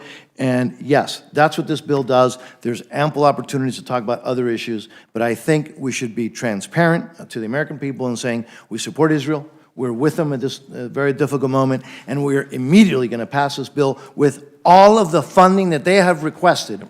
But yes, we're not adding it and doing a Christmas tree with it, which is unfortunately what the president is attempting to do. Thanks, gentlemen. I yield back. Gentleman yields back. Chair, thanks, gentlemen. Just a housekeeping detail. We have 6 votes on the floor. We are rapidly running out of time on the floor. We have 2 members left to ask questions. I would ask you if you can do that quickly. We could recess prior to going to vote. Otherwise, we'll all need to come back after the vote series. Okay, let's see. Yeah, this panel will need to come back. You recognize me yet? Yes. Thank you, Mr. Chair, for recognizing me. And thank you, Representative Roy, for pointing out that under Biden, we have revenues at all-time levels, which just shows what is the result of last Congress's efforts to make sure that we rebooted our economy and we came back. We did not go over that fiscal cliff that was looming. So thank you for pointing it out. I would also like to thank him for pointing out some of the priorities that we're seeing here. And I think what we're seeing here is that on the other side of the aisle, we have tax cheat champions, we have big pharma protectors, and we have the billionaire buddies, because they are doing not what Israel asked, but they are doing something that says where their priorities lie. And I want to go into that a bit more, but before I go into some of the questions, I want to make it very clear. I stand with supporting Israel in its request. I also stand with supporting the humanitarian assistance, which is essential for not just Israel's request, but also for the future and for future stability. I stand with the firefighters. I stand with Ukraine. I stand with democracy. I stand with all these things that must be funded and that were requested to be funded. So there were many requests that were made. And the pay for in this instance is not a pay for. And the American people know, that this is a gotcha bill, that they decided that they would go after something that was important to so many of my colleagues. And instead of taking it seriously, that they would protect the wealthiest corporation, the billionaires who are willing to cheat on their taxes, rather than simply honor the funding request. So we'll go into that, and I'll try to be brief. Ranking member, did you want to respond to some of the issues that were raised? I just want to make 2 or 3 very quick points. First and foremost, let's tell Israel, let's tell the American Jewish community that for the first time in recent history, or going beyond, that we have now conditioned aid to Israel.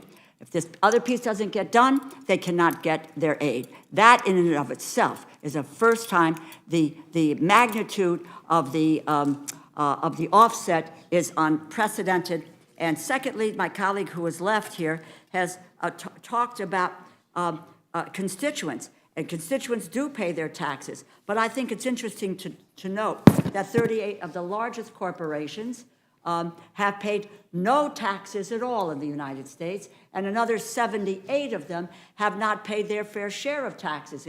So don't talk to me about where the IRS is going, because a week ago the IRS announced $122 million collected from millionaires with more than $250,000 in taxes owed. So the other piece about Israel is that not that long ago, and I was suspected everyone on the other side of the aisle here, when we talked about a 30% cut in the CR, that all Republican colleagues voted for that. That was a $1 billion cut to Israel.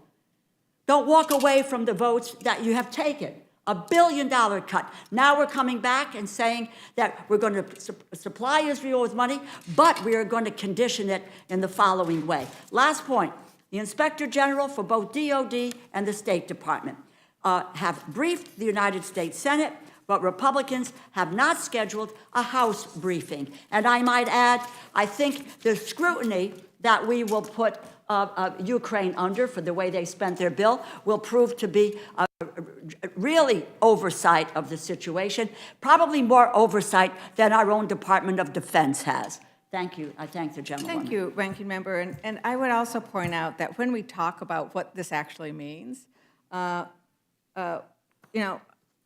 would like to enter into the record this report on the IRS crackdown on wealthy taxpayers brings in $160 million in back taxes. Without objection. Thank you. And I think that it points out, and we're running out of time, so I won't put this as a question. I'll just simply state out that, this is talking about tax cheats who said that I'm going to claim my pool, my mansion, my cars, my country club membership as tax deductions.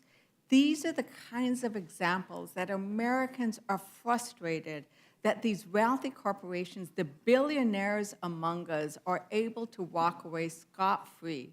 And for the first time, we have put the resources needed to go after these billionaire tax cuts, cheats.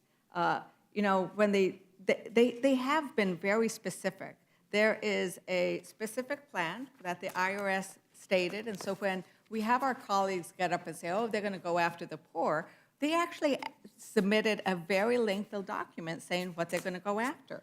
And they put it that 1,600 millionaires who owe at least $250,000 each in back taxes and 75 large business partnerships that have assets of $10 billion.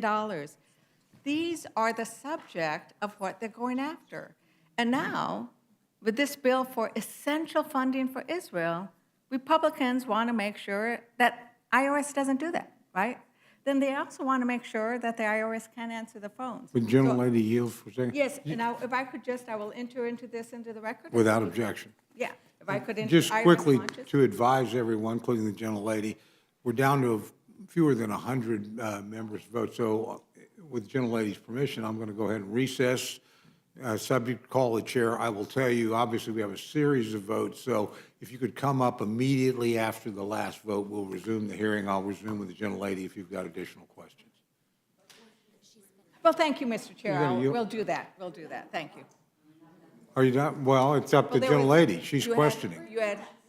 You're done? Okay, with that, I will simply submit this for the record, and we'll close with saying that we do support this emergency aid, but we don't support tying it up in the pretzel and creating this gotcha vote and defanging the IRS. We Well, need to move forward. Thank you. again- With that, I yield back. Thank you. Without objection, again, the committee stands in recess, subject to the call of the chair. And again, we will come back up and reconvene immediately after the last vote. So if you can come up here literally at the beginning, after you've cast your vote, that would be helpful. Our witnesses are excused.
House.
The committee will reconvene to continue consideration of H.R. 4820, H.R. 4821, and H.R. 6126.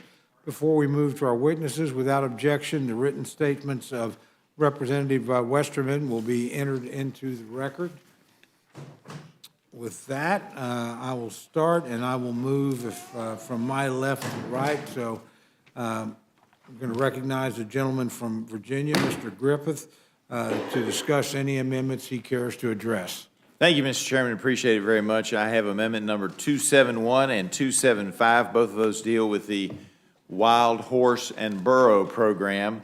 I've always had some issues with this program because with all the needs we have, spending millions and millions of dollars on what I call our retirement homes for wild horses and wild burros seems foolish in many ways. So what Amendment 271 does is it rolls it back to the 2019 level. Interestingly, the money has increased since 2019 by a large amount. It has gone up an astonishing 46% since 2019. Now, either there's a whole lot more horses, which is possible, or we're doing something wrong for it to be going up that fast.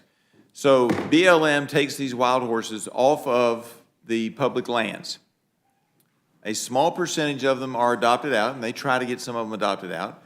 About 1% of the money is used to try to give the horses a birth control shot, usually from a helicopter.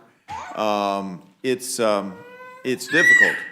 That being said, we then take the horses off of land because the farmers who are renting the land from the BLM don't want to have the damage caused by the horses. And remember, they're not an indigenous species. They're technically an invasive species. We then move them to these retirement homes. We pay farmers $2 a head for every night for about 60,000 horses to keep them, and I'm not sure you can call them wild horses anymore once they're on a farm somewhere, but they're not controlled per se, and we feed them and we pay for them, and it's now $154 million a year. So that's the First Amendment, just cuts it back to 2019 levels and says, all right, let's take a look at better ways to do this. The Second Amendment, and I couldn't figure this one out, and maybe the committee knew better, I understand they might, but it said that the money would be available as long as was necessary, and I'm just putting in there September 30, 2024, because if you're actually feeding the horses, or you're actually adopting the horses, or you're actually giving them a birth control shot, you ought to be doing it this year, not some year in the future. Maybe that's why, maybe they've been putting it off, and maybe that's why we have more horses. I don't know. But the only explanation for the money going up is there must be a lot more horses in retirement homes that the federal government's paying for. I yield back. I thank, gentlemen. Without going to the merits of the amendment, I will just tell them there's 20,000 of those horses in Oklahoma, many thousands of them in my district. So I look at the gentleman's amendment with great personal interest. Next, we'll go to my good friend from Tennessee, Mr. Cohen. You may address any amendments you care to. You're live. Thank you, Chairman Cole. I have an amendment to H.R. 4821, Wildlife Killing Contest. The amendment would allow for funds to be made available. None of the funds can be made available to permit, facilitate, or otherwise support a wildlife killing contest, except for certain exceptions.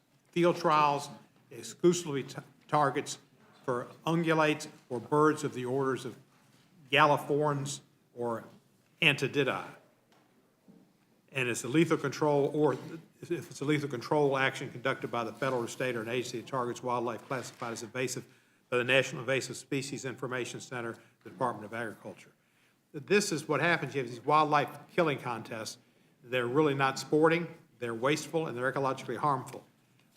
Each year, the United States has thousands of important native carnivores and other wildlife, including coyotes, foxes, bobcats, mountain lions, prairie dogs, porcupines, rabbits, skunks, and wolves, which are killed in contests where prizes are awarded to participants who kill the most, the largest, or sometimes even the smallest. This type of mass killing disregards the critical role that each of these native wildlife play in healthy ecosystems and ignores the scientific evidence that killing contests do not reduce populations of target species, increase populations of deer or other game, or prevent conflicts between carnivores, human pets, or livestock. For example, exploited coyote packs tend to be younger with more pups that are less experienced at hunting. Feeding pups is a substantial motivation for coyotes to target larger animals, such as livestock instead of smaller animals. Wildlife killing contests are also at odds guiding principles of the North American wildlife conservation model, requiring that wildlife only be killed for legitimate, non-frivolous purposes. 9 states have already banned wildlife killing contests: Arizona, California, Maryland, Massachusetts, New Mexico, New York, Oregon, Vermont, and Washington. This gives certain exceptions, which are necessary, but otherwise, these are just unnecessary and bad for the environment, and needless to say, bad for the animals.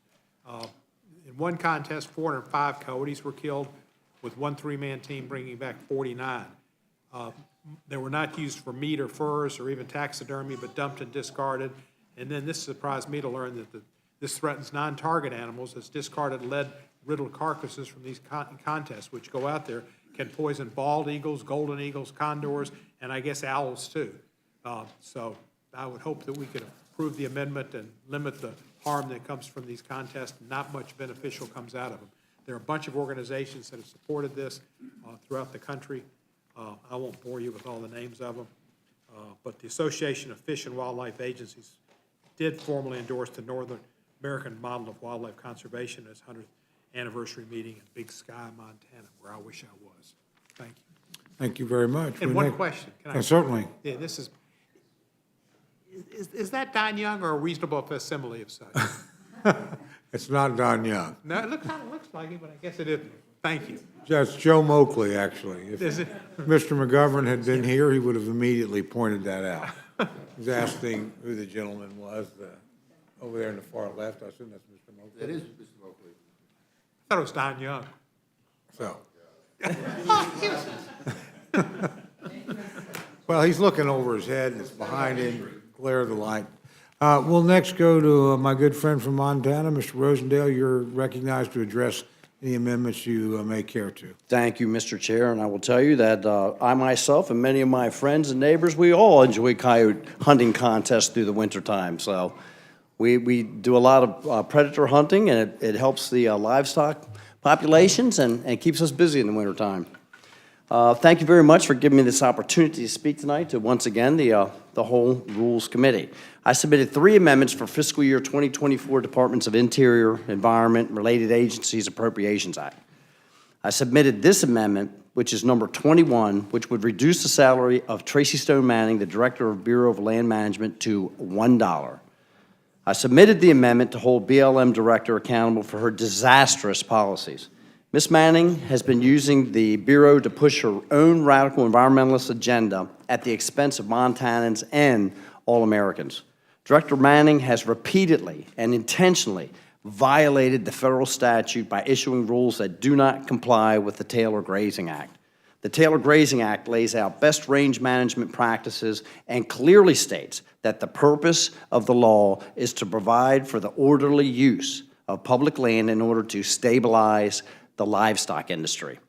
Earlier this year, BLM issued a conservation and landscape health rule that clearly violates the spirit and letter of the law by designating multiple-use public land under conservation leases for bison.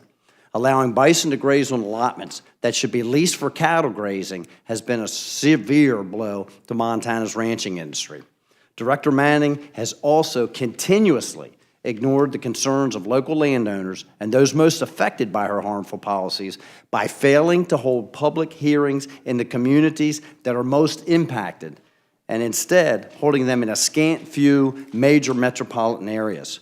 Director Manning flagrantly dismissed Montana agricultural groups' concerns in the decision-making process for America Prairie Reserve's bison grazing proposal. Her Bureau also refused to collaborate with the relevant state agencies and declined to hold sufficient opportunities for local engagement. Instead, the BLM granted special provisions for a singular lessee in complete adversity to 90 years of best range management practices. This is a process that we have seen far too long with the Bureau of Land Management under her leadership, creating harmful rules and refusing to take input or provide engagement opportunities for those who feel the harm the most. Instead, the BLM under her leadership is focused on merely checking boxes on a requirement list with no regard for the actual comments. There's a huge difference between allowing someone to speak and actually listening. One is polite, the other one is productive. Director Manning has also refused to follow the congressionally mandated quarterly requirements for the federal land leases. Under this administration, we have seen the fewest acres leased for oil and gas since World War II, with only one of those leases taking place in Montana. This directly contradicts Congress directive and the Louisiana District Court reversal of the administration's leasing moratorium. At the same time, Americans continue to face rising energy costs and persistent inflation. Intentionally stalling onshore gas and oil production is a dereliction of duty and a slap in the face to hardworking Americans, especially to those who rely on these public lands to keep their local economy afloat. This climate of zealotry and blatant disregard for the rule of law has been evident with Director Manning for a long time. She collaborated with tree-spiking eco-terrorists at the start of her career, and there is no reason to believe that her views have substantially changed since that time. For all these reasons, and many more, Director Manning needs to be held accountable. Congress cannot stand by idly while these climate extremists use our federal agencies to destroy local economies and the livelihoods of everyday Americans. This amendment will put all of Biden's disastrous agency heads on notice and force them to finally follow the rule of law that Congress passed nearly 90 years ago. My second amendment, number 52, would prohibit the expenditure of any funds to enforce the listing of the Northern Continental Divide ecosystem population of the grizzly bear as threatened or endangered under the Endangered Species Act. You've heard me speak about this before. In 1975, when the grizzly bear was listed as an endangered, there were approximately 350 grizzly bears that resided in the Northern Continental Divide ecosystem. Since then, the grizzly bear population, since it's been listed as endangered, since that time, approximately 1,100 grizzly bears are in the Northern Continental Divide ecosystem alone. There's over 2,000 grizzly bears in Montana right now. We literally went online and Googled human injuries, and there is a whole host of pages of people that have been mauled and killed and their lives destroyed or dramatically altered because of these attacks. And it's because the bears are becoming habituated. They are becoming so comfortable with coming down into the communities and intermingling with people that when they finally do have these contacts, it's causing severe problems. And the populations are large enough now that we need to allow the state of Montana to manage that population and make sure that none of these funds are being utilized to keep them on the Endangered Species Act. The last two things that I'd like to bring forward are on the THUD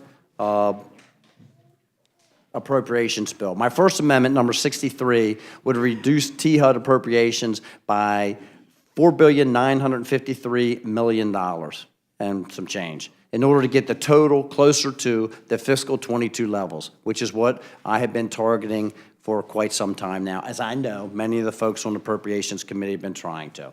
I've submitted several amendments similar to this one, all with the goal of reducing the total spending of our appropriation bills. I understand that this bill funds more important programs, but I do believe that a modest cut is in order.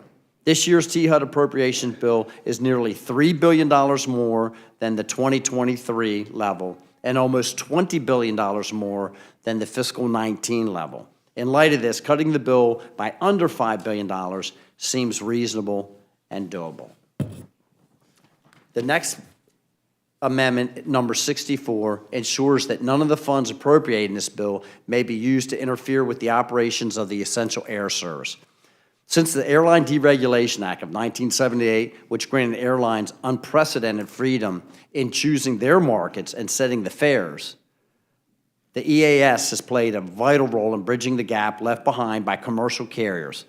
It has ensured that even the most remote and underserved regions have access to the air transportation that they need and deserve.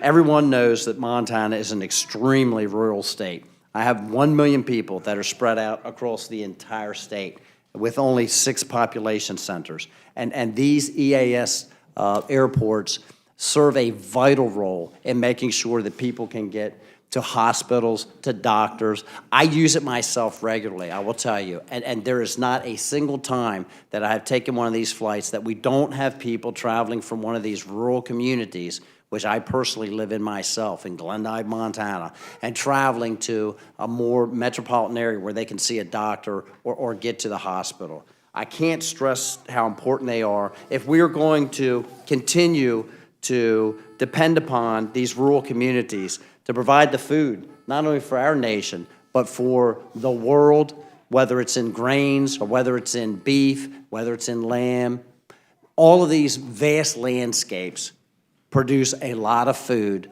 but the people that live upon them and work upon them have to have access to markets, and they have to have access to the medical facilities, and the only way that they're going to be able to maintain that is through these EAS systems. So we would certainly hope that none of the funds would be used to reduce that. And with that, Mr. Chair, I would yield back. Thank you. Thank you very much. We'll next go to my good friend from Arizona, Mr. Schweikert. Before you testify, you should know that your young daughter has been fleecing Chairman Nadler out of every pen in his pocket as I've watched. So very talented. First off, it's my son. Son. But he has great hair. Yes, and he's 15 months and, you know, it's showing, you know. He's very entertaining to watch, so. Anyway, with Yeah, that, well, as the running joke in our office was, if we're going to act like babies, we should bring in professional consultants.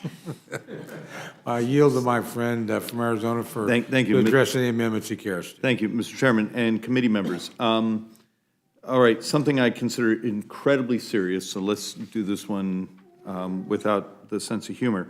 The amendment, the Israeli Security Supplemental. Let's actually consider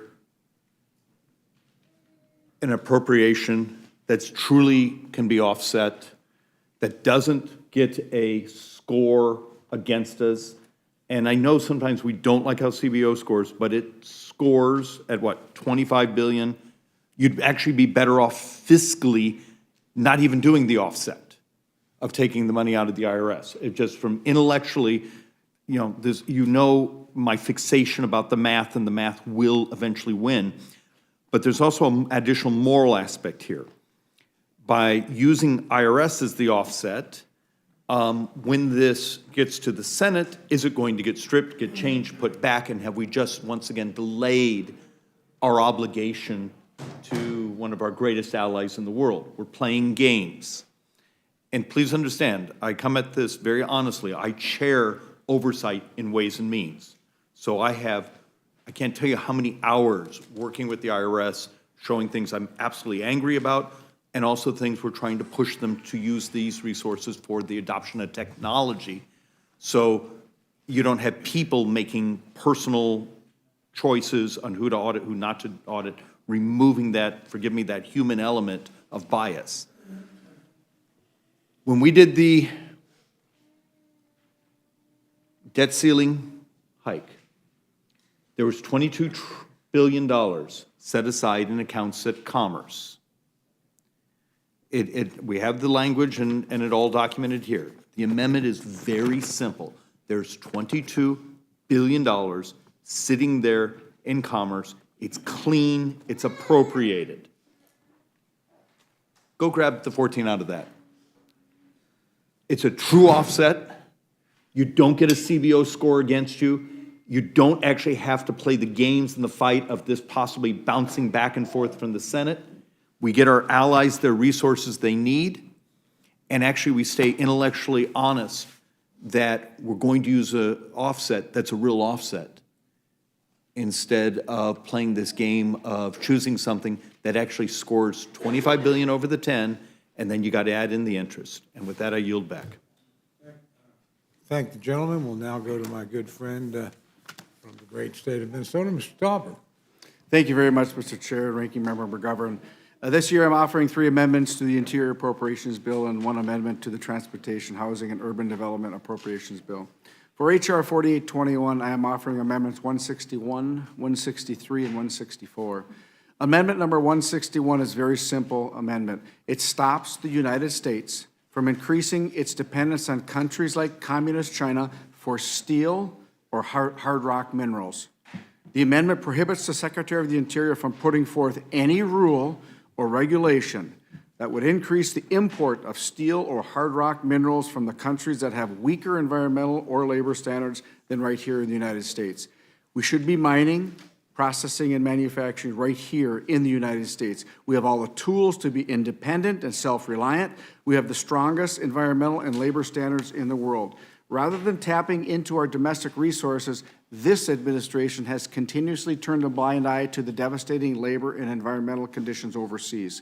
I know our American workers. They are proud union members and notable conservationists. Let's put them to work by investing in domestic mining, processing, and manufacturing. Amendments number 163 and 164 would block implementation of the Biden administration's misguided NEPA Phase 1 and Phase 2 regulations. We can all agree on one thing: our permitting system is broken, and it is affecting every district, whether Republican or Democrat. And to my Democrat colleagues, projects from your legislative initiatives from the 117th Congress are being held back or delayed today because of NEPA. And these regulations are going to make things even worse. I am grateful that we were able to include some initial yet important permitting reforms in the debt ceiling bill earlier this year, which would streamline this burdensome permitting process.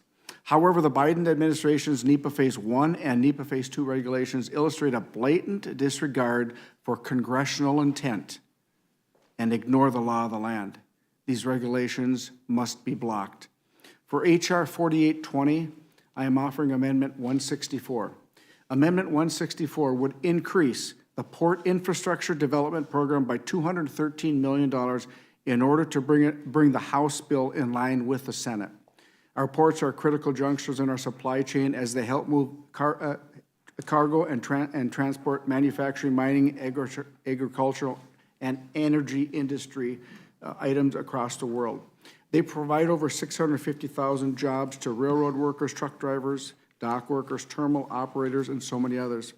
Beyond that, they support and sustain over 30 million jobs worldwide, move $2.2 trillion worth of freight every year, and generate economic activity representing 26% of U.S. GDP. They continue success, seamless operation, and sustained resiliency of our ports. It is essential. The most inland port in our country is the Port of Duluth Superior that I represent, along with Representative Tiffany.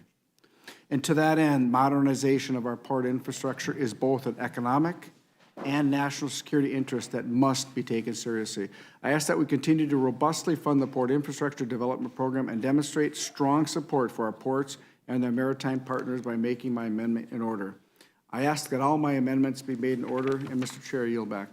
Thank you very much. I'm going to start the question. I want to engage my friend, Mr. Rosendale, who's otherwise engaged right now, but and appropriately so, I might add. Just from information, this does not, would not change your amendment in any way, but and as I explained earlier when I appeared before this panel as a witness, you can look at the bill in terms of appropriated dollars, the THUD bill, or what's actually spent.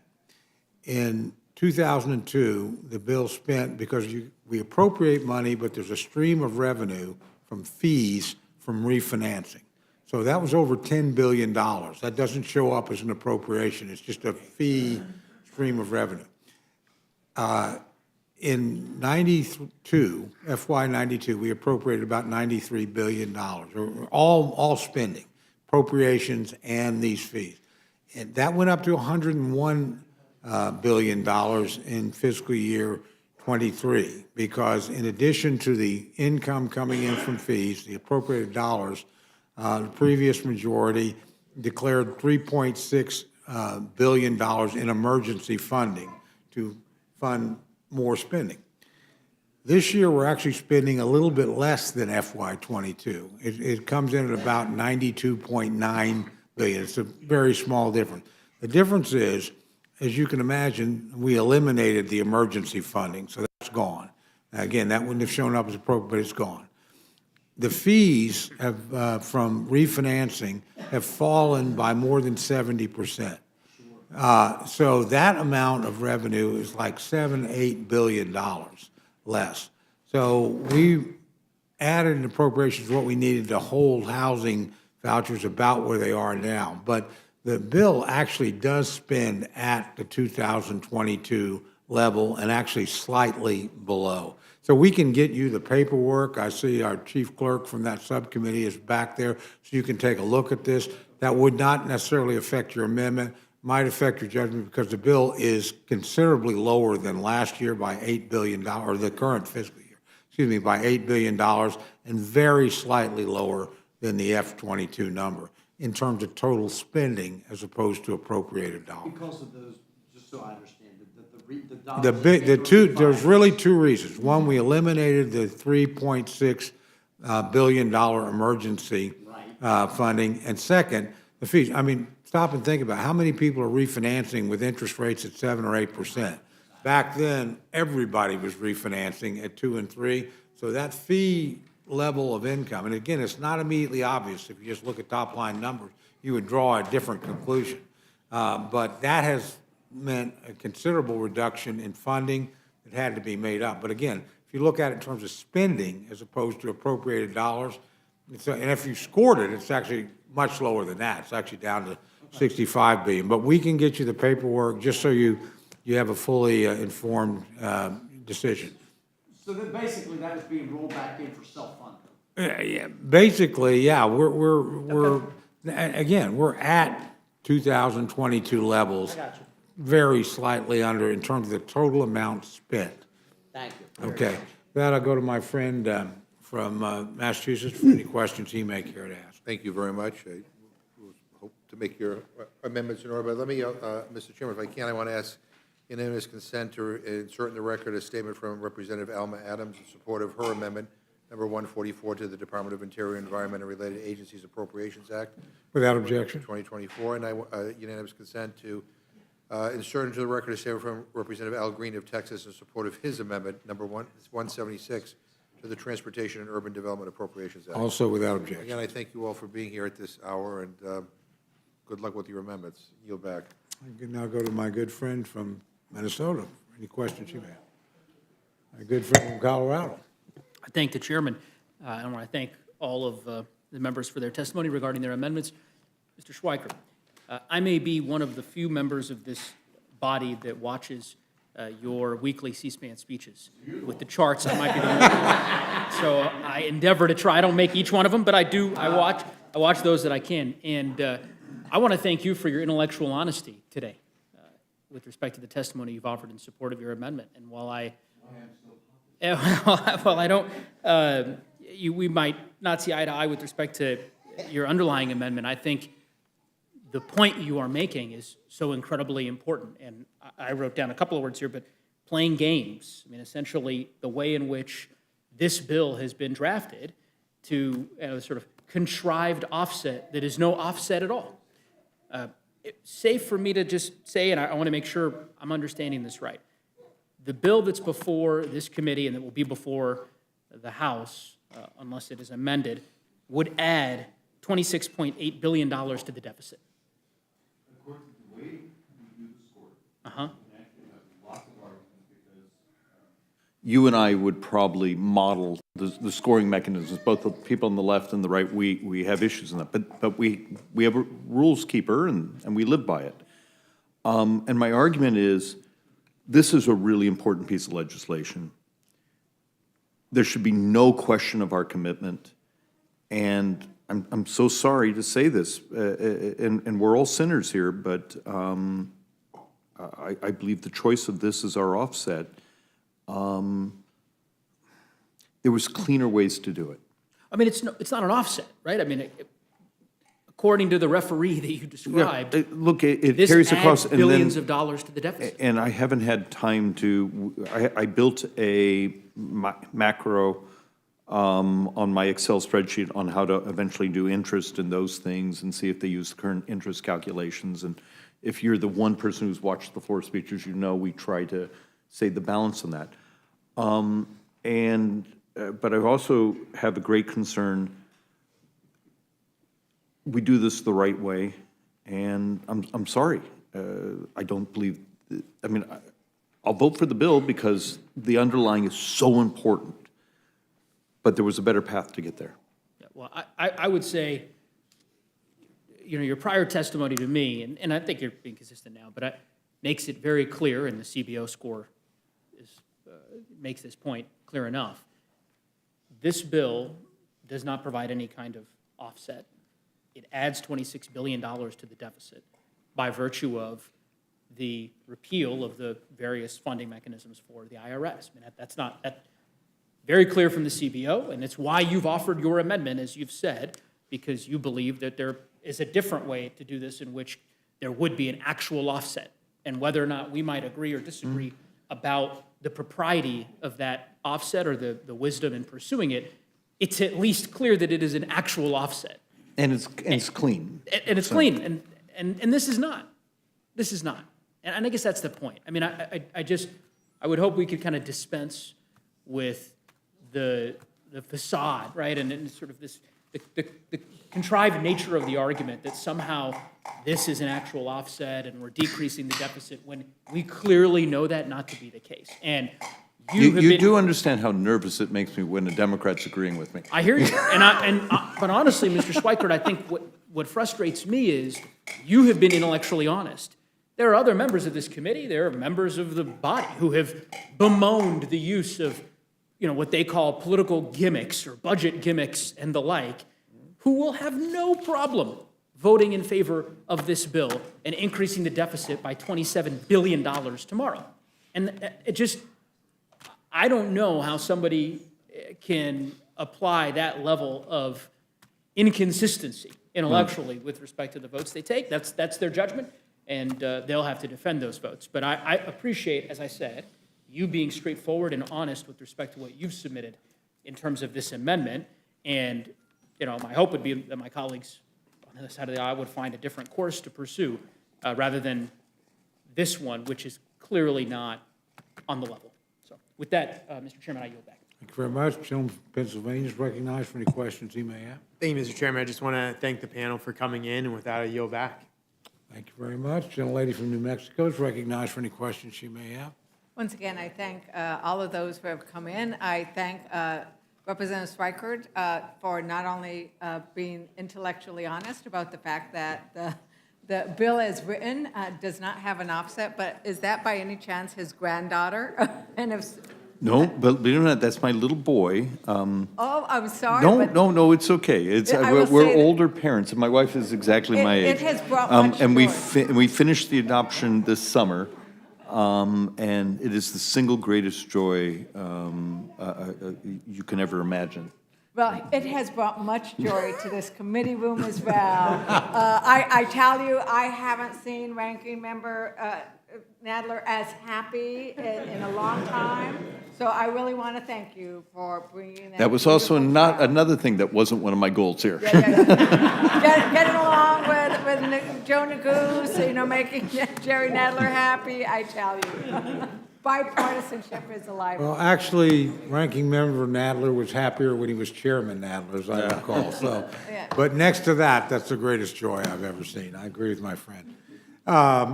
Now go to gentleman from Kentucky for any questions he may have. I have no questions. A gentleman from South Carolina for any questions. Let me make sure I'm understanding this right. What you're saying is the two things on your thought that it really wasn't a cut by the IRS, taking out dollars for the IRS. You're saying the CBO score avoids the CBO score, and it's not really a cut because the Senate will kick it out. Am I understanding that right? Not exactly, but you're going the right track. Because the IRS funding is actually much more complex, and we could spend a half an hour walking through what the different line items. But CBO has come back and said 26+ billion dollars cost over 10, so it's not immediate, over 10. So if you take this 14 out, it costs you 26. Okay. I get that. Now, commerce, who's to say, is it a dollar for dollar offset of the money that's in commerce? Yeah, now that's the cash that you and I referred to as the slush fund when the debt ceiling was raised, and I'd like to dethaw that slush fund. Now, what's going to prevent the Senate from kicking that? If they're really against us funding for Israel in any way, what's going to keep them from kicking that out? They could kick that one out, but at least they will not have the excuse of it kicking that one out, the excuse of it raises the debt. So you're just saying this is less objectionable? It doesn't, it's fiscally more sound. That's all. It's just, look, we have to live by the scorekeepers. That's how it's scored. Do you trust CBO? Oh, God, no. But we still have to live by it. At some point, and let's be honest, we use it, we'll speak to it when it supports something I'm doing, and I'll speak against it when it doesn't support, but we can make it I'm any just, way. I'm trying something unique here. I'm trying to be intellectually consistent. I get that, but it's like the lawyer told me one time, to ask him about a particular issue, we were in litigation. He said, I said, what's the law? He said, what do you want it to be? So CBO is, what do you want them to be at the time that you need them? But now, I guess but for you to say that this is really not a cut, let's say if the Senate does, a miracle happens, and they agree with the cuts to the IRS, if they agree to the bill as it's written, then functionally, 10-year debt, we just raised $26 billion. Okay. And if you were to agree to my amendment and they agreed to that, U.S. debt changes zero. Provided they go along with it. Provided they go along, because this is money already sitting in those line items. Can't you see Chuck Schumer making an argument that slush fund is not a slush fund? It needs to be for commerce, to promote business, to promote more taxes. Yeah, the slush fund was actually, it actually is almost, it's a true slush fund. It may be one day used for technology, but it actually has not been put into any line item to do that. But in your opinion. So it's a true slush fund. And I'm like Congressman DeGoose, I mean, you're great on the numbers. I mean, I watch you too, because it's interesting. So you're the second one. But if there's a better way to do this, I'd be glad to support it. I don't know how much thought went into this, to be honest. And look, we're all running and gunning, and this is the nature of, we've been through a lot the last 3 weeks, and now we're trying to get the wheels out underneath us, and we're moving fast. We did some hard research on this, and we think it's a good number. You think we will rescind we'll amend this bill to, instead of the language being that it comes from the IRS, that it's going to come from the slush fund? Perfect. Dollar for dollar. That's what you're saying. That's what I have drafted. Yeah, well, that's fine. I like your amendment then. Now, if the Senate slashes it, I'm going to have a difference with Yeah, no, and God knows the House of Lords does often things that we can't understand. Thank all of you for your testimony too. Appreciate it. Gentleman from Texas, recognize whatever questions he may have. Thank the chairman, and appreciate my friend from Arizona's offering of the amendment, which I support, and put forward this as a policy option in the debates over how best to pay for the funding that we, I think, largely all on a bipartisan basis want to provide for Israel. Again, provided it's fully articulated and explained in terms of its purpose and intent. But the only thing that I would recommend to my friend from Arizona. I'm sorry, Mr. Roy. That's all right. That's good. That's how we all feel most of the time. The only thing I'd point out is, and why I disagree, is that the IRS money is going to come $14.5 billion out of a pot of money sitting there right now that's got $75-ish billion in it, whatever the exact number is. Literally year one, that's coming out. CBO will even acknowledge that $14.5 billion. They'll put it out there and show how the outlays, how it's going to, pay for itself. But the point that you're making, which I take, although I disagree with, is the out-year revenue impact, because that's all going into the assumptions that CBO makes about what the revenue impact will be. That's fine. You say, well, we got to play by those rules. I would sit here and say, I don't have to blindly follow the rules of CBO, and I never have. I've been consistent on that about my belief, about my concerns with CBO in a number of different situations in this room. And brought up earlier today, my friend Mr. Griffiths, Holman rule of the CBO, in which the CBO's response was, it would have no fiscal impact, none. Getting rid of the CBO would have no fiscal impact. That is who we're relying upon to make decisions about our fiscal health. The same CBO that said we would save $100 billion from the price fixing bill last August, with a complete disregard of what it's doing to innovation in drugs, and then what that's going to mean in terms of the overall revenue. Because they don't know. And I talked to the director last week, and they don't know. They don't know. And the fact is they don't know here. And guess what? On the Commerce Slush Fund, which I support, just like I support IRS, what they'll tell you, and they did in May 30, with a Congressional Budget Office estimated budgetary effects, is it would have $100 million impact 23 to 2033, because they're assuming, they can't assume that $20 billion is going to be spent. You and I both know that appropriators will grab that in a New York minute to pay for some other garbage. But the fact is, in terms of what the CBO will tell you in their reports, is it's $100 million. So my point is just, I'm not going to sit here and get hamstrung by what the CBO puts out in a report about what they assume in the estimates the IRS revenue will be on a policy that's going to target American citizens with an additional expanded IRS, when you can take $14.5 billion, a simple policy question, right over here, there's $14.5 billion already appropriated, sitting in an account. You can take that and you can go fund Israel, or you can allow it to continue to expand the IRS to then target the American people, to say we're going to go squeeze blood out of a turnip, which by every report I've ever read targets the middle-class, hardworking Americans, poor and minorities, more than it does anybody else. That's the reality. That's the truth. So we can talk about what the future flow impact might be on revenue impact, but in my view, one, that's unproven. Two, because if you look at how we handle in terms of our overall revenue into the Treasury, it's going to be guided more by the larger scale policy choices we make on tax policy, not by every inch that it's squeezing out through the IRS. And frankly, hiring up a whole bunch more bureaucrats has never in the history of my observation led to spending less money or bringing in, frankly, a significant amount more revenue. And I say that with someone whose dad worked for the IRS for 24 years. Look, I get it. My point is I just disagree, and I just think this commerce solution, while I support it, is no more pure from a CBO perspective than the IRS perspective. And I'm just wondering what your thoughts are on that question, because I'm with you, David, and I support the commerce play as well. But I think you're going to get the same kind of like CBO speak either way. Mr. Roy, you and I are actually, in some ways, you're actually making part of my argument. Sure, because we agree in that concept. And I appreciate that. But the 22 that's sitting at Commerce that we functionally sent over. 11 per year, by the way. So 2 years, 11. Yeah. And I actually have the hard language of that. But it will be spent.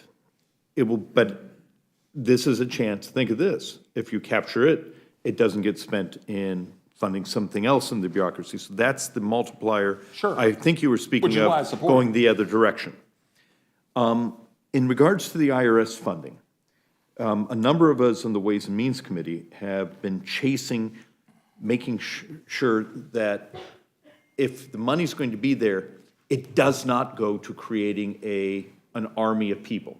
And what we have found is there's no one for them to hire with the background, the accounting skills, and those things. Right.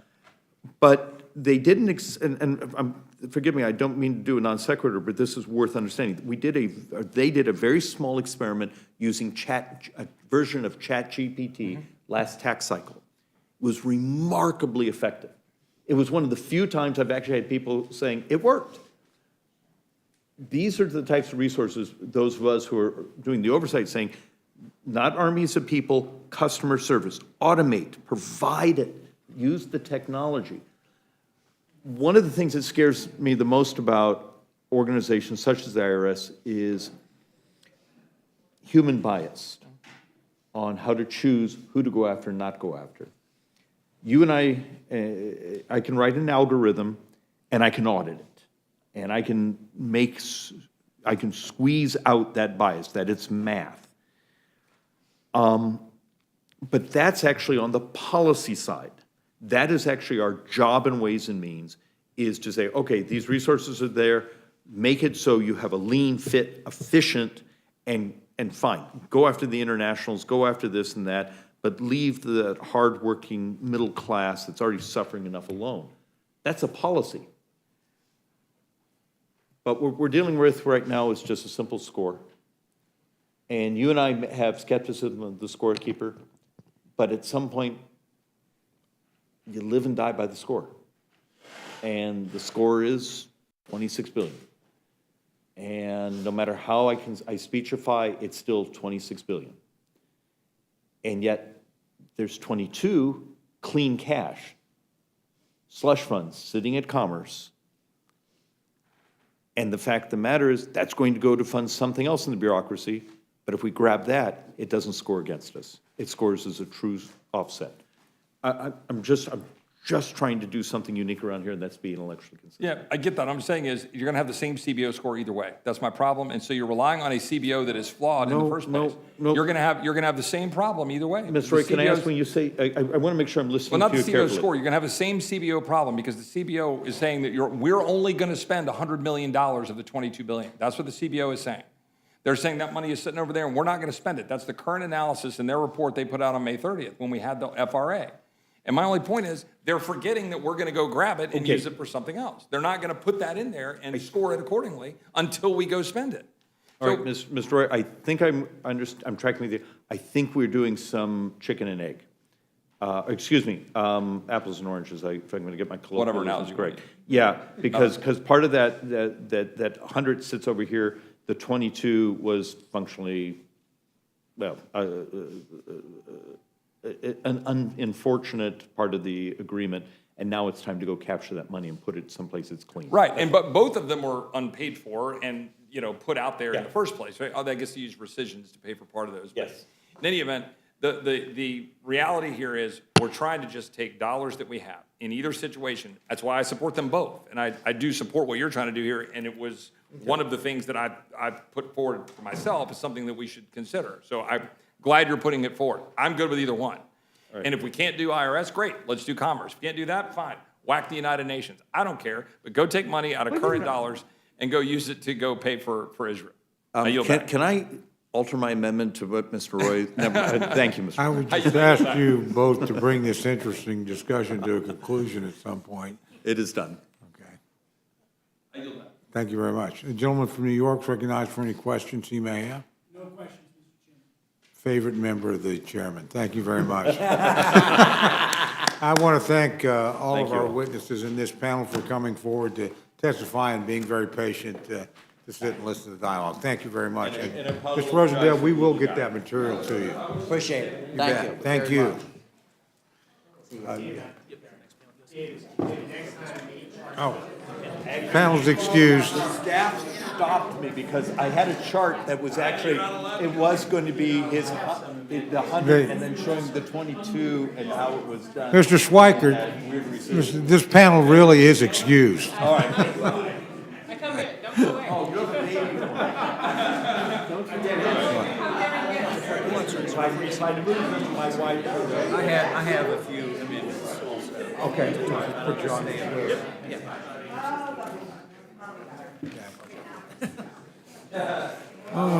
All right, I'd like to invite the following members that we see in the room. Mr. Tiffany, Ms. Wasserman Schultz, thank you for your remarkable services in the last panel. Mr. Nadler, thank you for your remarkable services in the last panel. Mr. Grothman, Ms. Waters, and then Mr. Massey has some amendments as well that he will address from the chair. We'll actually start, if it's all right, with Mr. Tiffany. We'll work across like this. We'll conclude with Mr. Massey. So, Mr. Tiffany, you're recognized for any amendments you care to address. Mr. Chairman, thank you. My amendment blocks the Lac du Flambeau Band of Lake Superior Chippewa Indians from spending any interior funds to initiate or continue with any litigation related to roadway access or right-of-way. Earlier this year, on January 31st, the Lac du Flambeau Tribal Council closed off access to 4 local roads.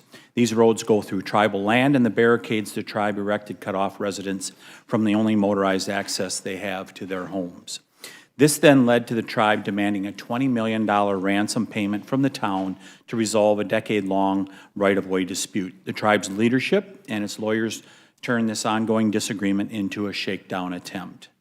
Unfortunately, due to the lack of oversight of federal dollars once they go to sovereign Indian tribes, we do not know what taxpayer dollars have been used to help pay the tribe hired lawyers dealing with this issue. This amendment would prevent that from happening in the future as it relates to this one tribe in my district. Taxpayer dollars should not be going towards helping initiate road closures that put the lives of my constituents in danger. The big city attorneys hired by the tribal council stand to greatly benefit from this ongoing dispute. This amendment ensures that the very taxpayers who are being harmed by the tribe's actions are not the ones paying the lawyers who stand to profit. I urge my colleagues to support this amendment. I would just add in closing, Mr. Chairman, there are a number, this is not a blanket indictment of the tribe. It is of the tribal council. There are many tribal members who do not support this. And I hope you can all picture this. Northern Wisconsin, January 31st, it is 25 below zero, and they chose to block the road off for these people to be able to get out. There are elderly people there. They would not be able to get in there. Rescue squads for the first couple days. Ultimately, there was a padlock put on there given to the fire department and the first responders. But this could have been a very, very dangerous situation, and the tribal council is talking about bringing it back. Thank you for. Thank you very much. Gentlelady from Florida, Ms. Wasserman Schultz, recognized to address any amendments she cares to. Thank you, Mr. Chairman. I appreciate the opportunity to testify on my amendments 4 and 9 to the Israel Security Supplemental Appropriations Act, and I really appreciated at this moment to spend about 30 minutes holding a baby. That was something I definitely needed. Before I speak on my first amendment, I want to remind all of you and the American people what's at stake. I served as the first Jewish woman to represent Florida in the United States Congress, so this is deeply personal for me. In my lifetime, I've never felt this magnitude of pain, shock, and anger burning in the hearts of the entire Jewish community. On October 7th, Hamas perpetrated an intentional and genocidal violence on Israeli civilians, slaughtering 1,400 people, taking 230-plus people hostage, nearly all of whom are still held in captivity. Their barbaric actions resulted in the most fatal attack on the Jewish people since the Holocaust. The unconscionable apathy of many nations, and far too many in our own nation, has been a sobering reminder of the fact that Israel remains surrounded by hostility and danger. For me, and for many of us, this goes beyond our belief in the survival of the Jewish state, and it rises above politics as usual.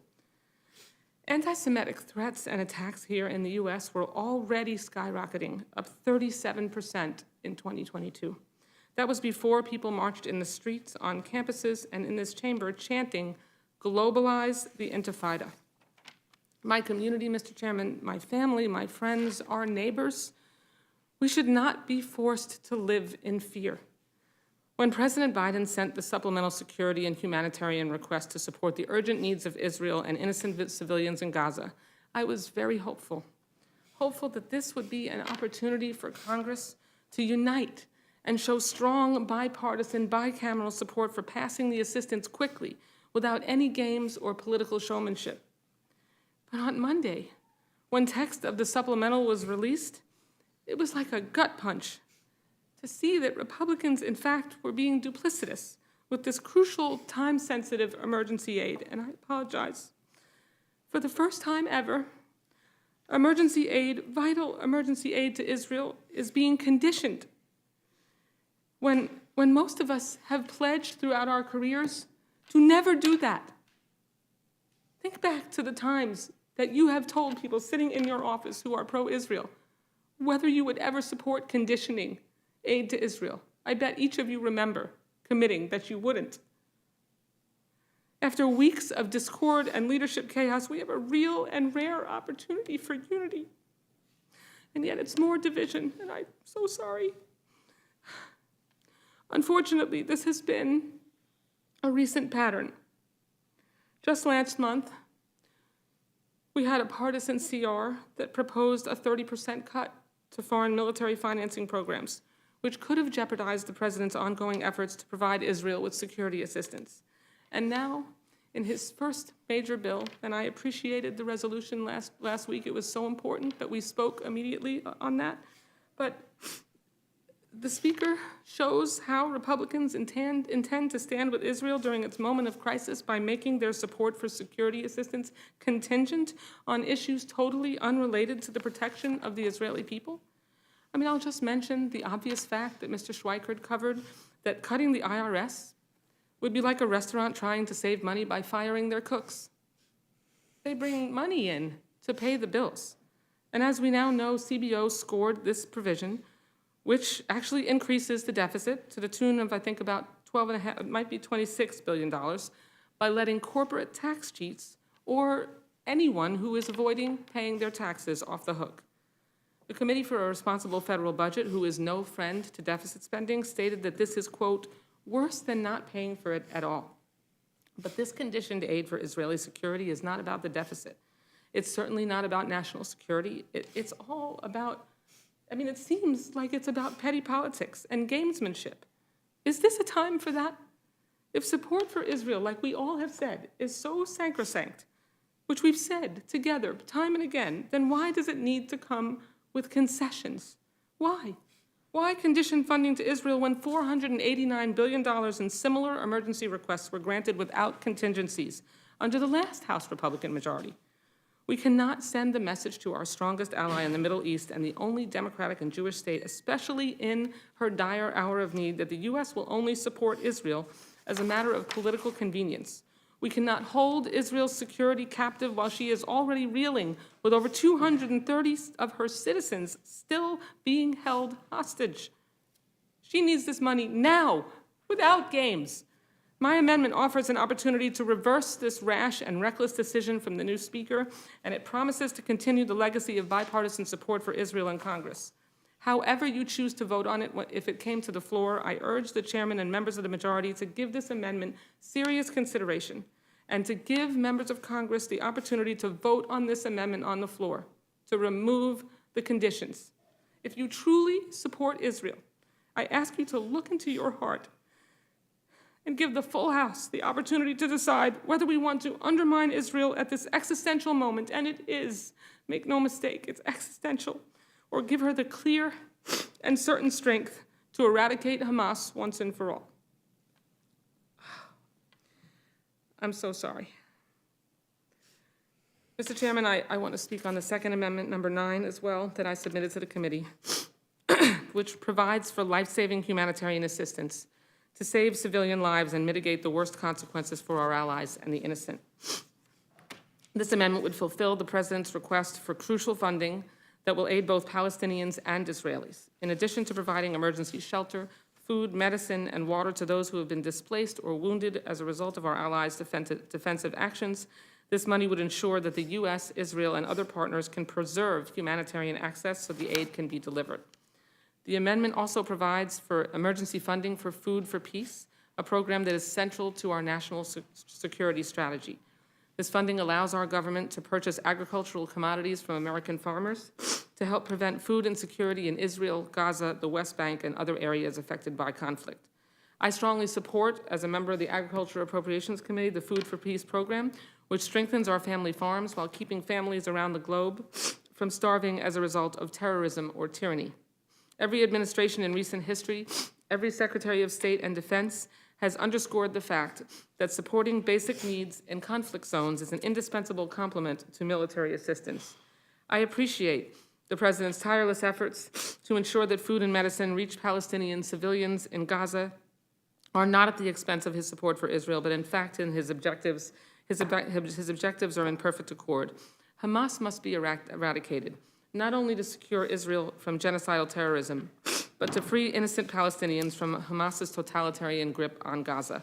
And I intentionally separated these amendments, Mr. Chairman, because it's just important that we think about these things separately and be able to give members the opportunity to decide whether to just fund Israel's needs right now without conditions. And at some point, I know we're going to consider humanitarian aid. I'm asking it be considered now, but I intentionally didn't combine these amendments so that we could make sure we could have a fair, potentially straight-up vote on whether members want to unite with probably more than 400 people voting in favor of it, if we have a chance to vote on a clean, unconditioned bill. So I ask, because we cannot allow Hamas and Iran to continue their propaganda campaign that the U.S. doesn't care about Palestinian civilian lives, because we do, and this amendment allows us to demonstrate that. By reducing the civilian toll and showing that the U.S. and Israel want Palestinians to peacefully live their lives, we can preserve the prospects for a just and lasting peace once Israel accomplishes its mission, which she will. Thank you. And again, I apologize. Thank you. The gentleman from New York is recognized to address any amendments he may care to. Thank you, Mr. Chairman. First of all, let me begin by associating myself with the remarks of the gentlelady from Florida on both amendments, especially the First Amendment.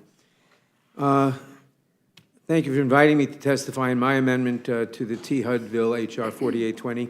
This amendment would strike language prohibiting funds for the New York City Central Business District tolling program and narrowing the scope of the Federal Highway Administration's value pricing pilot program. I thank Representative Goldman for co-leading this amendment and Representatives Torres, Velasquez, Bowman, Espaillat, and Ocasio-Cortez for co-sponsoring it. New York City's congestion pricing program is a state and local program with minimal federal involvement. It was passed by the New York State Legislature and signed by the governor as part of the FY 2020 state budget. The program required federal approval from the FHA, Federal Highway Administration, only because some roads within the designated congestion zone in Manhattan have used federal aid for construction. In June, the Federal Highway Administration issued a finding of no significant impact, meaning that the completed environmental assessment satisfied the NEPA process and the full environmental impact study was unnecessary. Unfortunately, Section 428 of the bill text would potentially prohibit the Department of Transportation and the Federal Highway Administration from defending a lawsuit filed by the state of New Jersey accusing the agencies of violating federal environmental law by greenlighting the program without requiring an environmental impact study, but only an environmental assessment. This case has a chance to create a new precedent to overrule an administration's finding of no significant impact and require environmental impact studies for projects and programs that wouldn't typically require one under NEPA, and thus would greatly increase the time and cost of permitting many projects. The congestion pricing program is essential to the health of public transit in the New York metropolitan area. In addition to relieving congestion and improving air quality, congestion pricing will generate an estimated $15 billion for the Metropolitan Transportation Authority's 2020 to 2024 capital program. This $15 billion will be used for critical state of good repair work to make service more reliable and will also help to support projects that upgrade or expand the system. Without the $15 billion projected revenue from congested pricing, capital expansion and system improvements projects would have to be deferred or canceled, and the remaining funding would all be directed towards the most critical state of good repair projects, which are vital to maintaining current operations. My amendment protects a state-created and state and local government-administered program and allows the administration to defend its NEPA review process in court. It deserves a vote on the floor. I respectfully request that you make it in order. Thank you. Thank you very much. The gentlelady from California, Ranking Member Waters, recognized to address any amendments she cares to. Thank you very much, Chairman Cole and Ranking Member McGovern, and the members of the committee for this opportunity to discuss my amendments to H.R. 4820 and H.R. 4821. We're just a few weeks away from a potential government shutdown, and I know that we're all going to be working hard. You guys are going to be putting in long hours, and we need to do everything that we can to avoid a government shutdown. And so the bills that I am offering an amendments to today were noticed over a month ago. And so despite that fact, we've got to move very quickly to get this work done. The funding bills are being put forth with the idea that somehow these are partisan issues. They're not. We're talking about providing housing opportunities for all of the people of this country who need it.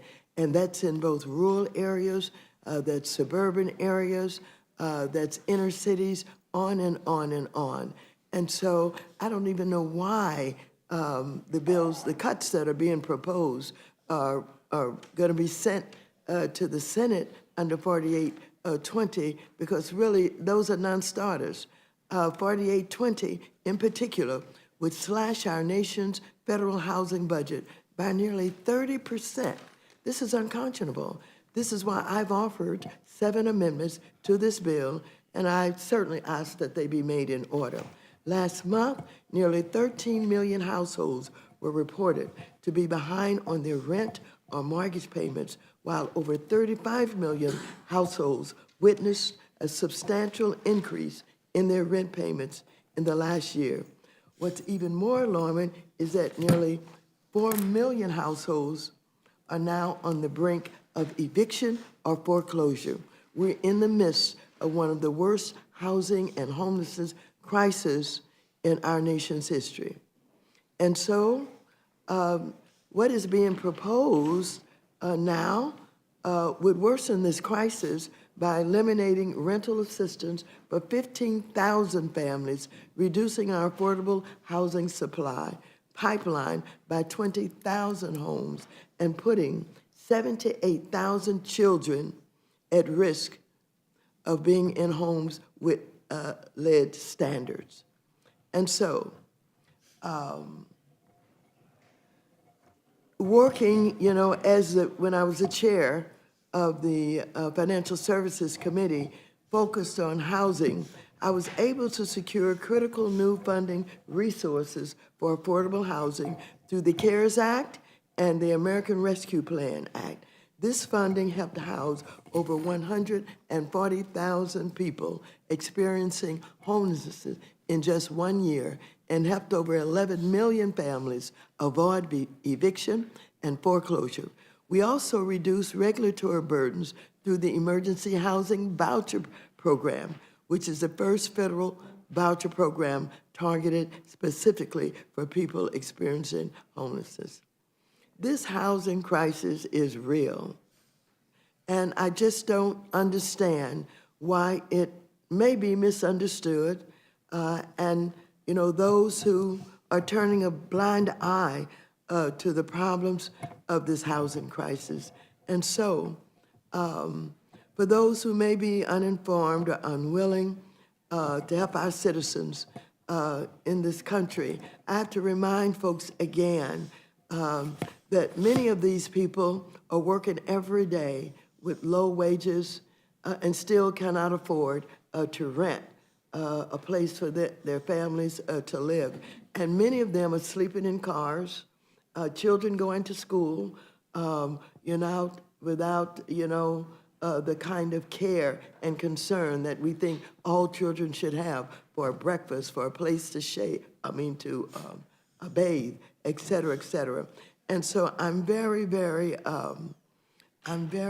worried about what is being proposed, and that's why I have worked hard to put together these amendments and hopefully to convince you to not continue with 30% cut in these housing programs.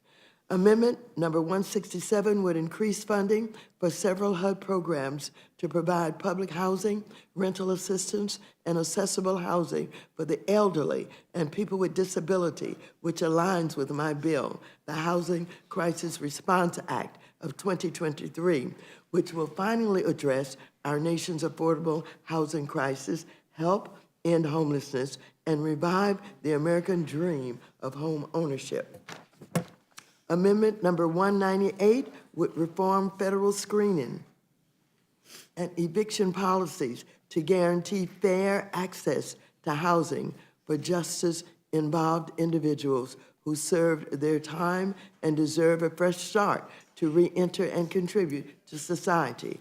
Amendment number 168 would ensure home funding is used to expand the dream of home ownership for first-time, first-generation home buyers who, instead of being the first in their family to purchase a home, are forced to double and triple up in single rooms or to live with their families while they put their dreams on hold.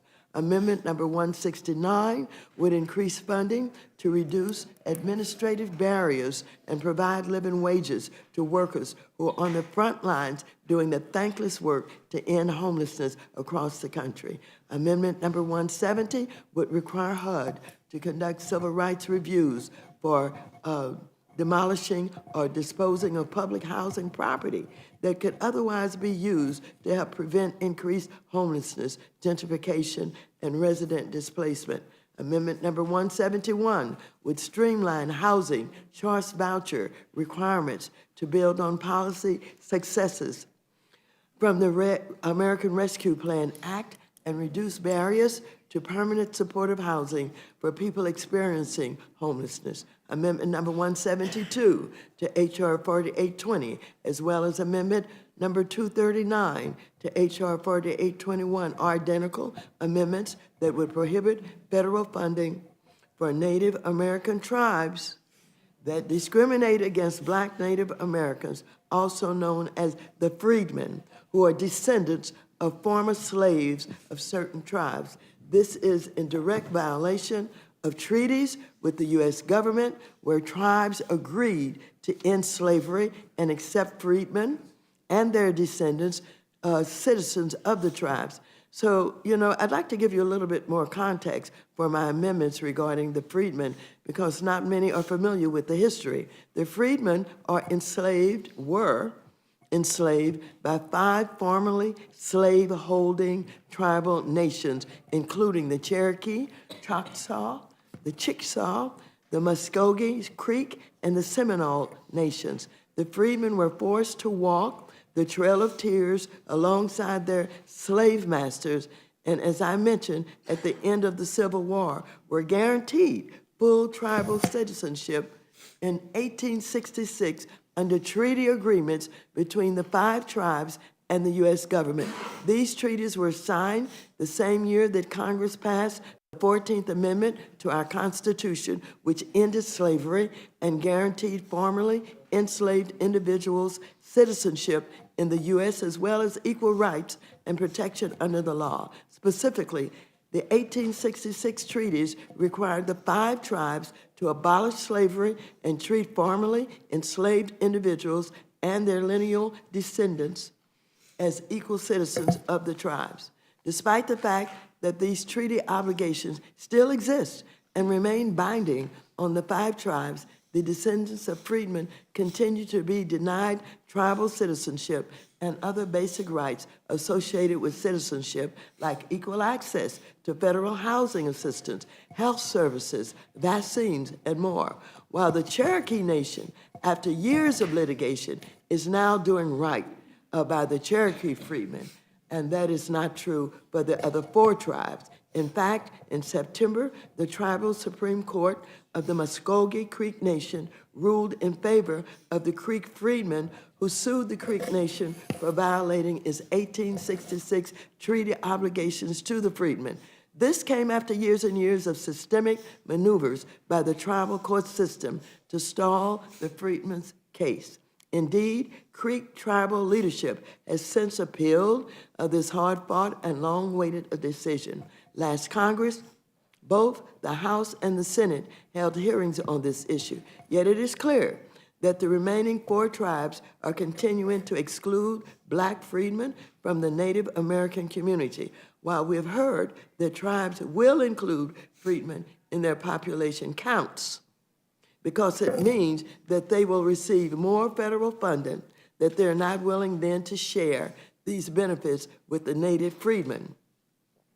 And so while H.R. 4820 makes drastic cuts, listen at this, to housing overall, the largest funding increase in the bill is made to the Native American Housing Block Grant Program, which was allocated $290 million more than the president's funding year 24 request and 41% or $323 million above the funding year 23 levels. Yet, there's no language in the bill that ensures Freeman will have equal access to millions of dollars in this new funding. We must ensure that the fiscal year 2024 spending bill is fair and adequate, and that my amendments do just that. So I urge the committee to make my amendments in order so we can keep families safely housed going into the holiday season, help increase the supply of affordable housing, and lower housing costs all across the country. And let me just add that this struggle to get the descendants of these tribes recognized has been a struggle that I've been involved in, and Barney Frank before me, and Mel Watt all have been involved with. And again, we made progress with the Cherokee, but not with the others. And I tried some consideration for ways by which these tribes could live up to the treaties. And I asked them during COVID to assist in the vaccinations that were needed. They denied them that and did not give them that kind of assistance. And so I will continue on this issue. But if you look at the treaty and you understand what is going on, you will believe and know that it's only about fairness. It's only about the descendants of the slaves who were on the Trail of Tears, who lost their lives and died on that trail to be treated this way. And so I ask for an aye vote to assist with this very important and complicated issue. I yield back. Thank you very much. Gentleman from Kentucky is recognized to address any amendments he cares to. I thank the chairman. I have three, and I'll try to be quick. The battery on my deck clock's getting low. The first one is an amendment to the Department of Interior, Environmental and Related Agencies. Amendment 169 increases and decreases funding to encourage the EPA to reduce the significant backlog of registrations in the Antimicrobial Division of the EPA Office of Pesticide Programs, and to be more transparent with stakeholders seeking conditional registrations. There's a tool they can use at the EPA called conditional registrations, where they give you a little bit of leeway while you collect some more data, but if it's in the interest of the public health, they can approve this stuff faster. And this is really important in the antimicrobial division, especially if we have another thing like COVID that comes out. There are a lot of innovative people in this country, and they're coming up with ideas to stop the spread of viruses and things, and so I just want them to be more transparent and get this job done quicker. So that's my first amendment. My second amendment, 166, it's to prohibit any funds to be used to conduct competition analysis of mergers at the Transportation Department. Now, the reason I recognize this amendment was necessary is I serve on the Transportation Committee, and I'm the chairman of the Antitrust Subcommittee on Judiciary. So the Antitrust Subcommittee has jurisdiction over FTC and the DOJ, both of which analyze mergers to make sure that the customer's interest, consumer benefit is enhanced by the merger and not decreased. Okay, and the administration says they want a whole-of-government approach to these analysis of the mergers. The problem we have right now is, even though the job's for decades been at DOJ and FTC, and they're approving mergers, now the DOT is saying, well, we might want to take a look at these mergers and decide do an economic analysis. And so instead of having like a whole of government thing where we cooperate and don't have redundancy, we've got two departments trying to do the same thing, which is to analyze mergers. My third amendment, I saved the best for last. I know you'll all be excited about this. We call it the Kill Switch Amendment. Section 24220 of the Infrastructure Investment and Jobs Act requires all newly manufactured vehicles to be equipped with technology to monitor your performance while driving and to prevent vehicle operation if the car so determines that you are not doing a very good job of driving. And I'm a little bit worried about this. My own car has some technology in it that tells me I need to get some coffee or something every now and then. And I mean, I think it's a nice feature to have, but allowing the car to disable itself, I think, is troublesome. And this, we don't have a lot of time. This is supposed to be implemented by 2026.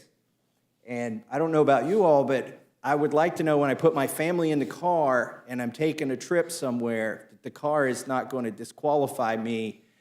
I mean, I'll trust a court, or and then states, 31 states already have like a breathalyzer technology that's already incorporated into their laws. Like if you are a known offender, a DUI offender, they can force these to be installed in your car to make sure that you're qualified to drive, at least from a blood alcohol content qualified to drive. Not everybody is, but we don't need this federally. We don't need it automated. I think there's privacy concerns. In order for this technology to work, you actually need to know where the car is to know if the driver's doing a good job on that particular road. And so this kill switch amendment would just defund implementation of Section 24220 so that you can know your car's not going to shut you down in the middle of the road. And I thank you, urge consideration of these amendments by our committee, and I yield back. Thank you very much. Chair has no question, appreciates all the witnesses being here. Next, go to my friend, Mr. Dr. Burgess. Likewise, thank our witnesses. I won't ask any questions. Gentleman from Massachusetts recognized. I want to thank all our witnesses. I hope all your amendments are made in order. And Ms. Wasserman-Schultz, thank you for your testimony, and I hope we get an opportunity to vote on your two amendments. They'll be offered in the Rules Committee. I agree. I think this was, we had a moment to actually be unified and speak with one voice, and it looks like they're blowing it, but we might be able to correct it if your amendments are made in order. So I thank you all for being here. Ms. Waters, thank you for your testimony. Mr. Nadler, Mr. Tiffany, thank you as well, and Mr. Massey, thank you, and I yield back. Thank you very much. Gentleman from Pennsylvania is recognized. Thank you, Mr. Chairman. Just want to thank all the witnesses for coming in, and yield back. Gentleman from Colorado is recognized. Young lady from New Mexico. Thank you so much for coming in, and I also want to echo the sentiments that were expressed by the ranking member. Thank you so much, Representative Wasserman-Schultz, for coming up and being as passionate and I think accurate in your description of where we are with the Israeli aid and the need to allow our members to vote up and down on a clean resolution in a way that we kept hearing earlier that this is what Israel wants. Israel never asked for a conditioned bill, which this one is. And thank you, and don't ever apologize for shedding a few tears over what you love, and you clearly love Israel and the future that and promise it holds for you and the Jewish people of the world, and thank you so very much for that.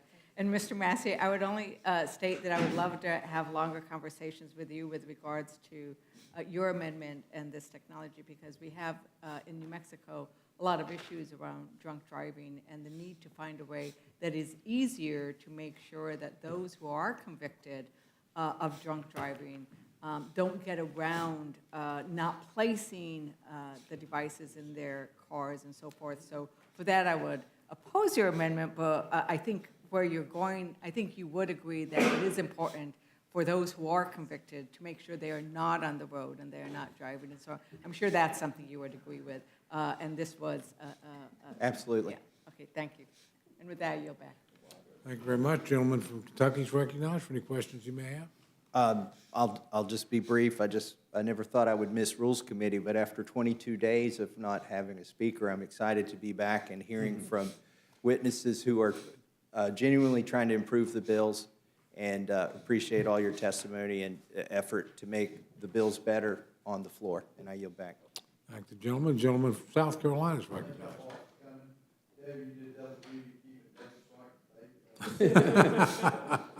Well, not only that, she kept Ranking Member Nadler quiet, too, so. Thank you very much. Gentleman from New York is recognized for any questions he may have. I have no questions, thank you. Thank you. The witnesses are excused, and again, we thank you very much for being here. Thank you very much. Thank you.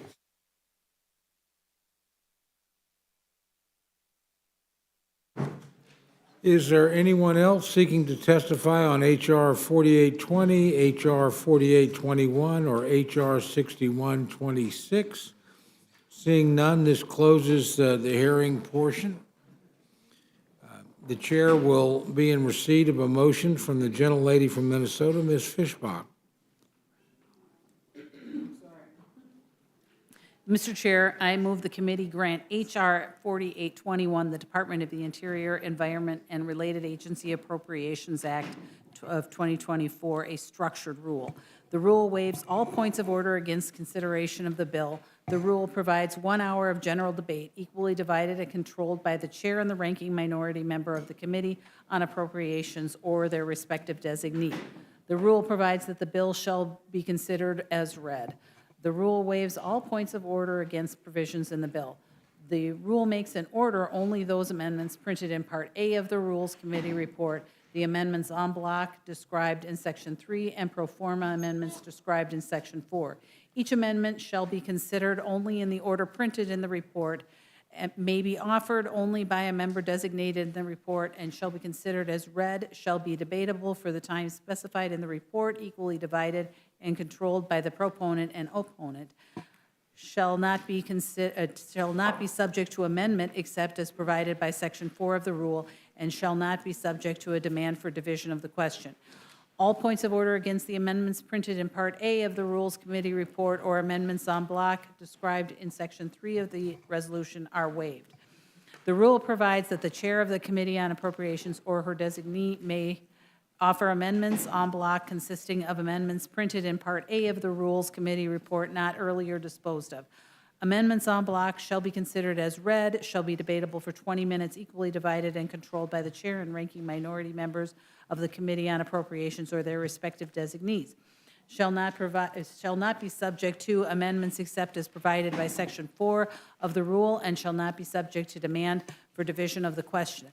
The rule provides that the chair and ranking minority member of the Committee on Appropriations or their respective designees may offer up to 10 pro forma amendments, each at any point for the purpose of debate. The rule provides one motion to recommit. The rule further provides for consideration of H.R. 4820, the Transportation, Housing, and Urban Development and Related Agencies Appropriation Act 2024, under a structured rule. The rule waives all points of order against the consideration of the bill. The rule provides 1 hour of general debate, equally divided and controlled by the chair and the ranking minority member of the Committee on Appropriations or their respective designee. The rules provide that the bill shall be considered as read. The rule waives all points of order against the provisions of the bill. The rule makes an order only those amendments printed in Part B of the Rules Committee report, amendments en bloc described in Section 8, and pro forma amendments described in Section 9. Each amendment shall be considered only in the order printed in the report, may be offered only by a member designated in the report, shall be considered as read, shall be debatable for the time specified in the report, equally divided and controlled by the proponent and opponent. Shall not be subject to an amendment except as provided by Section 9 of the rule, and shall not be subject to demand for division of the question. All points of order against the amendment printed in Part B of the Rules Committee report or amendments en bloc described in Section 8 of the resolution are waived. The rule provides that the chair of the Committee on Appropriations or her designee may offer amendments en bloc consisting of the amendments printed in Part B of the Rules Committee report not earlier disposed of. Amendments en bloc shall be considered as read, shall be debatable for 20 minutes, equally divided and controlled by the chair and the ranking minority member of the Committee on Appropriations or their respective designee, shall not be subject to the amendment except as provided by Section 9 of the rule, and shall not be subject to demand for division of the question. The rule provides that the chair and ranking minority member of the Committee on Appropriations or their respective designee may offer up to 10 pro forma amendments, each at any point for the purpose of debate. The rule provides one motion to recommit. The rule further provides for consideration of H.R. 6126, the Israel Security Supplemental Appropriation Act 2024, under a closed rule. The rule waives all points of order against consideration of the bill, and the rule provides that the bill shall be considered as read. The rule waives all points of order against provisions in the bill. The rule provides 1 hour of general debate equally divided and controlled by the chair and ranking minority member of the Committee on Appropriations or their respective designee. Finally, the rule provides one motion to recommit. Thank you, Mr. Chair. Thank you very much. You've now heard the motions. Or discussion or amendment? Yeah, Mr. Chairman, I have a couple of amendments. Gentleman's recognized. First of all, I have an amendment to the rule. I move the committee make an order amendment number 4 to H.R. 6126, offered by Representative Wasserman Schultz, which strikes the IRS rescission in the legislation. Mr. Chairman, the so-called offset in this legislation is a joke. It's a gimmick, plain and simple. And all it will accomplish is to cost billions of dollars and make it easier for rich people to cheat on their taxes. CBO estimates that this offset, rescinding $14.3 billion from the IRS, will lead to a $26.8 billion in lost revenue, increasing the deficit by $12.5 billion. Republican leadership seems happy ignoring math and reality in order to falsely claim that they care about the deficit. That is a joke in and of itself, and I'm disappointed that members on the Republican side are just only too happy to go along to get along. Not only does this quote-unquote offset cost money, but it also sends a message to our allies and our constituents that if you're in need, if you are faced with a crisis, too bad, you can wait. Now is not the time for political games, and with this provision, that is exactly what my friends are playing. Again, I'll repeat what I've said a number of times today. This was an opportunity. This is an opportunity for us to be united and to speak with one voice and to come together. And I really am disappointed that my Republican friends seem to want to just blow this important opportunity, which I think, I would just remind everybody, the world is watching. So with that, I urge a yes vote on my motion. I yield back. Is there any further discussion on the amendment? Hearing none, the question's on the amendment. All those in favor signify by saying aye. Aye. Those opposed say no. No. The opinion of the chair, the noes have it. Mr. Chairman, I'd like to ask for a recorded vote. Roll call's been requested. The clerk will call the roll. Mr. Burgess. Burgess votes no. Mr. Burgess, no. Mr. Rushenthaler. Mr. Rushenthaler, no. Mrs. Fishbach. Mrs. Fishbach, no. Mr. Massey. Mr. Massey, no. Mr. Norman. Mr. Norman, no. Mr. Roy. Mr. Roy, no. Mrs. Houchin. Mrs. Houchin, no. Mr. Langworthy. Mr. Langworthy, no. Mr. McGovern. Yes. Mr. McGovern, yes. Ms. Scanlon. Mr. Neguse. Yes. Mr. Neguse, yes. Ms. Ledger Fernandez. Yes. Ms. Ledger Fernandez, yes. Mr. Chairman. No. Mr. Chairman, no. Clerk will report the total. 3 yeas, 9 nays. Noes have it, and the amendment's not agreed to. Are there additional amendments? Mr. Chairman, I have an amendment to the rule. I move the committee make an order amendment number 9 to H.R. 6126, offered by Representative Wasserman Schultz, which adds humanitarian aid. Mr. Chairman, denying humanitarian assistance to the 2 million Palestinian civilians, the majority of them are women and children, is a grave mistake. A deepening humanitarian crisis in Gaza will also undercut Israel's security and regional stability. We have a moral imperative to help those in need. The President's emergency supplement request includes humanitarian aid. This body needs to step up and do so as well. I ask unanimous consent to enter into the record a letter signed by 75 humanitarian NGOs urging Congress to fund humanitarian and food aid. Without objection. I just close by saying, Mr. Chairman, people are desperate now. People are going hungry now. People are without medicine now. People are without food and water now. The idea that we will consider this at some point in the future it's not humane. We have to act now, and I would urge my colleagues to vote yes on this amendment and let us help those people who are caught in this crossfire and through no fault of their own, are dealing with some of the most tragic circumstances imaginable. All you need to do is see the videos on TV and to read the posts of people who are stuck in the crossfire. These aren't terrorists. I mean, again, the majority of people who live in Gaza are children, So I hope my colleagues will vote yes on this, and we can have a vote on the floor. If you don't want to support humanitarian aid to people who are in this terrible situation, you can vote no, but we ought to be able to have that debate, and we ought to have that vote. I urge a yes vote. Is there any, thank you. Is there any further discussion of the amendment? Seeing none, hearing none, the questions on the amendment, all those in favor signify by saying aye. Aye. Those opposed say no. No. The opinion of the chair, the noes have it. Mr. Chairman, I ask for a recorded vote. Roll call's been requested. Clerk will call the roll. Mr. Burgess. Mr. Burgess, no. Mr. Rushenthaler. Mr. Rushenthaler, no. Mrs. Fishbach. Mrs. Fishbach, no. Mr. Massey. Mr. Massey, no. Mr. Norman. Mr. Norman, no. Mr. Roy. Mr. Roy, no. Mrs. Houchin. Mrs. Houchin, no. Mr. Langworthy. Mr. Langworthy, no. Mr. McGovern. Aye. Mr. McGovern, aye. Ms. Scanlon. Mr. Neguse. Mr. Neguse, aye. Ms. Ledger Fernandez. Ms. Ledger Fernandez, aye. Mr. Chairman. No. Mr. Chairman, no. Clerk will report the total. 3 yeas, 9 nays. The noes have it. The amendment's not agreed to. No further amendment.